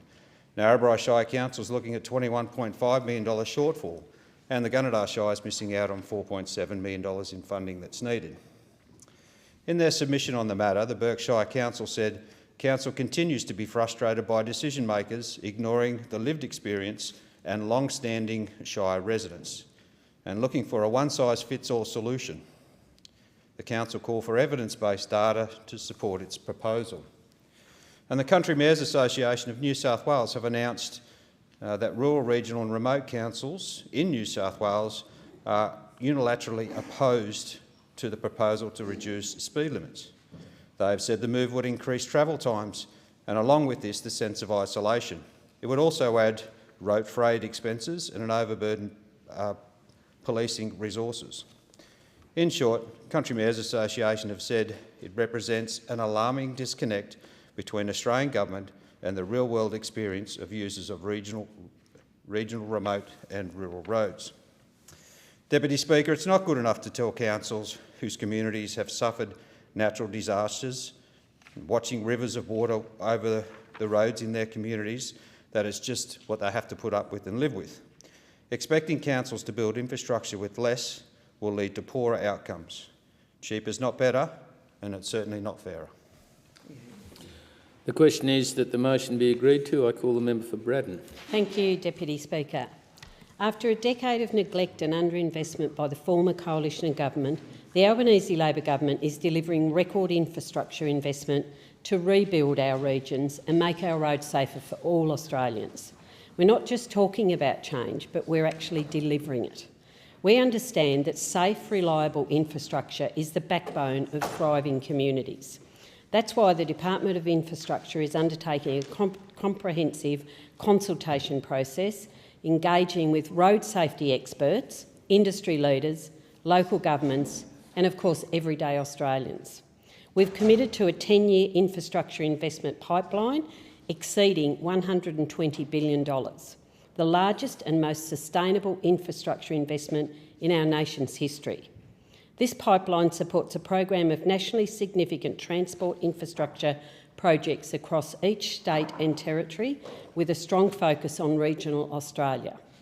As part of the 25-26 budget, we allocated $8.6 billion under the infrastructure investment pipeline towards 22 new major projects that will directly benefit regional communities.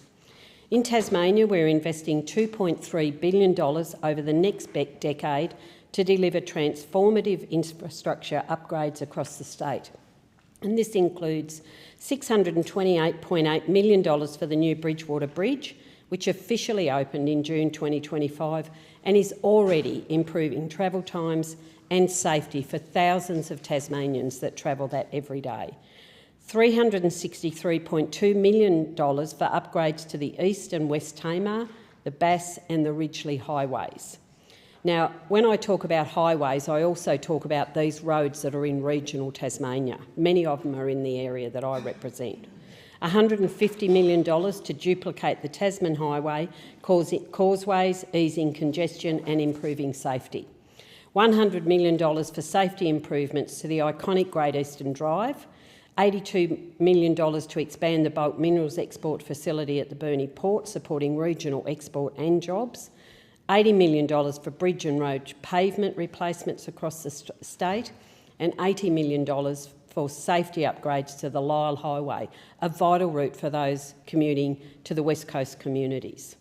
In addition, the 25-26 budget committed a further $345.2 million to 7 new projects, which include improvements to the Ridgely Highway, another corridor to the west coast of Tasmania. We're also backing Braddon's communities and industries by increasing support through the Tasmanian Freight Equalisation Scheme, our highway to the mainland. The Albanese Labor government has boosted TFES assistance by 25%, delivering additional funding over the next 2 years. This targeted investment will help reduce freight costs for local producers, manufacturers and exporters, make it easier for Braddon businesses to compete, to grow and to create jobs. In the electorate of Braddon that I represent, we're seeing real results on the ground.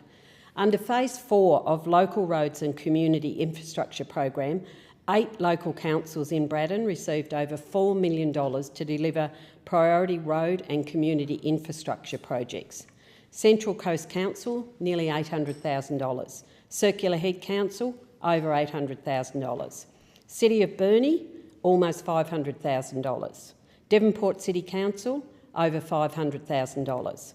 King Island Council, over $400,000. Latrobe Council, over $300,000. Waratah Wynyard Council, over $500,000. And the West Coast, over $300,000. These are rural, regional and remote areas in northern West Tasmania.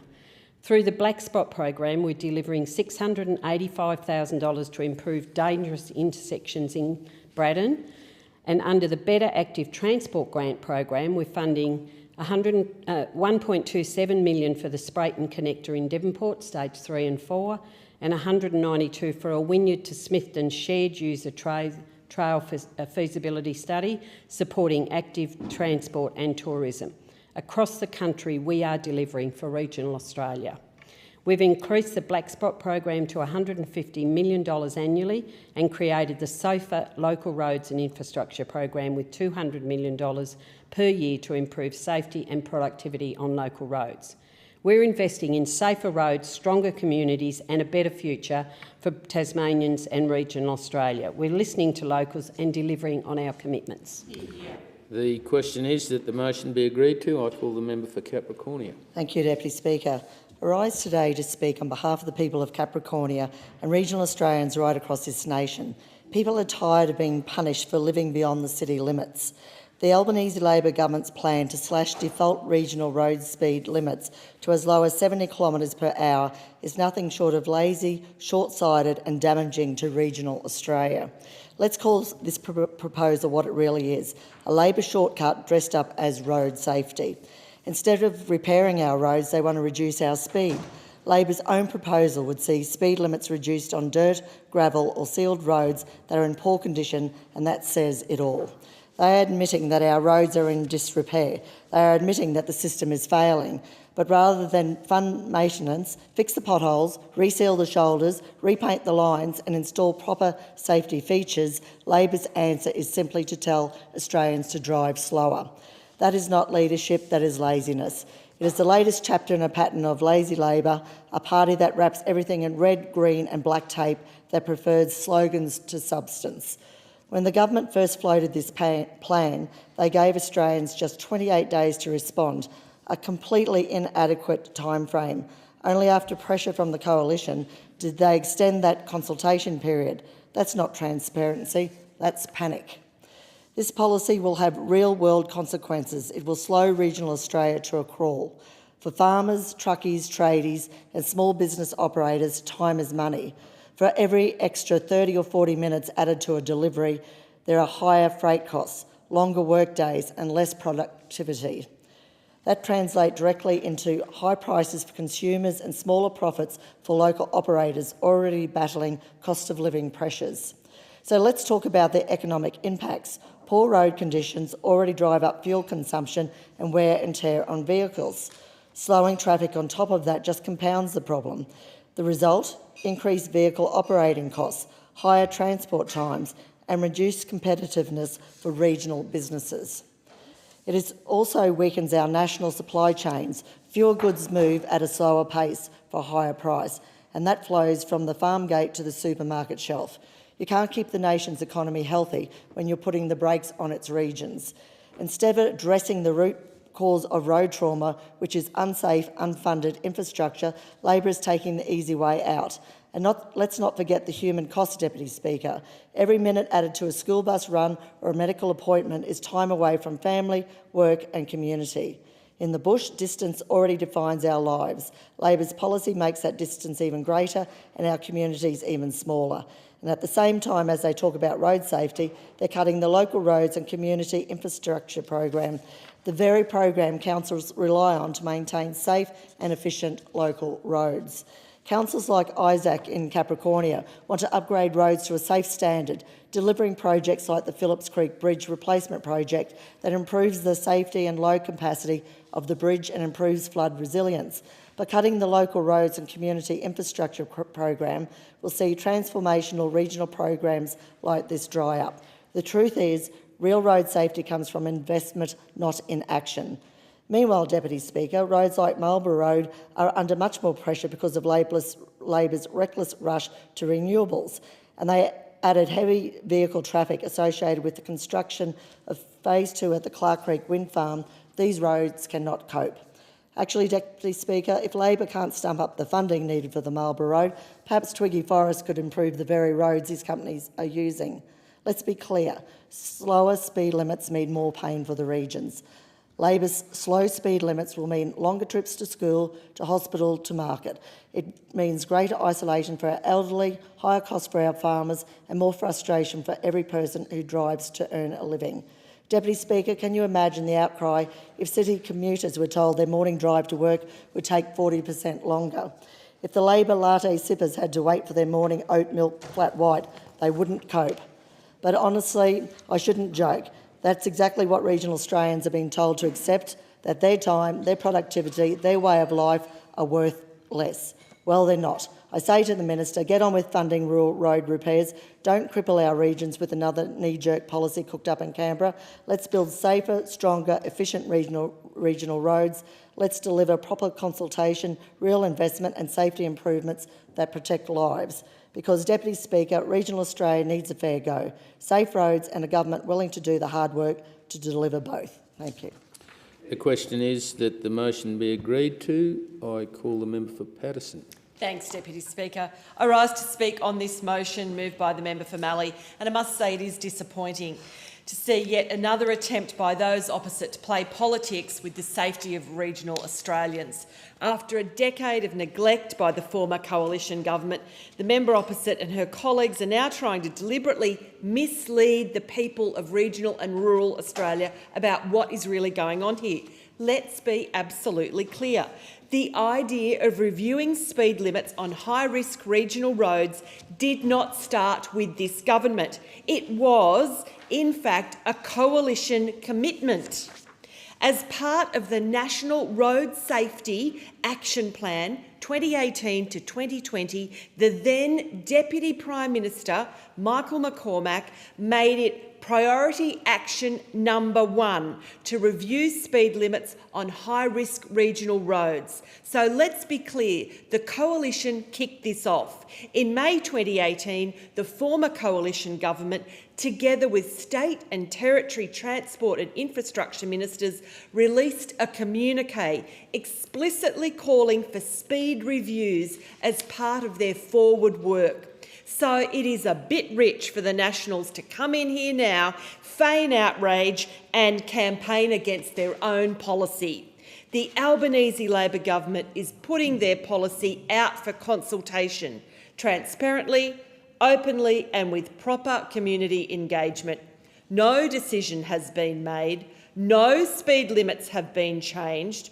What we are doing is seeking Australians to have their say on how we can make our roads safer. Now, Deputy Speaker, while those opposite are busy running scare campaigns, the Albanese Labor government is actually getting on with the job of investing in safer, stronger regional roads. You might say we're proceeding with purpose.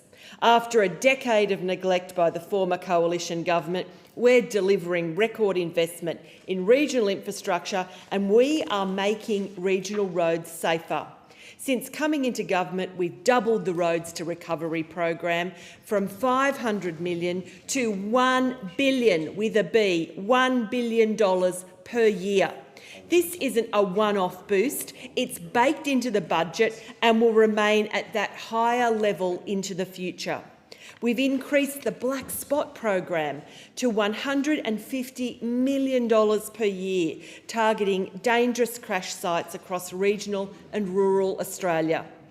And we've created the Safer Local Roads and Infrastructure program, providing $200 million per year to help local councils deliver the bigger road and bridge projects that make real differences in our communities. It's also worth noting that when Labor formed government in 2022, we discovered that the former coalition government had frozen highway maintenance funding all the way back in 2013, cutting support for the basic upkeep of the very roads country people rely on. We've reversed that Liberal freeze, ensuring that state governments have the resources they need to maintain and repair our national highways, fixing potholes, resurfacing and keeping our roads safer for everyone. Deputy Speaker, in my own electorate of Patterson, I have seen this funding in action. The M1 Pacific motorway extension to Raymond Terrace was stalled for years, dare I say decades, by the former coalition government. a vital piece of national infrastructure. They talked about it for years. They made announcement after announcement. They tried to pave the pavement in press releases, but failed to actually get the work started. This is a project that my community had been crying out for, and finally we are fixing this bottleneck. Since coming to government, we have fast-tracked the project, we have secured the funding, and we are building it right now. And those people who'll be driving that way at Christmas, I know it's still a hold-up, but by golly, the infrastructure is incredible. We're spending billions. We're fixing that last choke point between Sydney and Brisbane. I've been on site, I've met the workers, the engineers and the local contractors who are seeing this project finally come to life. It's creating jobs, improving safety and delivering the modern infrastructure that the people of the Hunter and those who travel through it richly deserve. So today we've just announced another lane opening in the Hexham Strait. Deputy Speaker, this is exactly what the people of Australia need: safer, better roads. There being no further speakers, the debate is adjourned and the resumption of the debate will be made an order of the day for the next sitting, and I call the clerk for the next order of business. Private members' business, notice number 7, Medicare. And I call the member for Deakin. I move the motion relating to Medicare in the terms in which it appears in the notice paper. So I call the member for Deakin. Do you have a seconder?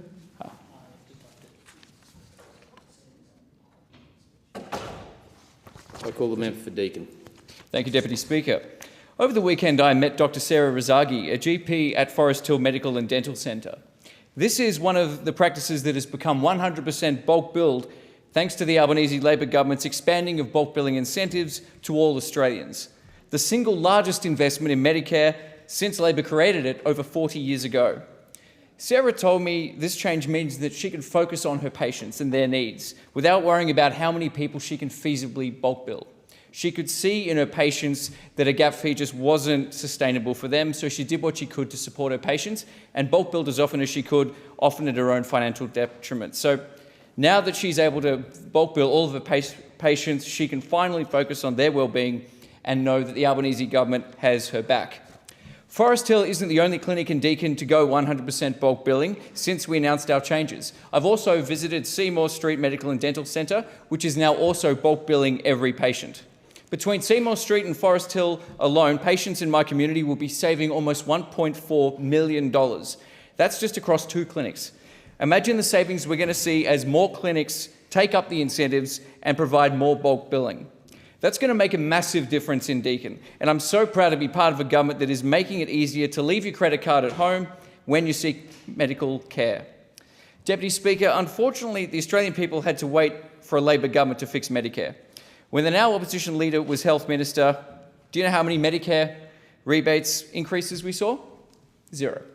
And I would go on further, but I know that the opposition leader is having a tough enough week, so I'll leave that aspect there. While the Liberals did freeze Medicare, the Albanese government has delivered the 3 largest increases in its history. And we're now making the single largest investment in Medicare since its creation over 40 years ago. We're investing $8.5 billion to deliver an additional 18 million bulk billed GP visits each year nationwide, as well as hundreds of nursing scholarships and thousands more doctors in the largest GP training program in Australia's history. For the first time since Labor created Medicare, we've expanded bulk billing incentives to all Australians with an additional new incentive for practices that bulk bill every single patient. That means 9 out of 10 GP visits will be bulk billed by 2030, boosting the number of fully bulk billed practices to around 4,800 nationally, triple the current number. The Albanese government tripled the bulk billing incentive in 2023 in what was the largest investment in bulk billing at the time. Medicare bulk billing incentives were available to providers if they bulk billed children under 16 and other concession card holders. We saw that resulted in about 9 in 10 visits being bulk billed for that cohort. Now, expanding these incentives to all Australians is going to be life-changing for a lot of people, because we know that even those that don't happen to meet the eligibility requirements for a concession card are often doing it at tough. It doesn't mean they're rich, and they will really benefit from finally having bulk billing returned to its glory. Already under our government, we've seen almost 2 million additional bulk bill visits in Victoria, and I can't wait to see even more people from my community leaving their credit card at home. GPs want this change, and around 1,000 practices have already signed up or expressed interest saying that they want to go 100% fully bulk billed, and I expect that more will do so once they see all of the advantages, both financial and to their patients, for doing so. Doctors like Sarah at Forest Hill Medical and Dental Centre want to focus on caring for their patients, not stress about money, not talk about money with their patients. They want to focus on the healthcare needs of those that have come to see them, and this provides them that very important opportunity. Because our investment, doctors can focus 100% on their patients, and more patients can be 100% bulk billed. To have such a large investment in the program, Medicare has had the best comeback this weekend other than Oasis. We've seen finally a whole lot of green and yellow signs, which has warmed my heart as I go around seeing more and more people and clinics talking about bulk billing returning to its former glory. We want to get to a point where those who need medical care don't hesitate to go see the doctor, get those interventions they need when they need them, rather than letting small things become big things. And we've seen too much of that over the last few years. Clinics have copped the Medicare freeze for a long time. They wore it as long as they could. Then COVID came along, so more and more doctors were left with no choice but to charge gap fees. This is an essential corrective action to ensure Medicare meets its promise to the Australian people, that finally people can go with their little green card, see the GP, get the support they need without having to worry about debt that might result. This is an essential public service. It's provided by private providers, but this is an essential public service paid for with a levy that all taxpayers are paying, and it's in... The member's time has expired. Do you have a seconder for your motion?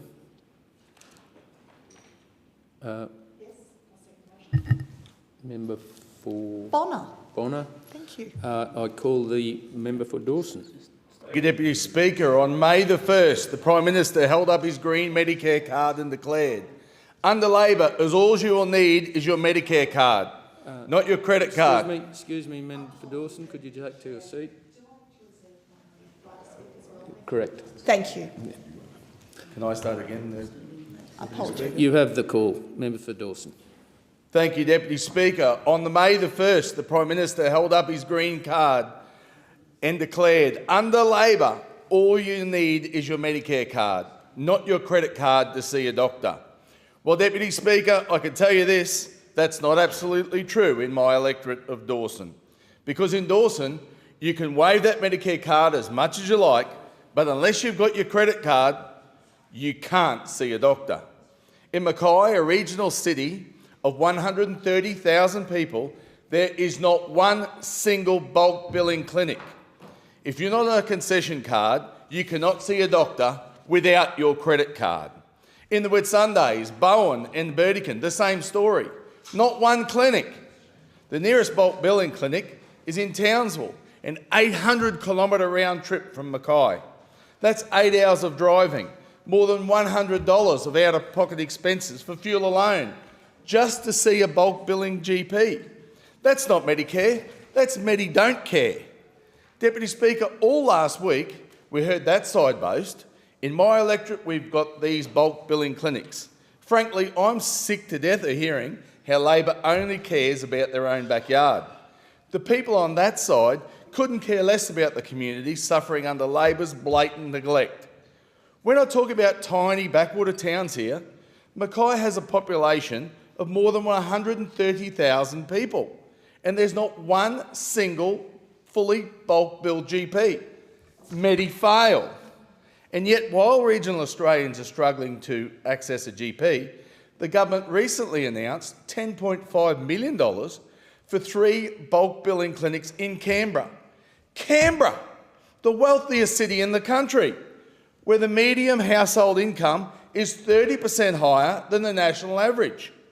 Meanwhile, regional Australians, the farmers, the tradies, the nurses, the teachers, are forced to fork out cash that they simply don't have just to get basic healthcare. The hypocrisy couldn't be any clearer.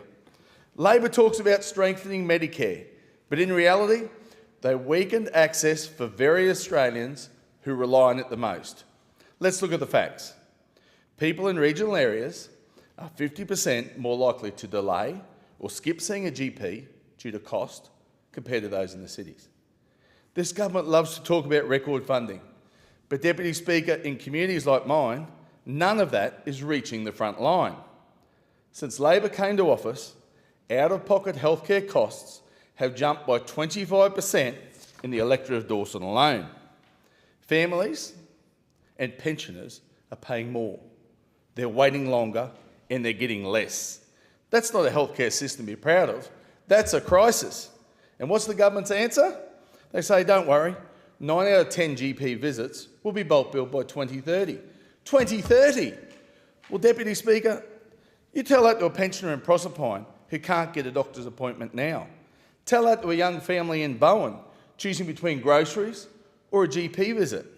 They don't need a promise for 2030, they need a doctor today.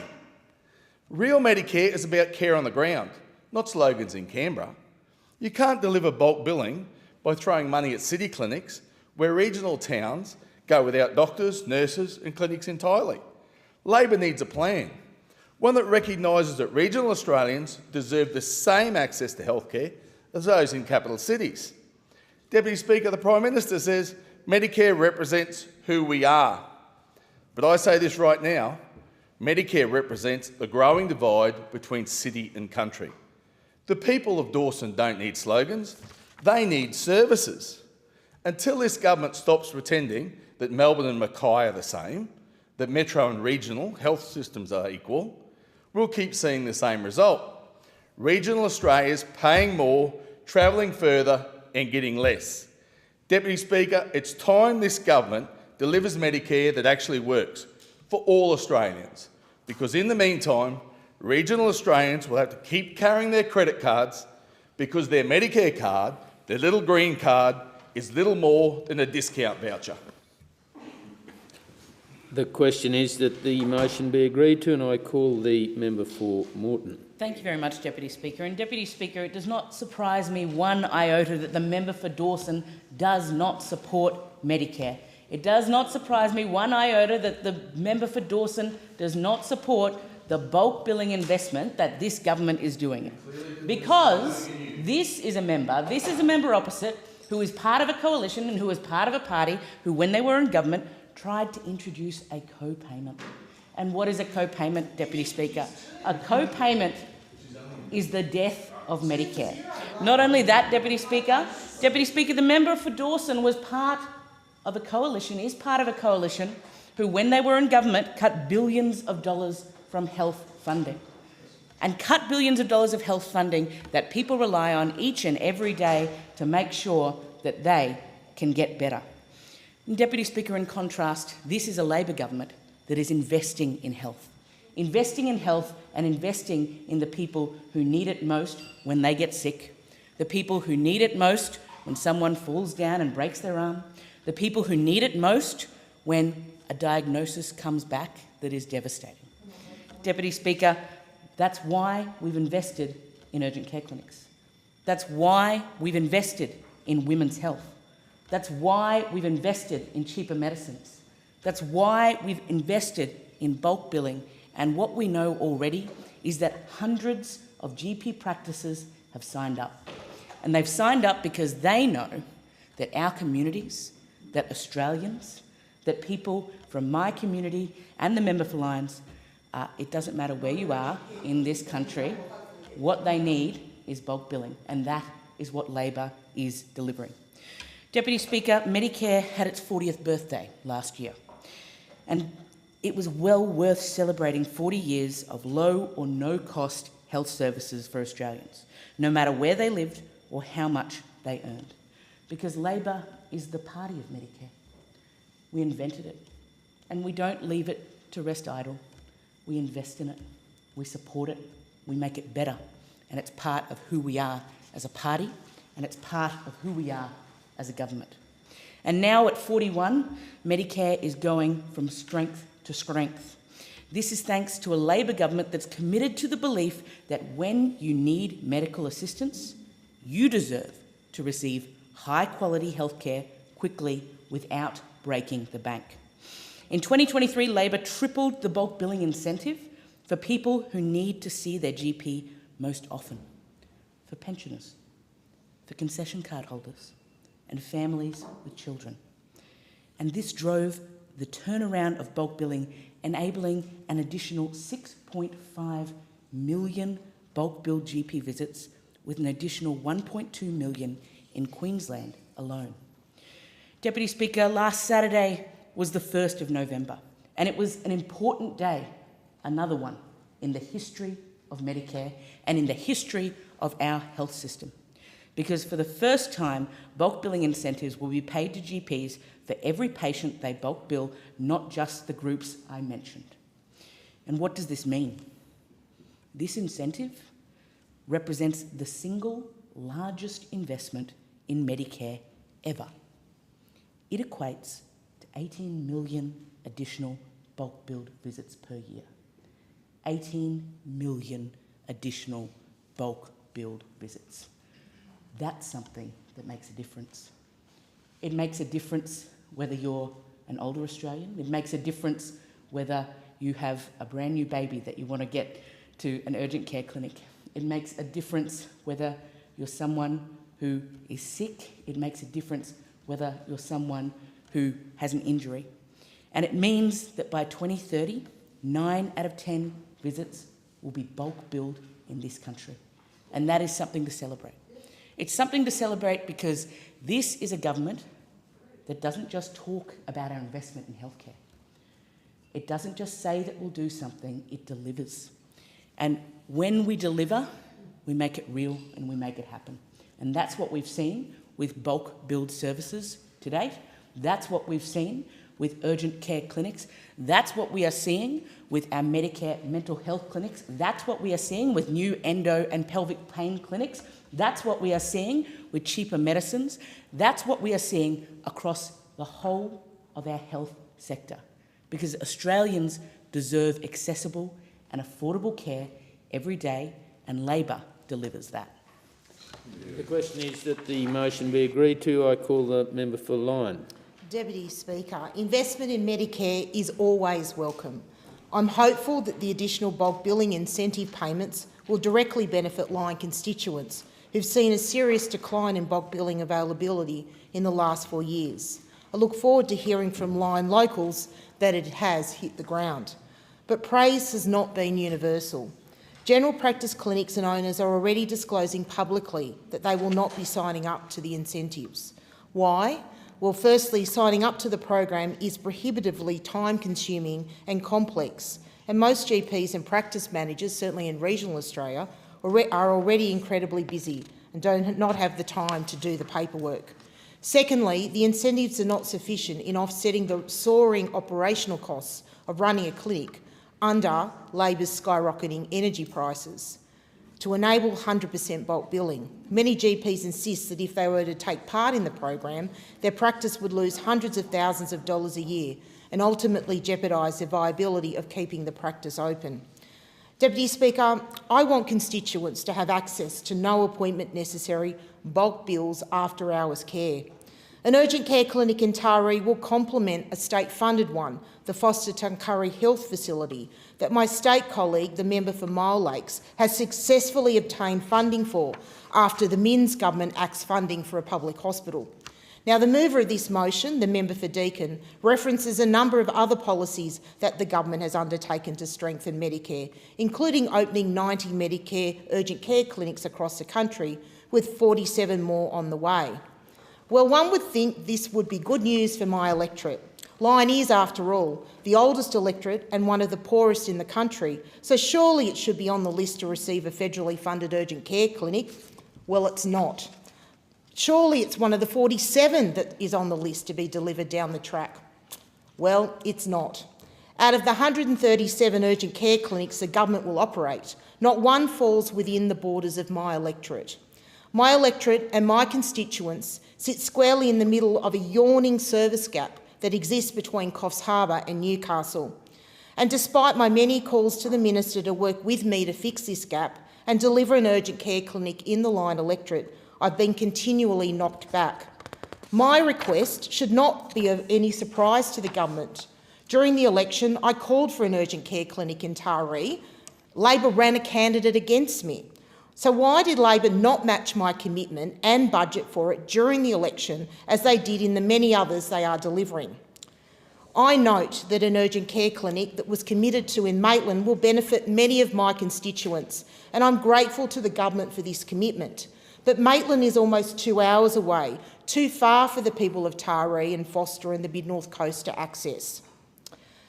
The member for Deakin, in moving this motion, also spruiked the government's lowering of the maximum cost of pharmaceutical benefit scheme, listed medicines.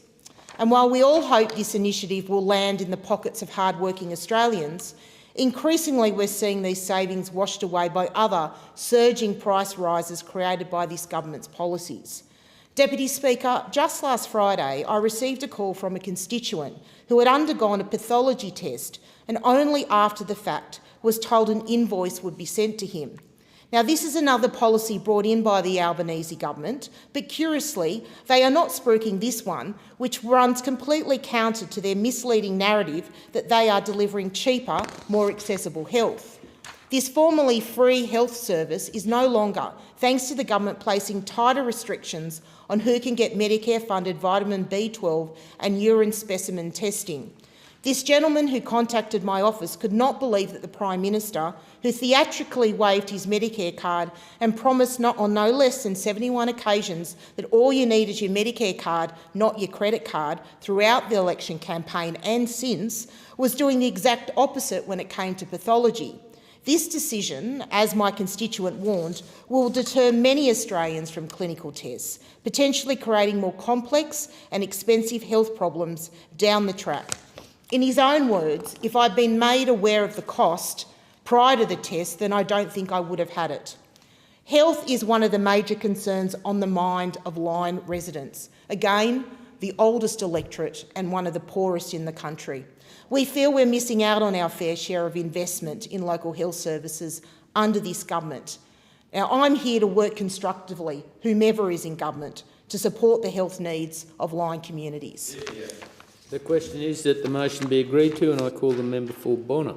Thank you, Deputy Speaker. And guess what's back? Back again. Bulk billing is back, and please tell your friends. In Bonner, we now have 11 fully bulk billed GP clinics and counting.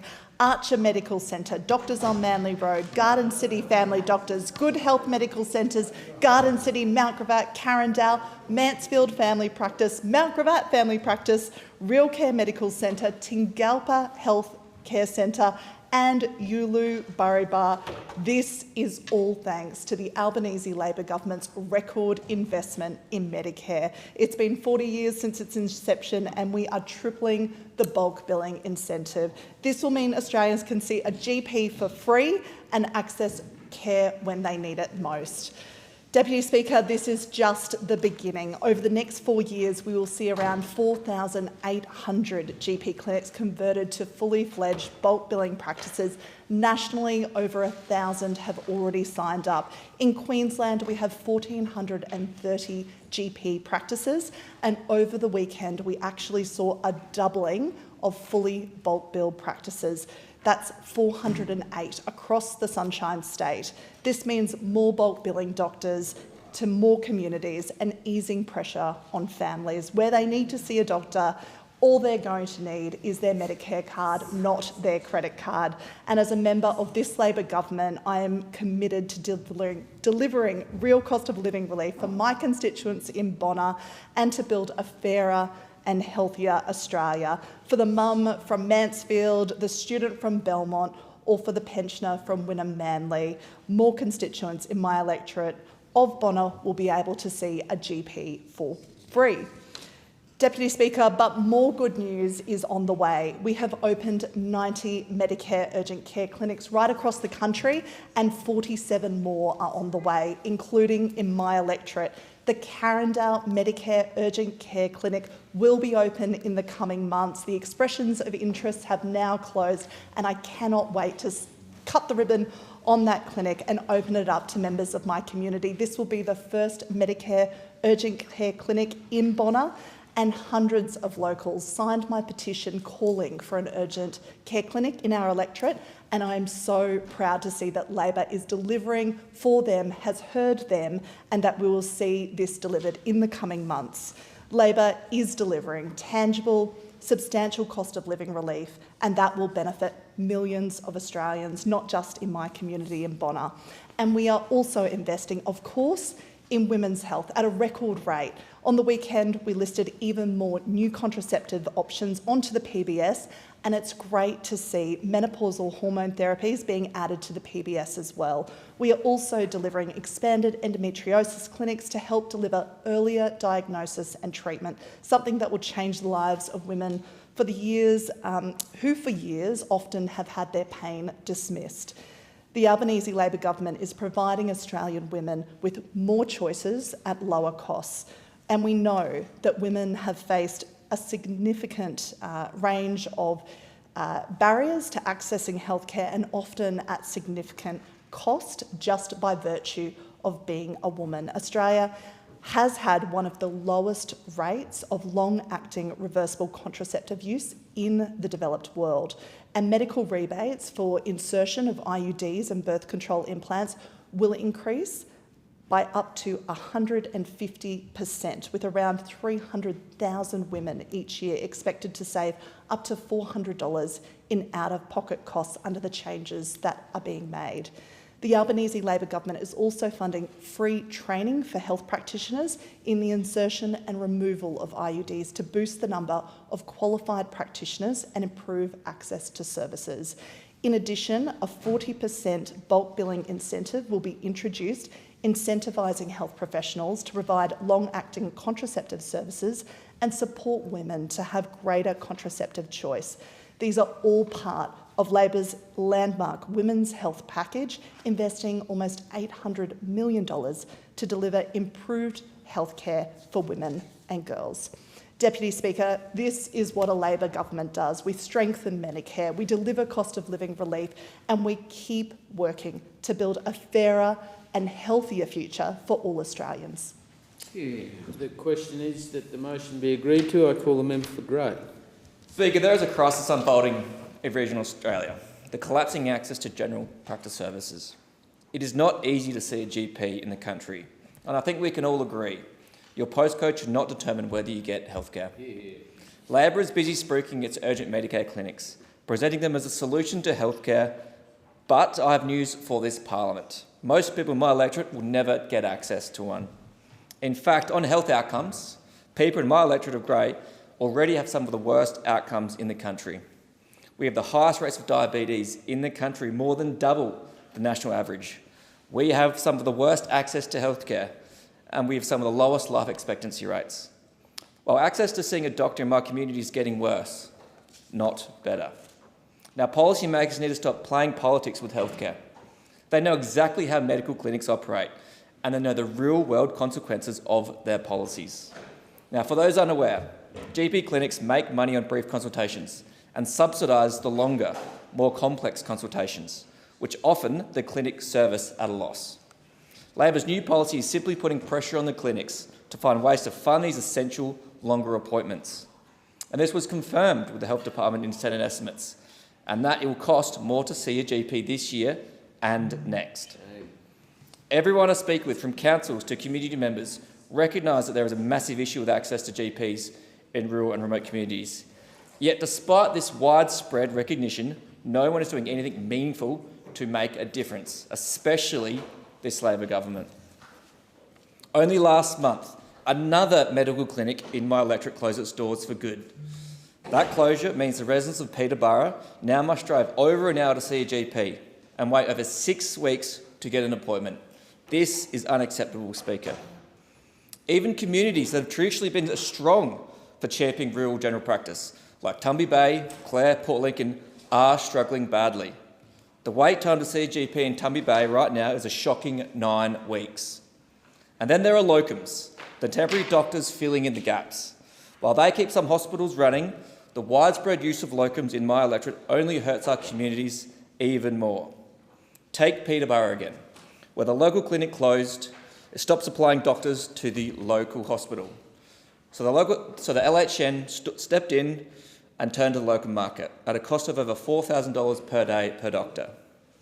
This situation is costing my own LHN $18 million per year, meaning less money for infrastructure and leaving old, ageing and frankly unfit hospitals in places like Wallaroo and Port Pirie without the upgrades they so desperately need. The core issue is that this government is fundamentally undermining the business model. As we have discussed, general practice is used to make more money on brief consultations, which would then help subsidise the longer, more complex ones. However, many simple consultations are being diverted. They are going to urgent Medicare clinics, where the government invests $246.50 per patient, or to nurse-led clinics, which cost $200 per patient. The simplest cases are even ending up in the emergency departments, which cost the taxpayer $692 per patient without an admission. This leaves GPs to deal with longer, more complex consultations. For these, the Medicare rebate is significantly lower per minute, with the government only investing about $40 per patient. Now, this government proudly talks about its new bulk billing incentives, but they are merely a small patch on a gaping hole. This government is approaching 4 years in office, yet they have delivered nothing but worse outcomes for my community. By contrast, the Coalition had a strong record on Medicare. We increased funding every year, from $18.6 billion under the former Labor government to more than $30 billion by FY22. We left office with bulk billing at record highs at 88%. And in the last year, 167 million free GP visits were delivered, 61 million more than the previous Labor government. And let's not let us forget about mental health. Labor has cut Medicare subsidised sessions in half, stripping vital support from 370,000 vulnerable Australians and ignoring the advice of experts and even their own review. I like to say that there's better access to mental health care in Mongolia than there is in regional South Australia. Speaker, to use the PM's own language, it is all BS. Before you can see a GP for free, you need a GP. And Speaker, the truth is, we simply don't have them in our communities. The question is that the motion be agreed to. I call the member for Gilmore. Thank you, Deputy Speaker. Well, the 1st of November 2025 was a great day. It was, of course, when the Albanese Labor government's expanded bulk billing incentives kicked in, expanding bulk billing incentives to all Australians, also with an additional new incentive payment for practices that bulk bill every patient. It follows on from our very successful tripling of the bulk billing incentives 2 years ago in 2023 for pensioners, concession card holders and students, and that proved very, very popular. We saw bulk billing rates increase, particularly for this cohort of people, and I can honestly say this makes a huge difference in people's lives. People are doing it tough, and we have always said we will provide cost of living relief where we can. The changes on 1st of November do just that. They're being welcomed by a whole host of GP practices in my electorate of Gilmore that are keen to also provide some relief for patients. I visited Grand Pacific Health in Nowra, one of the first medical practices in Gilmore to sign on to become a fully bulk billed practice. This is what practice manager Cherise Morris had to say. This will make a huge difference. If people don't have to pay that gap for general consults, that's food in their mouth. When you have to prioritise food or health, that's a problem. And I couldn't agree more. This is much needed real relief for people. Just before the 1st of November on Facebook, these posts started popping up by GP practices in Gilmore and in our Facebook community groups, like this one from the Sussex doctors at Sussex Inlet on the New South Wales South Coast. And they said, healthcare made more affordable at Sussex doctors. We're proud to be a fully bulk billing clinic, ensuring everyone in our community can access quality medical care. Your appointment covered by Medicare. Just bring your card. From general consultations to care plans, we're here to support your health at every stage without financial stress. At Sussex Doctors, your health is our priority, and now it's more accessible than ever. More access, less cost, better care is what they've said. Well, it's hard to argue with that. So I shared that post, and people started commenting about other local GP practices also moving to bulk billing every patient for GP visits, like Bomaderry Creek Health Centre, which has a new pop-up on their Facebook page which says, and I quote, bulk billing for all patients starting 1 November 2025. From 1 November 2025, there's no out-of-pocket cost for your GP visits at Bomaderry Creek Health Centre. How good is that? Recently, I also met with GPs at the Queen Street Medical Centre at Maruya, who are also taking up the expanded bulk billing incentives. They told me what a significant difference this will mean for patients and their practice. The 12.5% additional incentive payment for bulk billing every patient was also so welcomed. And the earnings boost is larger in regional areas like Gilmore, with a GP at a rural practice that bulk bills every visit to earn almost $24,000 more than a mixed billing GP for providing the same number of services. Because we need more GPs in regional areas, and these expanded bulk billing incentives help even more people in regional areas like mine. As at the 27th of October 2025, 21 GP practices in Gilmore indicated their intent to become a Medicare bulk billing practice, with 11 of those being currently mixed billing practices.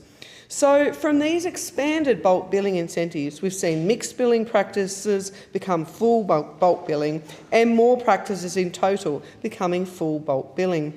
Here's what John said: "I already get bulk billed, but I'm glad it's extending. When people can see a GP without having to sacrifice their children's nutrition or rent, it makes us all smarter."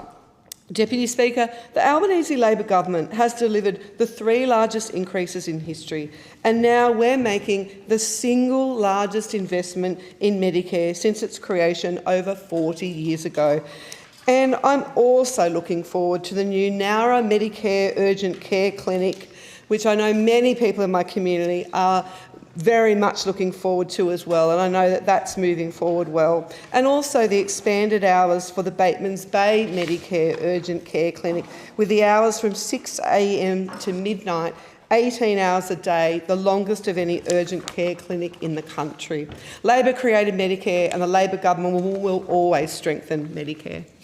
And I thank the member for Gilmore. The time allotted for this debate has expired. The debate is adjourned, and the resumption of the debate will be made an order of the day for the next sitting, and I call the clerk. Private members' business, notice number 8, 3G Telecommunications Network. And I give the call to the member for Mallee. Thank you, Deputy Speaker. I move the motion relating to the 3G Telecommunications Network in the terms in which it appears on the notice paper.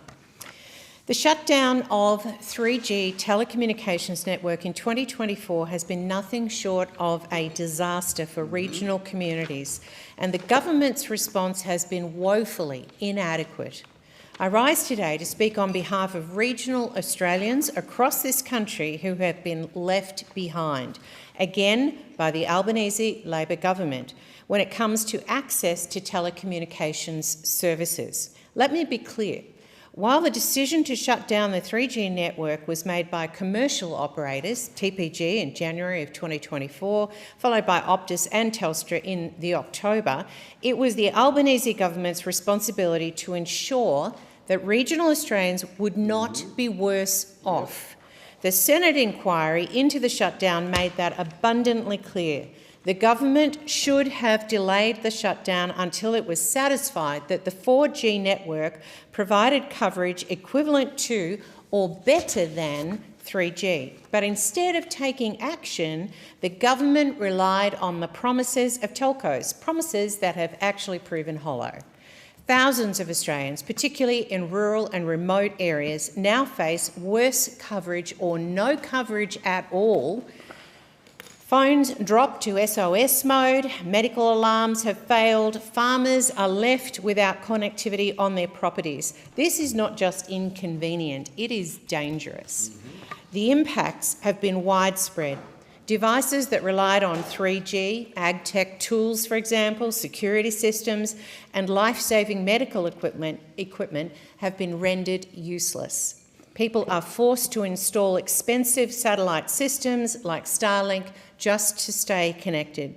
And all of this during a cost of living crisis, where regional Australians pay the same for mobile plans as city dwellers but receive a far inferior service. The government's response to the Senate inquiry's final report was lazy and non-committal. Labor have failed to agree to any new actions, they have failed to take responsibility, and they have failed regional Australians. The Telecommunications Industry Ombudsman received over 51,000 complaints from regional consumers between 2021 and 2024. These complaints range from poor service quality and outages to accessibility barriers and unresolved faults.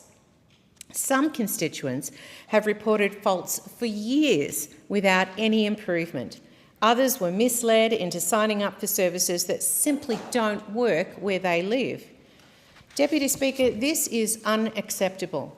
The Senate committee made two key recommendations in their final report that must be acted upon immediately by Minister Wells and the Albanese government. Firstly, to establish a program to help customers who lost mobile coverage due to the 3G shutdown.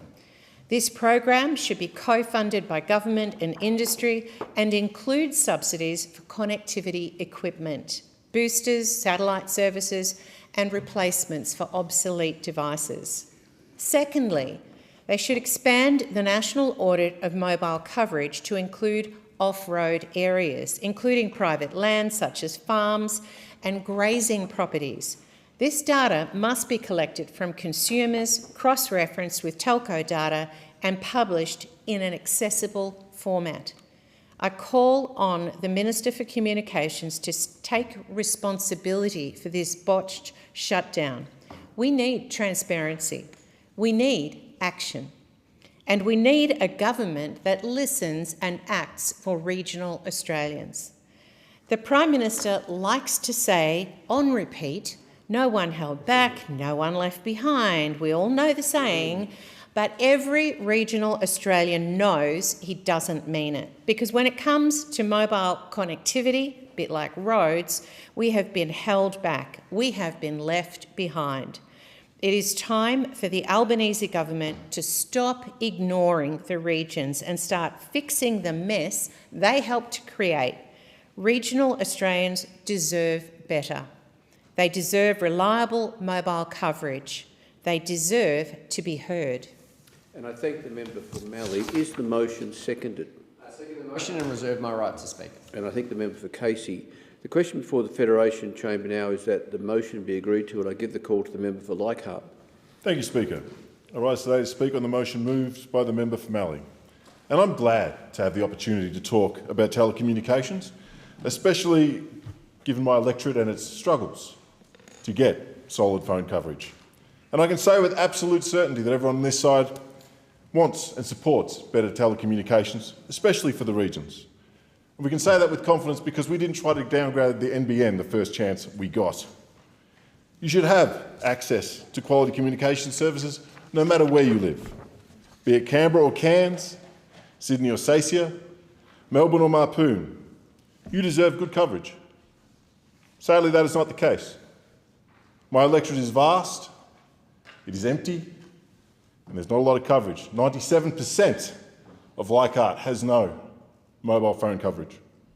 Now, I can make some jokes about how when I drive to Cowan or to Bamaga or to Weipa, spend 9 to 12 hours on dirt roads, that my Spotify doesn't work and whoever's driving with me has to listen to my singing. But that's not really the point. It's dangerous. It's always been dangerous. And there has never been coverage there. Doesn't matter how many Gs you put in front of it.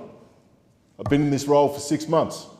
We've got commitments to get low orbit satellites, to get 100% of Leichhardt covered with mobile coverage. 100% from 3%. That's not on this government. That's on every other government previous.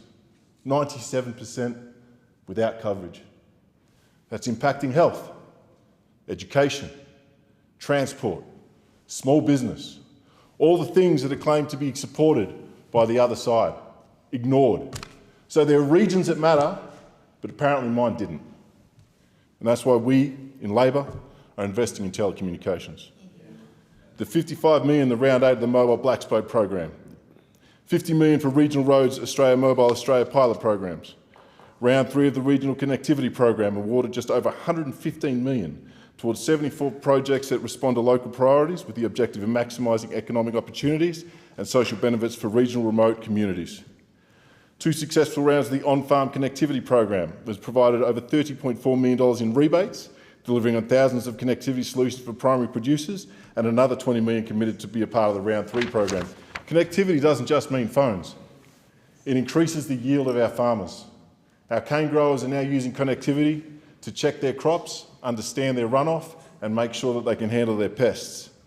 This is also part of the Better Connectivity Plan for regional and rural Australia, which will deliver $1.1 billion from 2022 to 2023 and to 2029 to 2030. The 3G shutdown, for better or worse, is happening. It's no good looking backwards, we should look forwards. And there's no doubt that Australians in some of the particularly regional rural areas are experiencing poorer connectivity because of this. But this was a commercial decision made by Telstra, Optus and Vodafone. And it seems that more often than not, the opposition's answer to everything is to blame the government or the Prime Minister, regardless of whose decision it was. So while they try and to put the pin on us, private commercial decisions, I wonder what else we can get blamed for here. Fantails were discontinued. I miss them dearly. Is that Albo's fault? Unlike those opposite, when something is impacting Australians, we step up. Since the 3D shutdown, the former Communications Minister convened a roundtable with telecommunications industry regulators and consumer advocates to reflect on Australia's 3G switch-off. This allowed the discussions to happen and what we can be doing better and as Australia transfers to new technologies in the future. We will give the people the reception that they need and that they deserve, that they needed and that they deserved a decade ago. The action is being taken now. So we're looking forward. In the communications push, there's a big policy push that will help, and that's a universal outdoor mobile obligation. The UOMO, that's a mouthful, will require Telstra, Optus and TPG to provide access to outdoor mobile SMS and voice coverages right across Australia. This will be able to leverage their existing mobile networks or use low Earth orbit satellites using direct device to technology. This is the change that is needed in regional areas. This is the change that is going to make a difference to the kids studying Arakoon.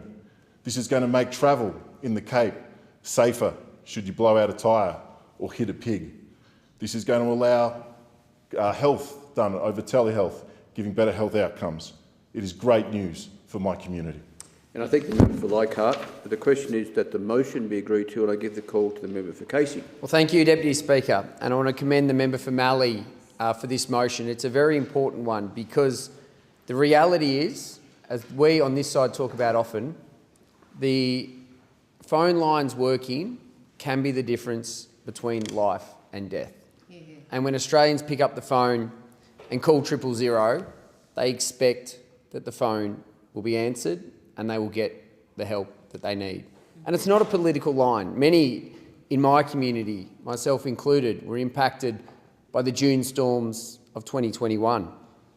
We were blocked into our home, Deputy Speaker, trees across the front of our driveway, unable to get out.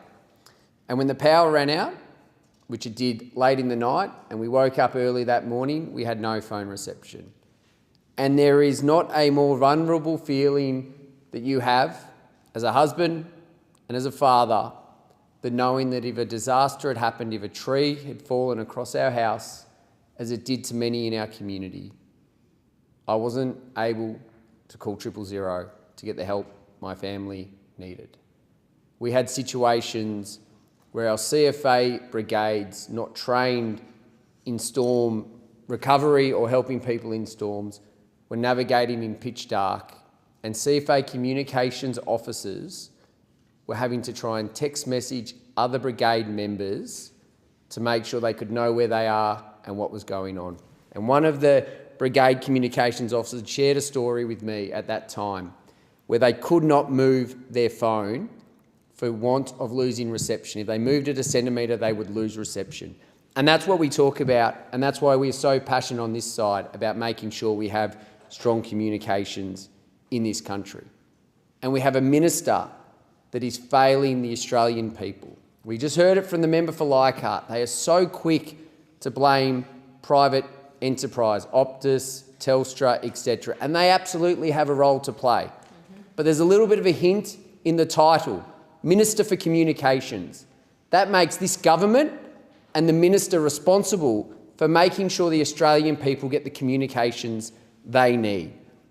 This minister has failed when it comes to 000 and has failed when it comes to 3G. And it's a pity the member for Leichhardt has left, because I would have loved to have reminded him that this government has been in power for 3.5 years and he seemed very generous in giving them a leave pass. Well, we will see as we move forward. He'll learn very quickly, Deputy Speaker, but this government is big on spin, low on delivery. So I'm going to look forward to tracking the reception in Leichhardt, and we will see whether, when it doesn't improve, which I'm very confident it won't because we know it's been from this government, whether the member for Leichhardt will call out the failures of this minister. I will watch with interest. And this minister was warned about the 3G network. This minister has been warned about 000. And what's the minister's response? I'm sorry, I'm a new minister. That's what we have from this government. And this is time urgent. This is not a time for politics. This is a time for making sure the Australian people have the support they need. We are now into November. We are now entering the disaster season for all Australians. I've been lucky and honoured to attend a lot of CFA annual dinners in my community in the last 3 to 4 months. And the message from the district commanders and from the captains have been consistent. Stay safe and look after yourself, because the conditions we see this summer are some of the most dangerous we have seen since Black Saturday and Ash Wednesday. And that's the reality. That is why we are urging the minister to act. But we get talk of roundtables. Roundtables aren't going to make sure that when someone needs to call 000, if they were on the 3G network, that it's going to work now. We have a minister that's obsessed with the spin, happy to fly to New York to talk about the social media ban. Important, absolutely, we support that. But not at a time when the 000 network is failing. It is about priorities. It is about making sure the Australian people are safe. And this minister has shown time and time again that she does not have the ability to deal with these issues, does not have the ability to call Optus to account, is afraid of transparency, has refused to attend the Senate hearing into the 000 failures.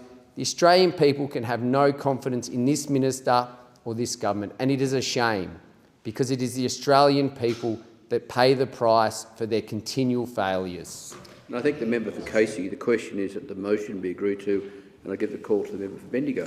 Thank you, Deputy Speaker. Well, it's another sitting week and yet another negative motion being put forward by the member for Mallee. It's become a regular occurrence by the member for Mallee just to put forward negativity after negativity. This is a bit of a rehash of an old motion that has no insight or no reflection on what her colleagues did when they were ministers and when they were in government. Let's just remind those opposite. Privatisation, market-driven. This is now the reality of our telecommunications. If you want to switch back to a government-owned service, that is going to take a lot of money.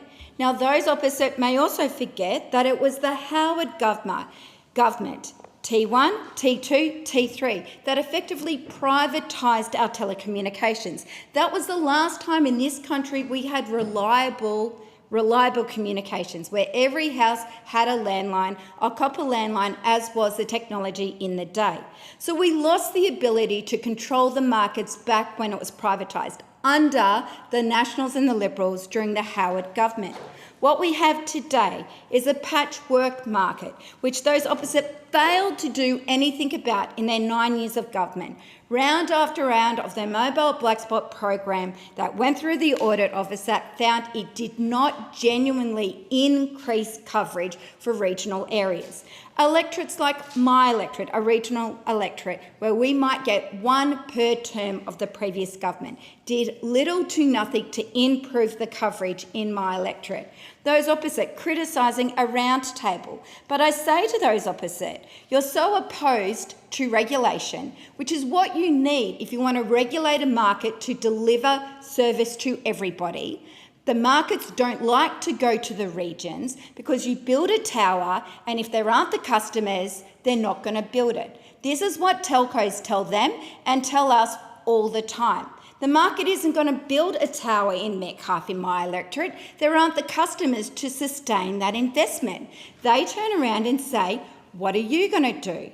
The program doesn't work, it's clunky. This is why we've had roundtables, to bring people together to say, what are the lessons? How can we make the market kinder? How can we adapt the market to deliver the services that we need? This is also why we committed to an audit, a 2022 election, which we are halfway through doing. It's been long-standing concern of people in the regions that the telco coverage maps do not reflect the experience of mobile users. Every member in the regions has experienced this. We ourselves have experienced this. The map says we've got coverage out in Tunagalla, but when you get there, the coverage isn't there. The map says you have coverage in Tubarak, but when you get there, it isn't there. Part of that is because each telco has its own metrics, its own way of measuring it.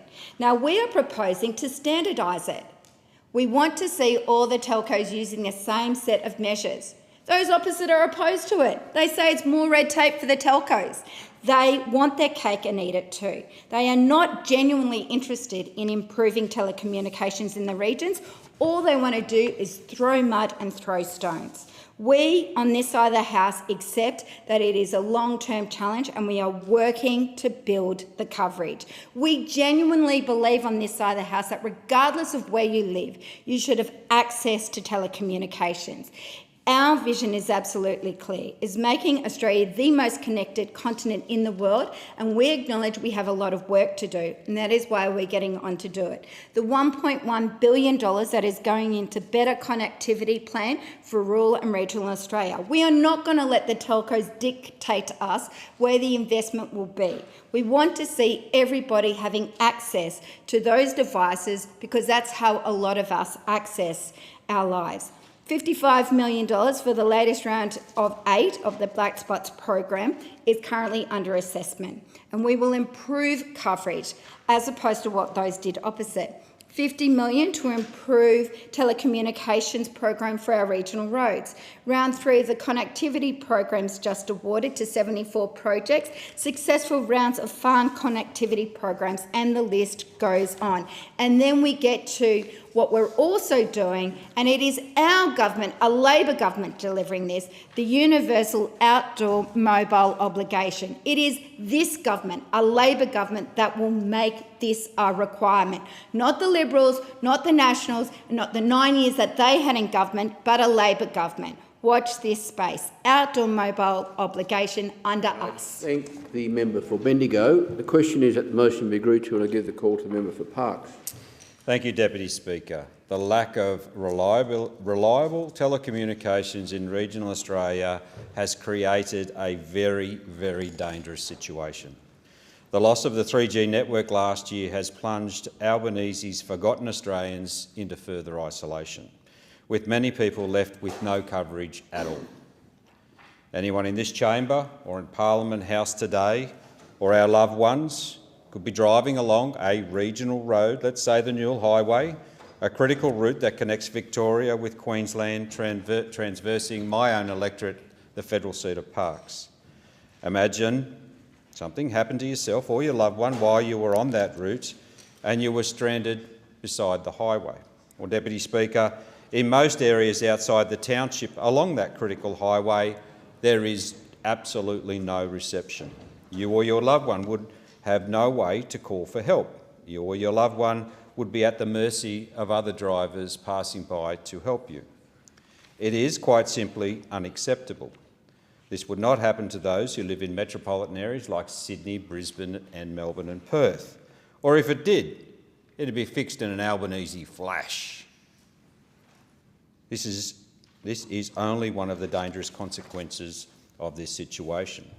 As I connect with residents right across the 407,000 square kilometres of my electorate, they are constantly telling me of their frustrations trying to conduct a business, in trying to stay in touch with family and friends, and to feel secure in the fact that if they need to, they can contact someone for urgent help. I heard only today from a business in Gilgandra that when a purchase is made, staff need to stand outside in the street for the EFTPOS machine to work. Can you believe it? Communication devices do not work under steel roofs. Not only are phones and EFTPOS machines not working or working at limited levels, but there are other consequences, such as impacts of alarm systems and software that pinpoints your location in an emergency. Our critical regional organisations, such as the Country Women's Association and the National Farmers Federation, continue to voice their frustrations with the problems that are caused by poor connectivity. The CWA has noted it impacts on basic activities like internet banking, accessing weather updates, distance education and business needs.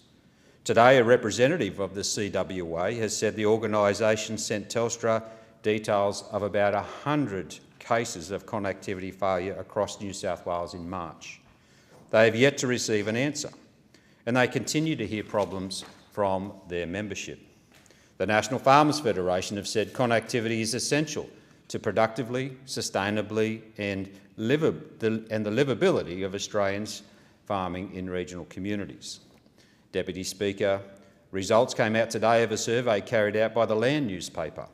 The Land said they received 318 respondents from people who say they are simply fed up. They're fed up with poor standards of telecommunications and that it's going backwards. Respondents quoted that the major issues were safety, use of farm technology, health, connections with family and friends, the extra cost of boosters and even in pest management. There were responses from people with health conditions who were afraid that they could not reach help in an emergency, and people are carrying multiple SIMs in their pocket. Phone calls are dropping out up to 15 times in 10 minutes. Deputy Speaker, in the world of regional people we live in today, you cannot conduct a business, you cannot grow your farm, you cannot complete your education, you cannot make bookings, you can't do your banking, and you can't even have your say on legislation without connectivity. The catastrophe of no communications with many regional Australians are facing could be prevented if the Albanese government simply cared enough to do something about it. These are regional people who pay the same or sometimes significantly more than Australians who live in the city for the privilege of telecommunications. It's not only dangerous, it's utterly disgraceful. It's time to switch the lights back on in regional Australia and treat regional Australians with respect. The situation is not cheaper for regional Australians, it's not better, and it's definitely not fair. I thank the member for Parkes. The question is that the motion be agreed to, and I give the call to the member for Macquarie. Thank you, Deputy Speaker. It's really good that we're here talking about connectivity and about old technology being phased out for new. And I appreciate the member for Mallee's concerns about 3G, but essentially the needs of Australia's modern economy and the broader community outgrew the capabilities of 3G.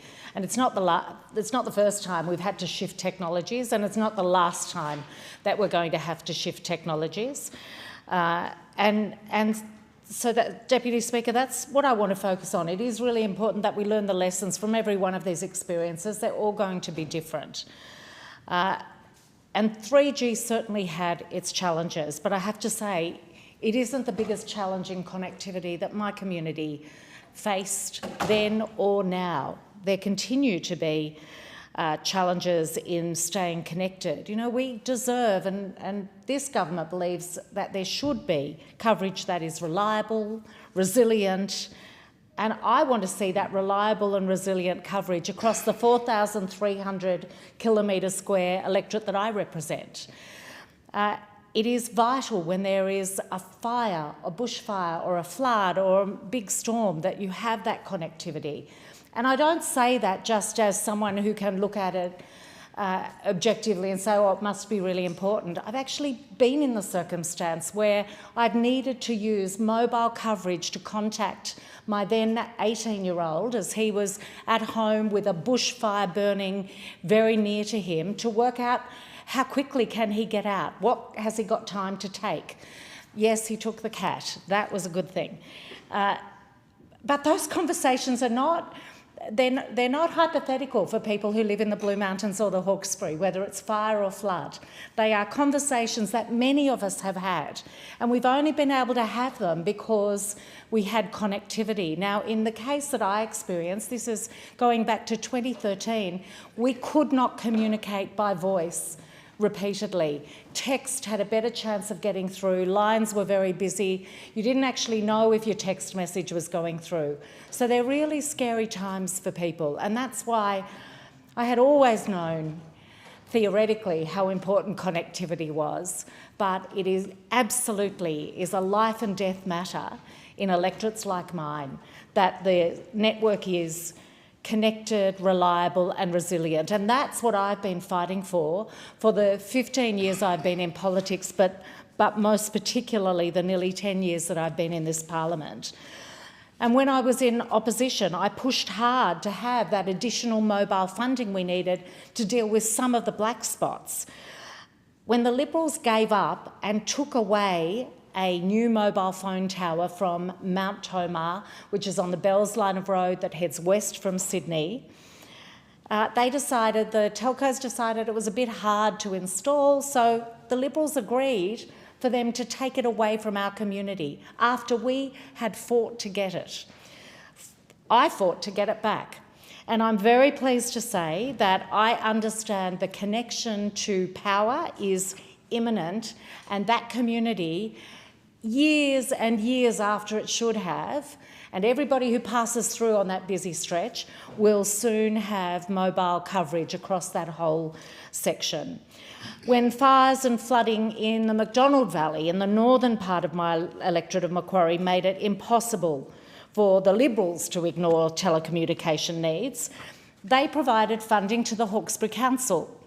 Now, Hawkesbury Council had minimal experience in and expertise in mobile phone installations. However, that was the decision the Morrison government made. And on coming to government, because they lost that election that had been a commitment on, but on coming to government, with no movement having occurred, even though we had been assured that things were in place, no movement had happened on that. The funding hadn't even been properly secured. We worked hard to secure the funding and to bring Council and Telstra together, along with some very savvy Macdonald Valley Association members, to deliver some improvements. Even now, we're still waiting on two parts of the projects in the valley and one section of the project on the Bells line of road at Barrambing. They weren't completed before the funding expired. And I'm still, to this day, fighting to get that one back on track, because my community needs those bits all linked up. We have Hawkesbury Heights with a new tower operating. Yellow Rock is about to get its new tower. And those things are the difference between life and death. The member's time has expired. I thank the member for Macquarie. The question is that the motion be agreed to, and I give the call to the member for Flynn. Thank you, Deputy Speaker. An elderly lady frantically trying to ring 000 as their neighbour has had a heart attack, but they can't get through to emergency services. A mother frustrated as she's unable to pay her household quarterly electricity bill as the two-factor authentication text isn't coming through from the bank. A worried father drives 40 minutes down the road to be able to call the local GP practice to book an appointment for his sick daughter. A community furious as they are unable to make calls or texts for weeks over Christmas as their local mobile phone tower is down from recent rain. An exhausted small business owner places a cash-only sign on the front door of their shop as EFTPOS machine has been dropping out all week. This is the reality of telecommunications in rural and regional Australia in the electorate of Flynn. Deputy Speaker, I strongly support the member for Mallee's motion that notes the following. The 3G telecommunications network was switched off on the Labor government's watch in 2024. The The interim report of the Senate inquiry into the shutdown made clear recommendations about the impending shutdown, recommending that the government delay the shutdown until it was satisfied that the 4G network provided coverage equivalent or better to the coverage provided by the licensee's 3G network. The government relied on the assurances of commercial operators to ensure equivalent mobile coverage after the shutdown.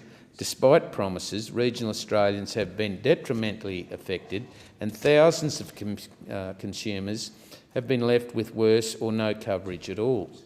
Furthermore, there have been reports of poor handling of consumer complaints about the loss of their service post-3G shutdown, and the government has failed to take responsibility for the fallout of the 3G shutdown in regional Australia, and its response to the final report by the Senate into the shutdown was again lazy and non-committal, failing to agree to any new actions, and calls upon the Minister for Communications to take responsibility for the botched 3G shutdown and its impact on the connectivity of regional Australians by providing transparency regarding the crowdsourcing component of the national audit of mobile coverage and expanding it to include off-road areas, including on private land such as farming and grazing properties, to ensure an accurate picture of the impact of the shutdown on mobile coverage is attained, and to thoroughly address the first recommendation of the final Senate inquiry report to establish a program to help customers that have lost mobile phone coverage since the 3G shut-off. Deputy Speaker, telecommunications have gotten that bad. My 3.5-hour commute to my hometown in Taroom in my electorate from my Gladstone office can take up to 6 hours, as I have to pull over frequently to take calls through from constituents and so forth. Not having a dependable phone service is undoubtedly isolating for individuals, stifling for business and potentially dangerous in any emergency. Landline telephones are often the only form of communication between one cattle station and its neighbours and the outside world, and these are in disrepair and can take weeks and sometimes months to fix when things go wrong. In rural areas, people with significant distances from service centres and even further from regional towns, and the need for reliable phone coverage is paramount and even more essential than cities, with banks and other essential services pushing for online over face-to-face assistance and closing branches in regions. There needs to be wider spread phone coverage instead of reductions. It's simply unthinkable that most in those in rural and regional areas are left with no communication capabilities or be ransomed by extraordinary prices to gain access. It's quite clear to me that in regard to the big telcos, telecommunications issue is one of economics rather than service delivery. I would argue that because of the enormous progression of technology and the cost, telcos are not interested in providing communications to communities where there is little or no economic benefit for them. And this is why all service obligations should be reviewed to provide better communications outcomes, and particularly for isolated communities. Deputy Speaker, I invite the Minister for Communications, the CEOs of Telstra and Optus, to the Flynn electorate to see how dire the situation really is. They need to speak to our regional communities and understand the impacts of the 3G shutdown is having now and how telecommunications continue to get worse. Expired, and I thank the member for Flynn. The question is that the motion be agreed to, and I give the call to the member for Bean. Thanks, Deputy Speaker. I'm pleased to be able to rise and speak to this motion and recognise the contributions of earlier speakers.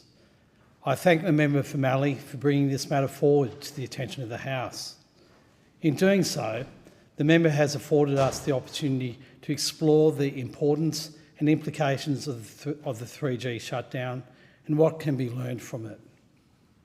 This issue sits at the crossroads of so much of what is important and relevant for all people everywhere. 25 years into the 21st century, it's an issue which touches on safe and accessible communications across all avenues and spectrums. It also directly concerns the constant change and advance of technology and the means by which upgrades take place.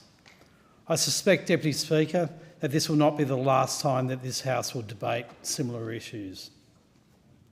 But, Deputy Speaker, let us be completely clear. The decision to turn off the 3G network was not one made by the government. This was a commercial decision, a decision made by Australia's 3 mobile network operators, namely Telstra, Optus and Vodafone TPG.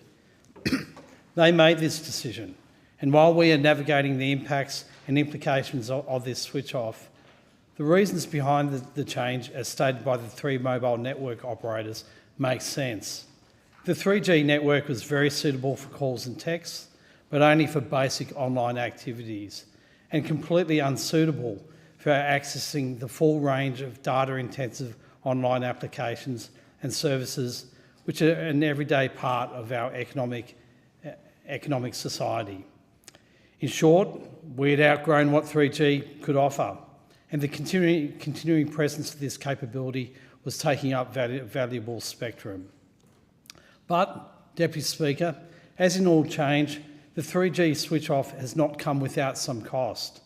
All technological change comes with impacts that are not all positive. That does not mean that change and progress should be avoided or allowed to occur without any support or intervention at all.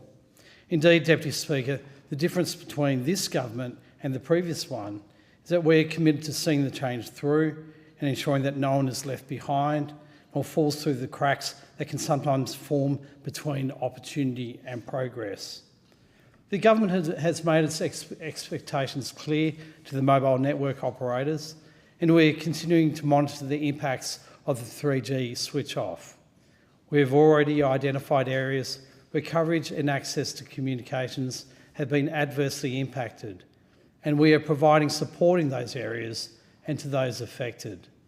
As an example of this, we are currently offering round 3 of the on-farm connectivity program, through which we are assisting primary producers to improve connectivity to their farms. And Deputy Speaker, additionally, the former Minister for Communications, the member for Greenway, convened a roundtable with the mobile network operators, other industry actors, regulators and consumers to explore the process and outcomes of the 3G network shutdown. From it, the government has a clearer understanding of what worked, what didn't, and what needs to happen differently next time. Because, Deputy Speaker, it is inevitable that there will be a next time for a network shutdown. And when that time comes, we will be ready. But, Deputy Speaker, the negative impacts from the 3G shutdown are just a very small part of the story. For the vast majority of Australians, the shutdown occurred without perceptible change whatsoever. Indeed, it's fair to say most didn't even notice. So from that perspective, Deputy Speaker, the 3G switch-off was largely successful. But that in itself is not a reason to not learn from the things that didn't go properly during this shutdown process, and to ensure that it's important that we ensure that we support those that have fallen through the cracks and make sure that they don't fall through the cracks going forward. Thank you, Deputy Speaker. And I thank the member for Bean. The time allotted for this debate has expired. The debate is adjourned and the resumption of the debate will be made an order of the day for the next sitting, and I call the clerk. Private members' business, notice number 9, for a motion in relation to the 50th anniversary of the removal of the Whitlam government. Thank the clerk. I give the call to the member for Werriwa. Thank you, Deputy Speaker. I move the motion relating to the 50th anniversary of the removal of the Whitlam government in the terms on which it appears in the notice paper. The community I have the privilege of serving in this place is one that I've lived in all my life, which means I remember many of the members for Werriwa. The Honourable Edward Gough Whitlam was Prime Minister while I was in high school. I remember the exhilaration of my parents at the election of the Labor government after 23 years of Conservative rule and the changes that they were so looking forward to. I remember him coming to my high school, who was celebrating their first Multicultural Day, and speaking to our students. This day in 1975 in many ways demonstrated how much that had changed already in Australia. Every culture was celebrated, discussed and admired. No one was made to feel less. We were one altogether.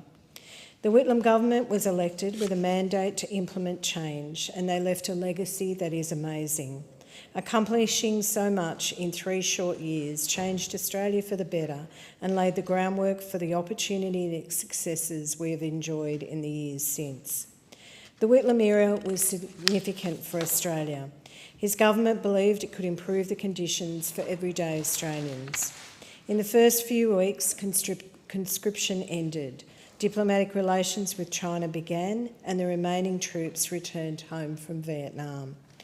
This government also introduced universal healthcare, Medibank, which was dismantled after the dismissal by the Fraser government until Hawke brought it back as the Medicare we now know. The Racial Discrimination Act, non-discriminatory immigration rules, and the enthusiastic pursuit of multiculturalism, increased spending on social housing, the abolition of tertiary education fees, allowing many people and many in this House to attend university when it was previously out of reach. The Whitlam government introduced payments for single parents, allowing people the space to leave relationships, particularly if they were dangerous. The government, for the first time, supported refugees and women leaving domestic violence. There was equal pay for women in the workforce. 50 years later, it is amazing to think that women doing the same job didn't earn the same pay. That changed with Whitlam. There was the establishment of the Australian Legal Aid Office. There was the passing of the Family Law Act, which introduced no-fault divorce, making such a difficult time better for families. Many of the suburbs in Werriwa did not have access to basic sewerage when Whitlam was elected. His government ensured that this was addressed as a public health measure. But all those reforms came to abrupt halt when on the 11th of November 1975, the Governor-General sacked Prime Minister Whitlam. This was a difficult time for Australia and our community. I still remember the day vividly. I came home from school to find my mother in a flood of tears. When I asked who died, thinking that could have been the only explanation, she told me it was much worse than that Mr Whitlam had been sacked. She was fearful about what would happen next, as I'm sure many were at the time. In this time of uncertainty, it was, however, Mr Whitlam's composure and strength that ensured the election campaign remained a contest of ideas. He asked the Australian people famously to maintain their rage and enthusiasm. Professor Jenny Hocking, one of Australia's eminent biographers, fought hard and at great personal risk to ensure that the events that led to the dismissal were discovered and made available to the Australian people. Her tenacity ensured that it is now part of our history. She took her case to the High Court. She needed to take her case to the High Court so that she could get access to the palace letters. Her goal was to see whether there had been external circumstances which led to the dismissal, and what she found demystified the events and allowed a fuller explanation of what led up to the events of the 11th of November 1975. So on the occasion of the 50th anniversary of the dismissal, it's timely in this place that changes, shapes so much of our public life in Australia, and a place that Gough dominated for decades, that we acknowledge Whitlam's life and the efforts of people like Jenny Hocking, who have meticulously recorded it. And I thank the member for Werriwa. Is the motion seconded? I thank the member for Griffith. The question before the Federation Chamber now is that the motion be agreed to, and I give the call to the member for Nichols. Thank you, Deputy Speaker, and I want to thank the member for Werriwa for bringing this motion on. It's very exciting for those of us who follow Australian history to talk about this, and it must be a great honour to represent an electorate that had such a significant person in Australian politics as one of its former members. So I was 7 months old when the dismissal happened, so I'll give some personal recollections at some point. But Deputy Speaker, the 1972 election was a significant moment when the Whitlam government was elected. It hadn't been, I think it had been since 1949, or 1951, since the coalition had previously governed. And one of the notable things about when the Whitlam government came in was a sworn-in ministry of two people, a duumvirate of Gough Whitlam and Lance Barnard, and passing all of the legislation, or a lot of the legislation that they'd promised in those first few weeks. There's no doubt that the Whitlam government achieved some significant things in modernising Australia, recognising China, a focus on the arts, and they need to be congratulated for that. Obviously, there was a debate between the two sides of politics, leading to a 1974 double dissolution election, of which Whitlam won with a reduced majority, but also some very close numbers in the Senate, which was to become such a sticking point as we entered 1975. And Deputy Speaker, this is where the Whitlam government started to get into some trouble with ministers who, with the probably noble intentions of developing Australia's resource sector, but had some funny ideas about how to finance that, including Rex Connor and Jim Cairns going to try and get a loan from a Pakistani loan broker called Tirith Kemlani, who was promised to be able to finance some of these projects from some pretty strange parts of the world. And of course, that was against the convention of the Treasury at the time. So the loans affair did eventually start to cause the Whitlam government a lot of problems. It was said of Gough Whitlam, I think, that he was a totally honest and decent man who expected everyone else to be as honest and decent as he was, and that was to his own undoing. But anyway, he was forced to sack those two ministers, Jim Cairns and Rex Connor, and that led to the battle of wills between Fraser and Whitlam, and the deferral of the money bills or the appropriations bills in the Senate. And when that couldn't be resolved and Australia threatened to be having a government trying to govern or being forced to govern without supply of appropriation and money, obviously there was something that had to happen. And what happened will be debated for many, many years by constitutional experts and people who have a different view of things.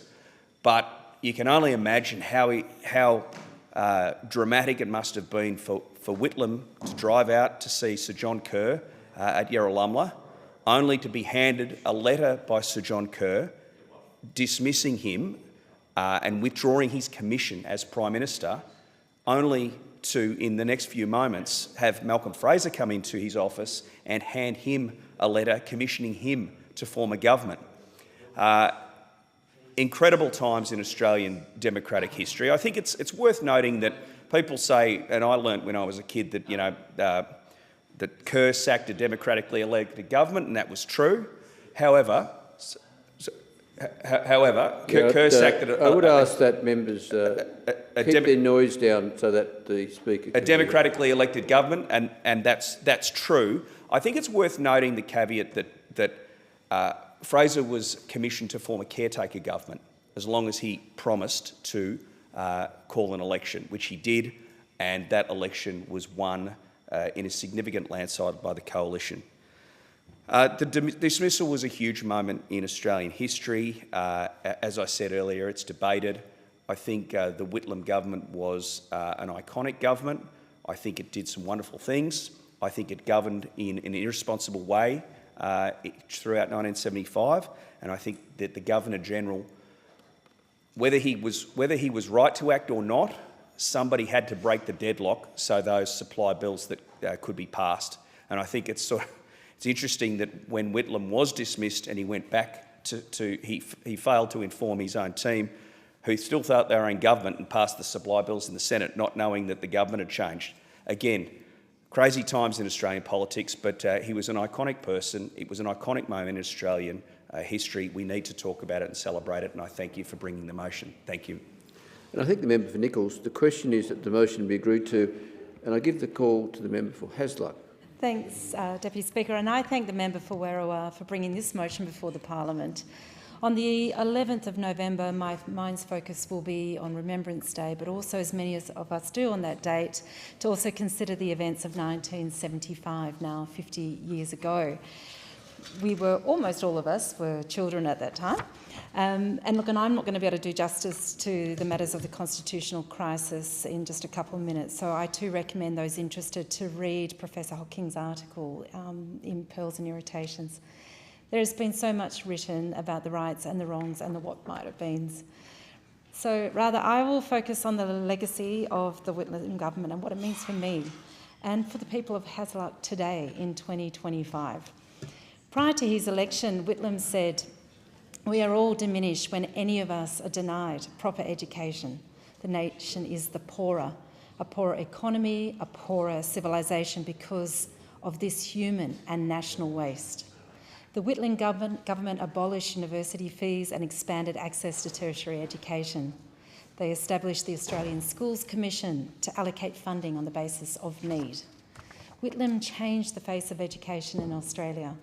How many of us simply would not be here in this place now, but for the changes then? Today we have reduced student debt and have come to agreement with the states and territories for public schools to be funded to 100% of the school resources standard.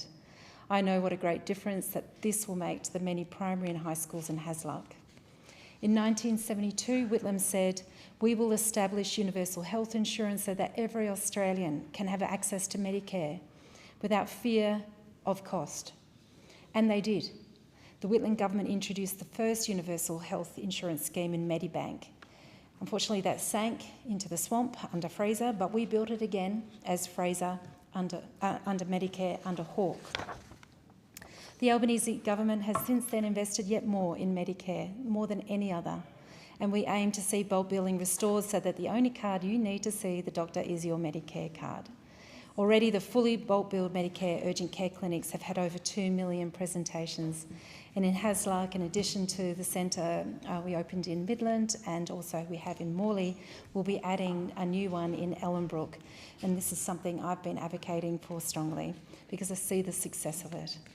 Whitlam's government invested in regional development, infrastructure and affordable housing. My own parents were the beneficiaries of their rent-to-buy home policy. Our lives would have been very different if that program hadn't existed. And in the last Parliament, we created the HAF and more recently provided for 5% deposits for new home buyers. And there will be tens of thousands of families whose lives will be now changed for the better, as mine was, by Labor policy. Whitlam established the Australian Heritage Commission, the Environmental Department and Federal Environmental Impact Assessments. He said a government which truly serves the people must also serve the land on which the people live. I have no doubt that if Gough Whitlam was in the Parliament today, he would be scathing of those members obstructing the next generational progress in protecting the environment. Whitlam was the first to develop a recognition of Aboriginal land rights, establish a separate Ministry of Aboriginal Affairs and pass legislation to outlaw discrimination on race and sex. In 1973, Whitlam said, "The basic principle of our government is equality. Equality of opportunity, equality before the law, equality in the community. The protection of rights, everyone's rights, is a fundamental purpose of government in a democracy." Whitlam instituted the National Employment and Training Scheme and wanted jobs for all citizens. We have provided fee-free TAFE and a renewed focus on upskilling our young and not so young people for the jobs of the future. Whitlam's government emphasised open government, accountability and reform of institutions such as the Administration Appeals Tribunal. One of the tasks we were set when coming into office 3 years ago was to establish a National Anti-Corruption Commission and to renew the administration appeals process, which the Coalition unfortunately had allowed to fall into disarray. In 1974, Whitlam commissioned the Hope Royal Commission on Intelligence and Security and established a new accountability framework, and we have legislation in the House right now for the consolidation of that oversight. The Whitlam government was indeed short-lived and was not by any means perfect. But Gough Whitlam's legacy and that of the 28th and 29th government and caucus is one that continues to live on, and it continues to provide lessons, inspiration as a touchstone for our own deliberations in this Parliament today. And I think the member for Hasluck, the question is that the motion be agreed to, and I give the call to the member for Riverina. Well, may we say God save the Queen, because nothing will save the Governor-General. Now, that is one of the most famous sentences ever uttered, and certainly as Edward Gough Whitlam spoke those words, hovering around on the steps of the old Parliament House was one Norman Gunston.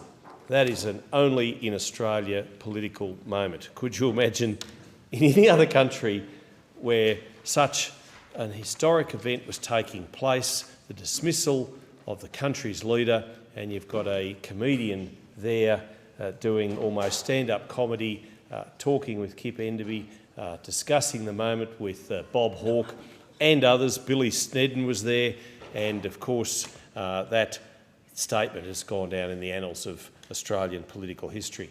But look, and there are many things that we could say about E.G. Whitlam, but I want to praise the great man, for the decentralisation program that he undertook. Certainly the taxation office going to Albury, the indeed establishment or promotion of Albury-Wodonga as united, as one, is a hallmark of what he did and what he achieved. Now, not many people perhaps know this, but he was quoted when he was 81, when he was contemplating his own mortality in characteristic fashion, and he said this: "I first saw an aircraft in December 1919 when my father took me to Middlehead to watch Ross and Keith Smith as they flew to Mascot at the end of the first flight by Australians from England to Australia. I first boarded an aircraft at RAAF Cootamundra." And so the Riverend has an important piece of aviation history connected with the great man. And certainly he became a pilot of renown. He was obviously somebody who loved his country. All Prime Ministers love their country, all MPs, I would like to think, love their nation.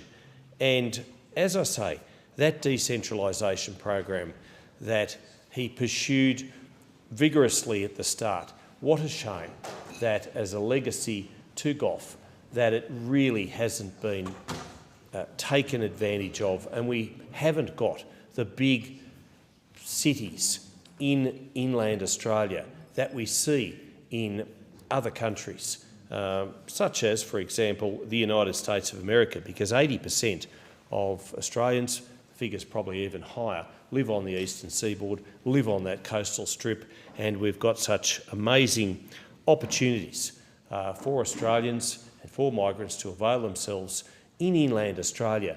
But Gough had that vision. He had that vision. He tried to develop Albury-Wodonga as another big Canberra, perhaps, but and whilst Albury-Wodonga is doing very nicely, it probably hasn't realised the vision that Gough had when he went there, when he stood on top of the hill, and when he looked at the marvellous vista that there is. And of course, to date, only a small number of Commonwealth Government agencies have established rural or regional offices in support of decentralisation, and that is such a shame, because Gough did have that vision for this nation.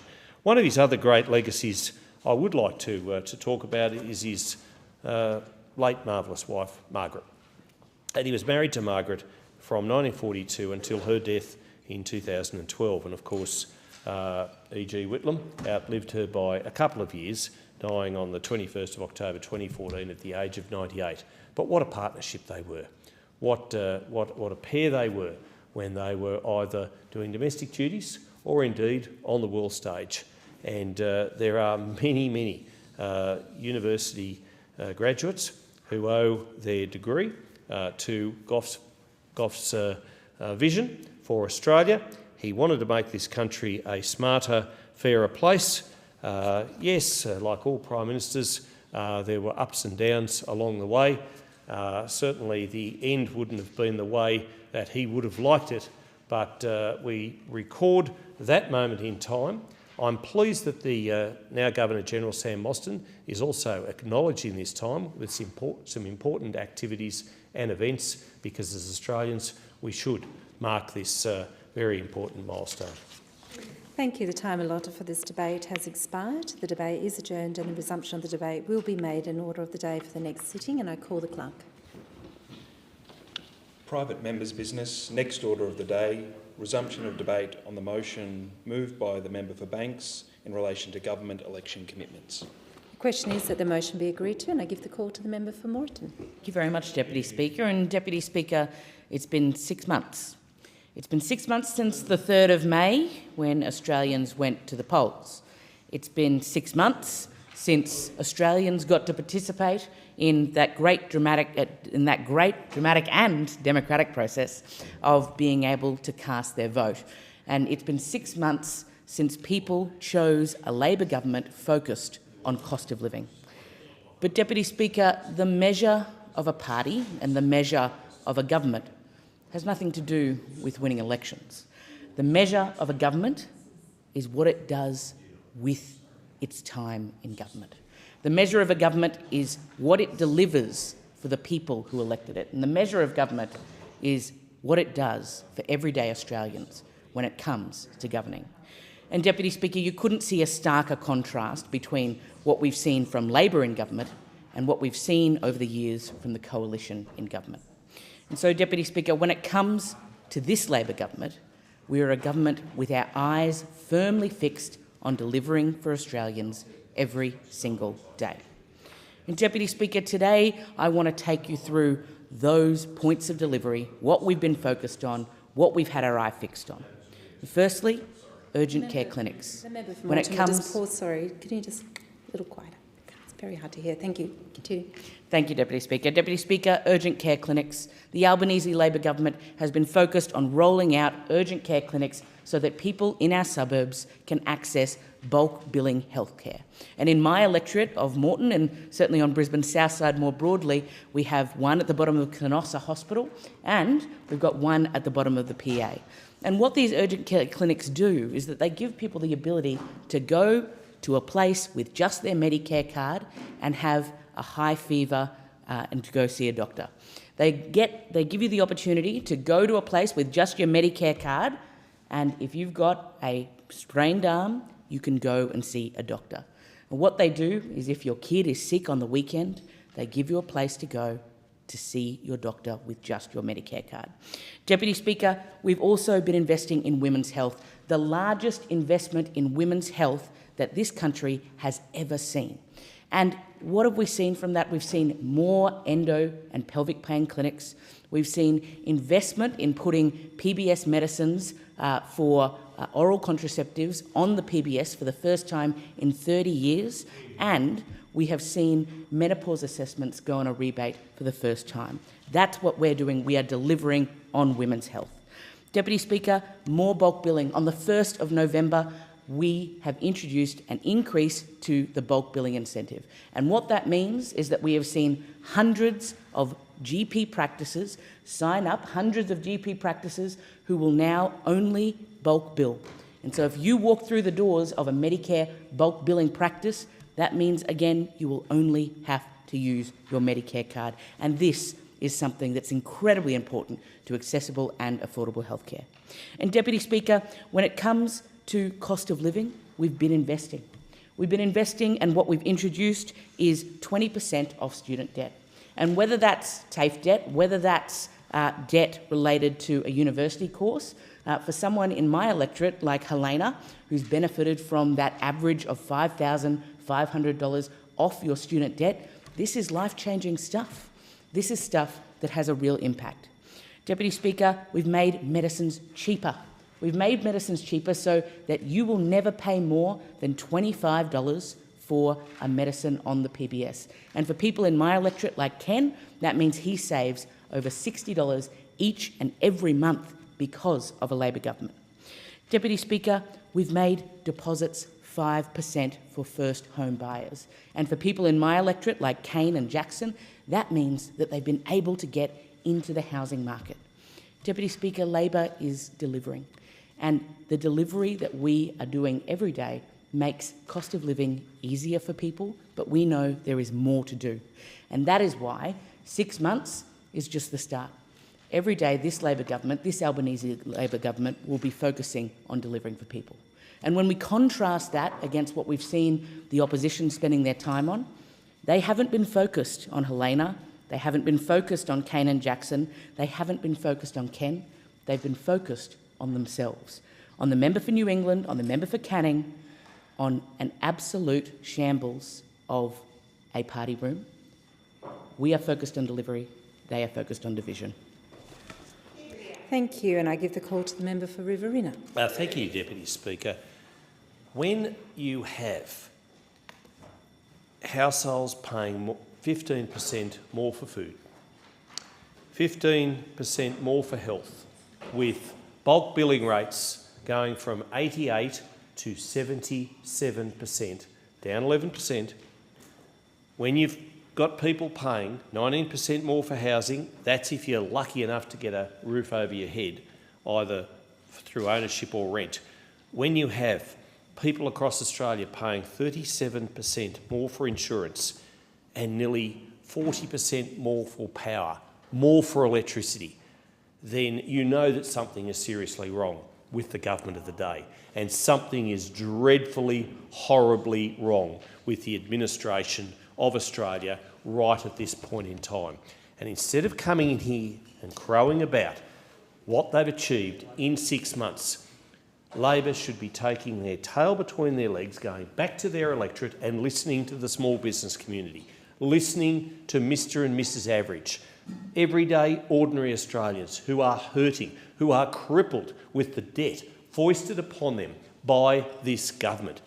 And you've got, indeed, when I talk about insurance, you've got a complete market failure, a complete collapse there, where you've got, indeed, in some of those river communities where they've put in place, thanks to coalition infrastructure spending, some of those opposite have no idea what I'm talking about, but levy banks that were not there before, and yet people are still paying higher and higher insurance rates. There has to be a conversation with the insurance industry as to why this is so. And then, of course, you've got businesses, legitimate businesses, next to legitimate tobacco sellers who cannot even get insurance because of the fear that insurance companies have of those legitimate cigarette sellers being firebombed by the illegal gangs that are using it as their MO for making money. And this is costing the government, through illegal tobacco excise, millions upon millions of dollars, and something has to give. I feel for those state police officers who are pulling up people on the Hume Highway all of the time, and then what do? Well, we just let them back into society. I mean, this has got to be something that the government should take in hand, because it's costing revenue millions of dollars.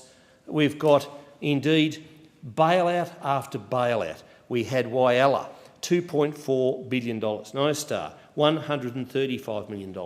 Glencore, $600 million. And now Tomago, where the Prime Minister stood and said, this is the vision for a future made in Australia.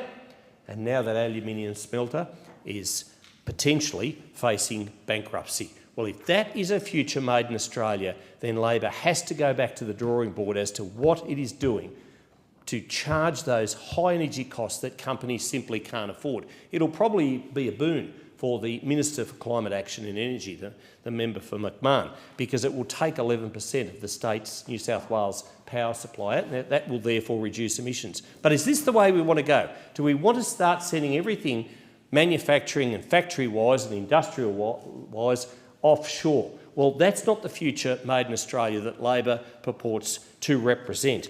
And of course, it's not just that. It's every time people go and fill up their cars, they're paying through the nose at the petrol bowser. They're paying through the nose at the cash-out register in their local supermarket because of the higher costs foisted upon them by this government. And something has to give. Something has to give, because we can't afford to keep saddling future generations with the costs that we are putting on them. And if Labor thinks that this is a novel exercise, celebrating their achievements after 6 months, well, I tell you what, there's a lot more work to do, because yes, while there have been some good little achievements, the cost overall to everyday ordinary Australians is hurting. It's hurting them. It's hurting them because they can't put a roof over their heads. It's hurting them because they can't find a house to rent. It's hurting them because every quarter when they open that energy bill, they should see the Prime Minister or the member for McMahon's face staring back at them, because they're the ones forcing the prices up 40% over and above what they were when Labor came to power in May 2022. That was a disastrous day for this nation, and this is a disastrous 6 months for this nation as well. Thank you, and I give the call to the member for Maribyrnong. Thank you, Deputy Speaker. Today does mark 6 months since the re-election of the Albanese Labor government. 6 months of action, 6 months of delivery, 6 months of putting Australians first. And let me tell you, Deputy Speaker, we have not wasted a single second. From day one, we promised results, not rhetoric.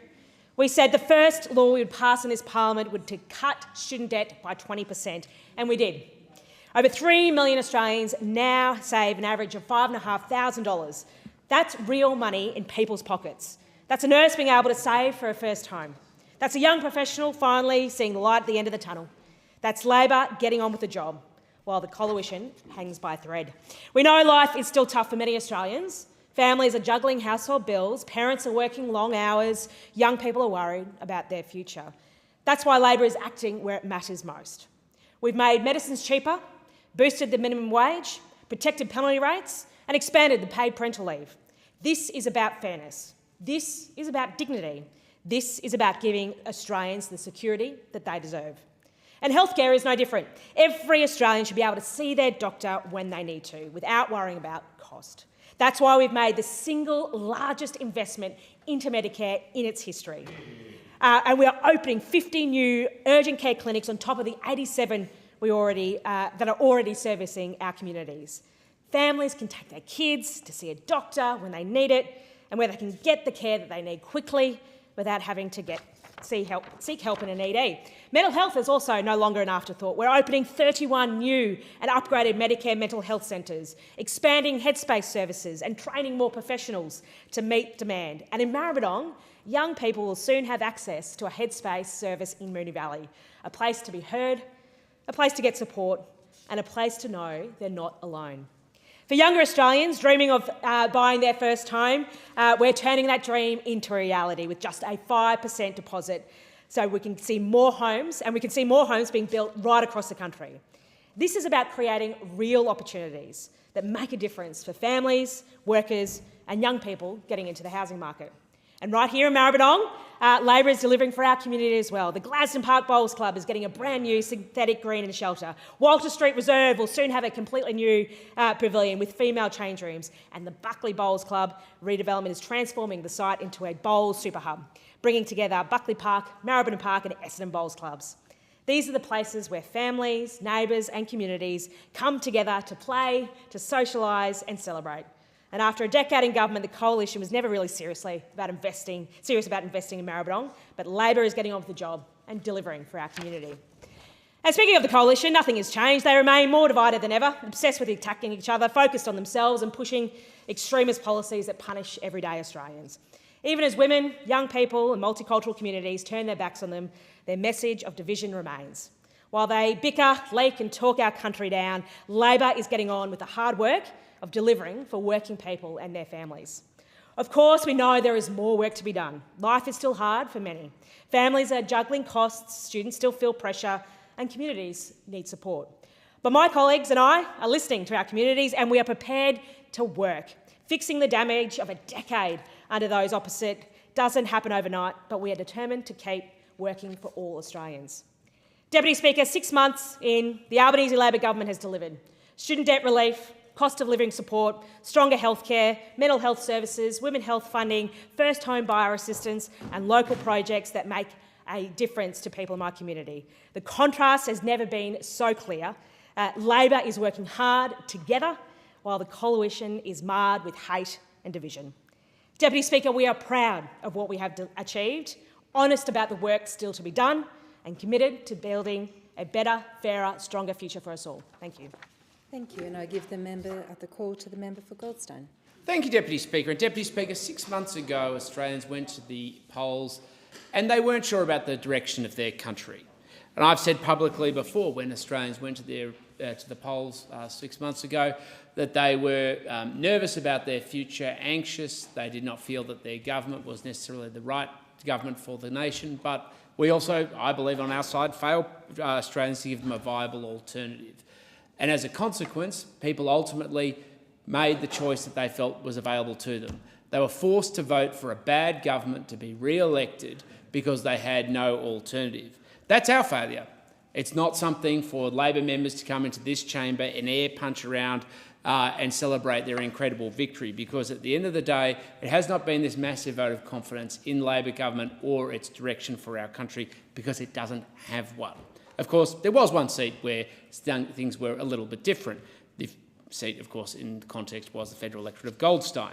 Now, of course, we're enormously proud of what happened in the context of the federal electorate of Goldstein, because what we saw was where hope transcended fear, where a campaign run from local residents standing up for the type of community we want to be transcended a lot of the issues that were presented by the former member. And it's very important to remember what happened, where they campaigned on the basis of trust and climate action. And as soon as they were elected to office, what happened?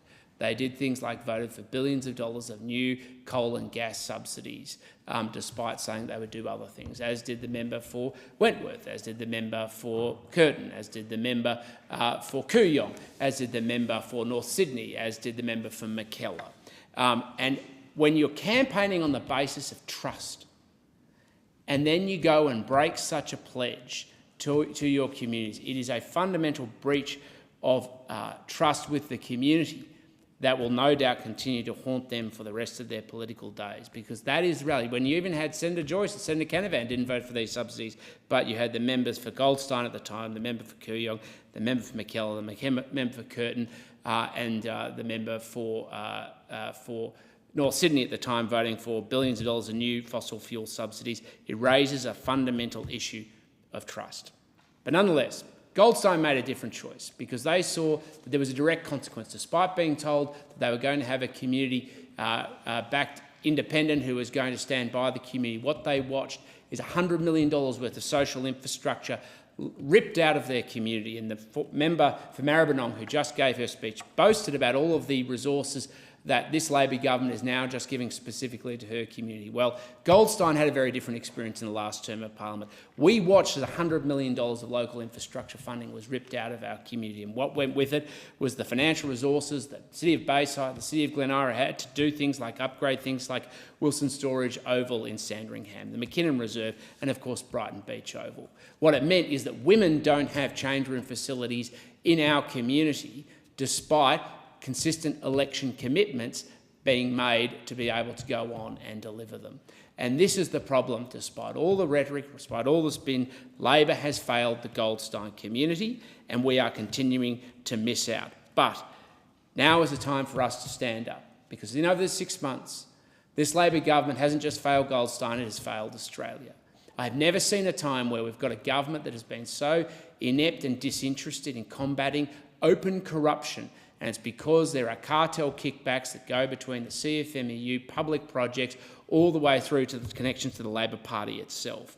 Only last week we have an outrageous situation where Zack Smith... I'll just ask the member to pause. Can I ask to be withdrawn, please?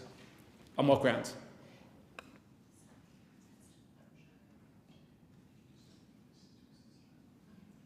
To assist the House, it would be appreciated if you would withdraw your earlier remarks in relation... For the sake of brevity, I'll withdraw them, but there is a fundamental reality where we have cartel kickbacks that are taken from Australian taxpayers and first home buyers. They are then given over to the CFMU, to organised crime, to bikie gangs. And yes, they are directly given over to officials and people directly connected to the Labor Party. And if members of the Labor Party don't like that, then maybe they should stop taking those... I'd ask the member to pause. Deputy Speaker, we ask that to be withdrawn as well. It's the same comments he just made just before. Thank you. If you would withdraw those remarks. Point of order, Deputy Speaker, they're not the same comments.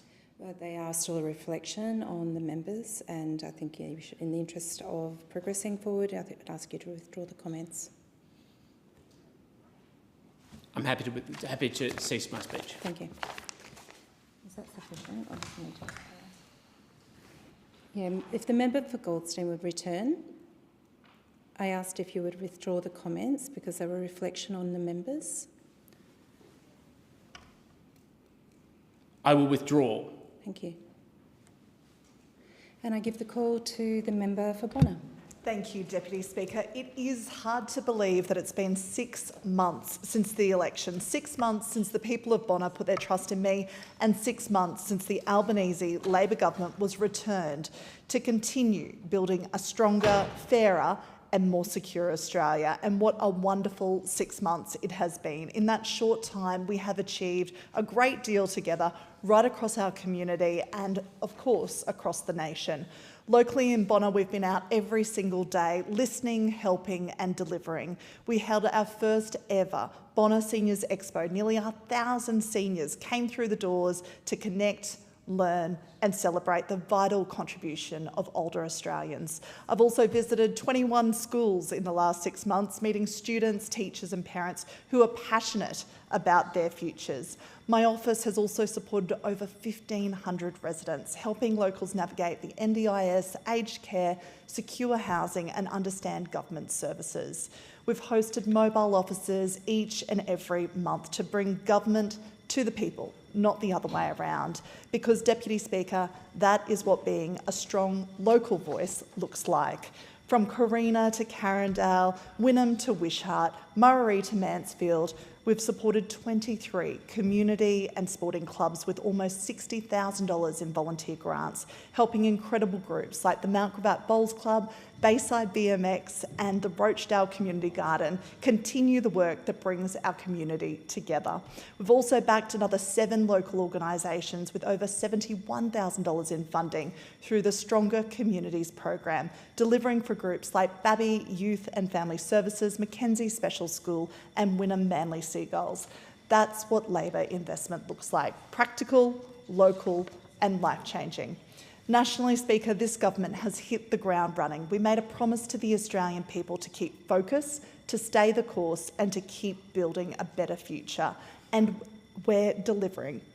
We've delivered on making healthcare cheaper by strengthening Medicare. We're delivering on helping Australians earn more and keep more of what they earn. And we're delivering real cost of living relief, not slogans but action. And we're building a future made in Australia, supporting good jobs and clean energy industries that will power us forward. We promised that the very first thing we would do would be to cut student debt by 20%, and that's exactly what we did. That's 21,000 people in Bonna who now have less student debt hanging over them, and over 3 million Australians nationwide saving an average of $5,500. We said we would strengthen Medicare, and we've done that too. Just this weekend, we tripled the bulk billing incentive, the largest investment in Medicare in its history. That means more Australians can see a GP for free just by showing their Medicare card, not their credit card. It means families won't have to choose between paying for groceries or seeing a doctor. And in Bonna alone, 11 clinics have already signed on to this new incentive, with more on the way. Speaker, that is what Labor's commitment to fairness looks like. We're boosting housing security and helping more Australians into their first home. Through our home guarantee scheme, we've made it possible for people to buy a home with just a 5% deposit. And already 391 people in Bonna have done exactly just that. Speaker, we are just 6 months in and we're not stopping there. There is still more to come. In Bonna, we're going to see the Medicare Urgent Care Clinic opening at Carindale in the coming months. $1.5 million to support Ozfish, expanding reef restoration and protecting our precious marine environment. $500,000 for the Wynnum Manly Men's Shed for a new shed. $1 million for new lights at the Wynnum Manly District Cricket Club, giving local families and players the chance to enjoy evening games and community life under the lights. And Speaker, this is only the beginning. The people of Bonna sent me here to work hard, to deliver and to keep their voices strong in this Parliament. And that's exactly what I will continue to do every day for every person in every corner of our community. And that's exactly what the Albanese Labor government will also continue to do right across our nation. We're off to a flying start. We're only 6 months in and we're just getting started. Thank you, and I give the call to the member for Curtin. Thank you, Deputy Speaker. Well, I would like to talk at this point, 6 months into the new government, about the government's record on integrity and transparency. And in the last term, this government talked a really big game on integrity and got off to a pretty good start by announcing the National Anti-Corruption Commission. As part of the 2022 election platform, the government committed to make government more open and accountable. The NAC was good in concept, but the lack of transparency and public findings has meant that it's had limited effectiveness, and I think it's been a bit of a disappointment. 6 months into this term, and this government is failing on integrity. And the Centre for Public Integrity has given the Albanese government a fail grade on its integrity report card due to secrecy, due to a failure to curb lobbyists and diminishing accountability. And I want to talk about a few of those areas. Firstly, on appointments. The Briggs report was commissioned to improve transparency and merit-based processes for public sector appointments. It was given to the government in August 2023. It was not designed to be a secret report, but it has not yet been disclosed, and the ALP has continued the jobs for mates culture and refused to release that report publicly. On freedom of information, the 2021 Labor Party platform committed to strengthening FOI laws. Under this government, FOI refusals have risen to 24% compared to 10 to 18% under the previous government. Average time for reviews by the OAIC has ballooned from 6 months to 15 months, and proposed changes to the FOI laws, which have just been reintroduced into this chamber with no warning for tomorrow, at the same time as the once-in-a-lifetime environmental laws. It's almost like it seems the government's trying to slip these through without attention. These reduce transparency. There are more refusal powers, no anonymous requests and fees. This is not the improvement to the FOI laws that was promised. This government has ignored Senate orders to produce documents and failed to release some really significant critical documents, including the ONI climate report and others. To rebuild trust in our government and our politicians, we need transparency and accountability. They've failed to produce the ONI climate report. We can't make good informed decisions about decarbonisation if the stark picture of what the alternative is hidden. We also haven't seen a response to the Murphy report on online gambling reform. It's now 859 days since that report was tabled and 677 days since the report became overdue. This theme has continued in relating to lobbying and secrecy around the EPBC as well. To rebuild trust in our government, we need this transparency and accountability, and it's time that this government fulfilled its promises on those fronts. Thank you. Thank you. The time allotted for this debate has expired. The debate is adjourned and the resumption of the debate will be made in order for the next sitting day. I call the member for Hunter. I move that the Federation Chamber do now adjourn. The member for Curtin. I second the motion. The question is that the motion be agreed to. All of those of the opinion say aye. Aye. Against say no. I think the ayes have it. The Federation Chamber stands adjourned until 12:30 p.m. on Tuesday, 4th of November 2025.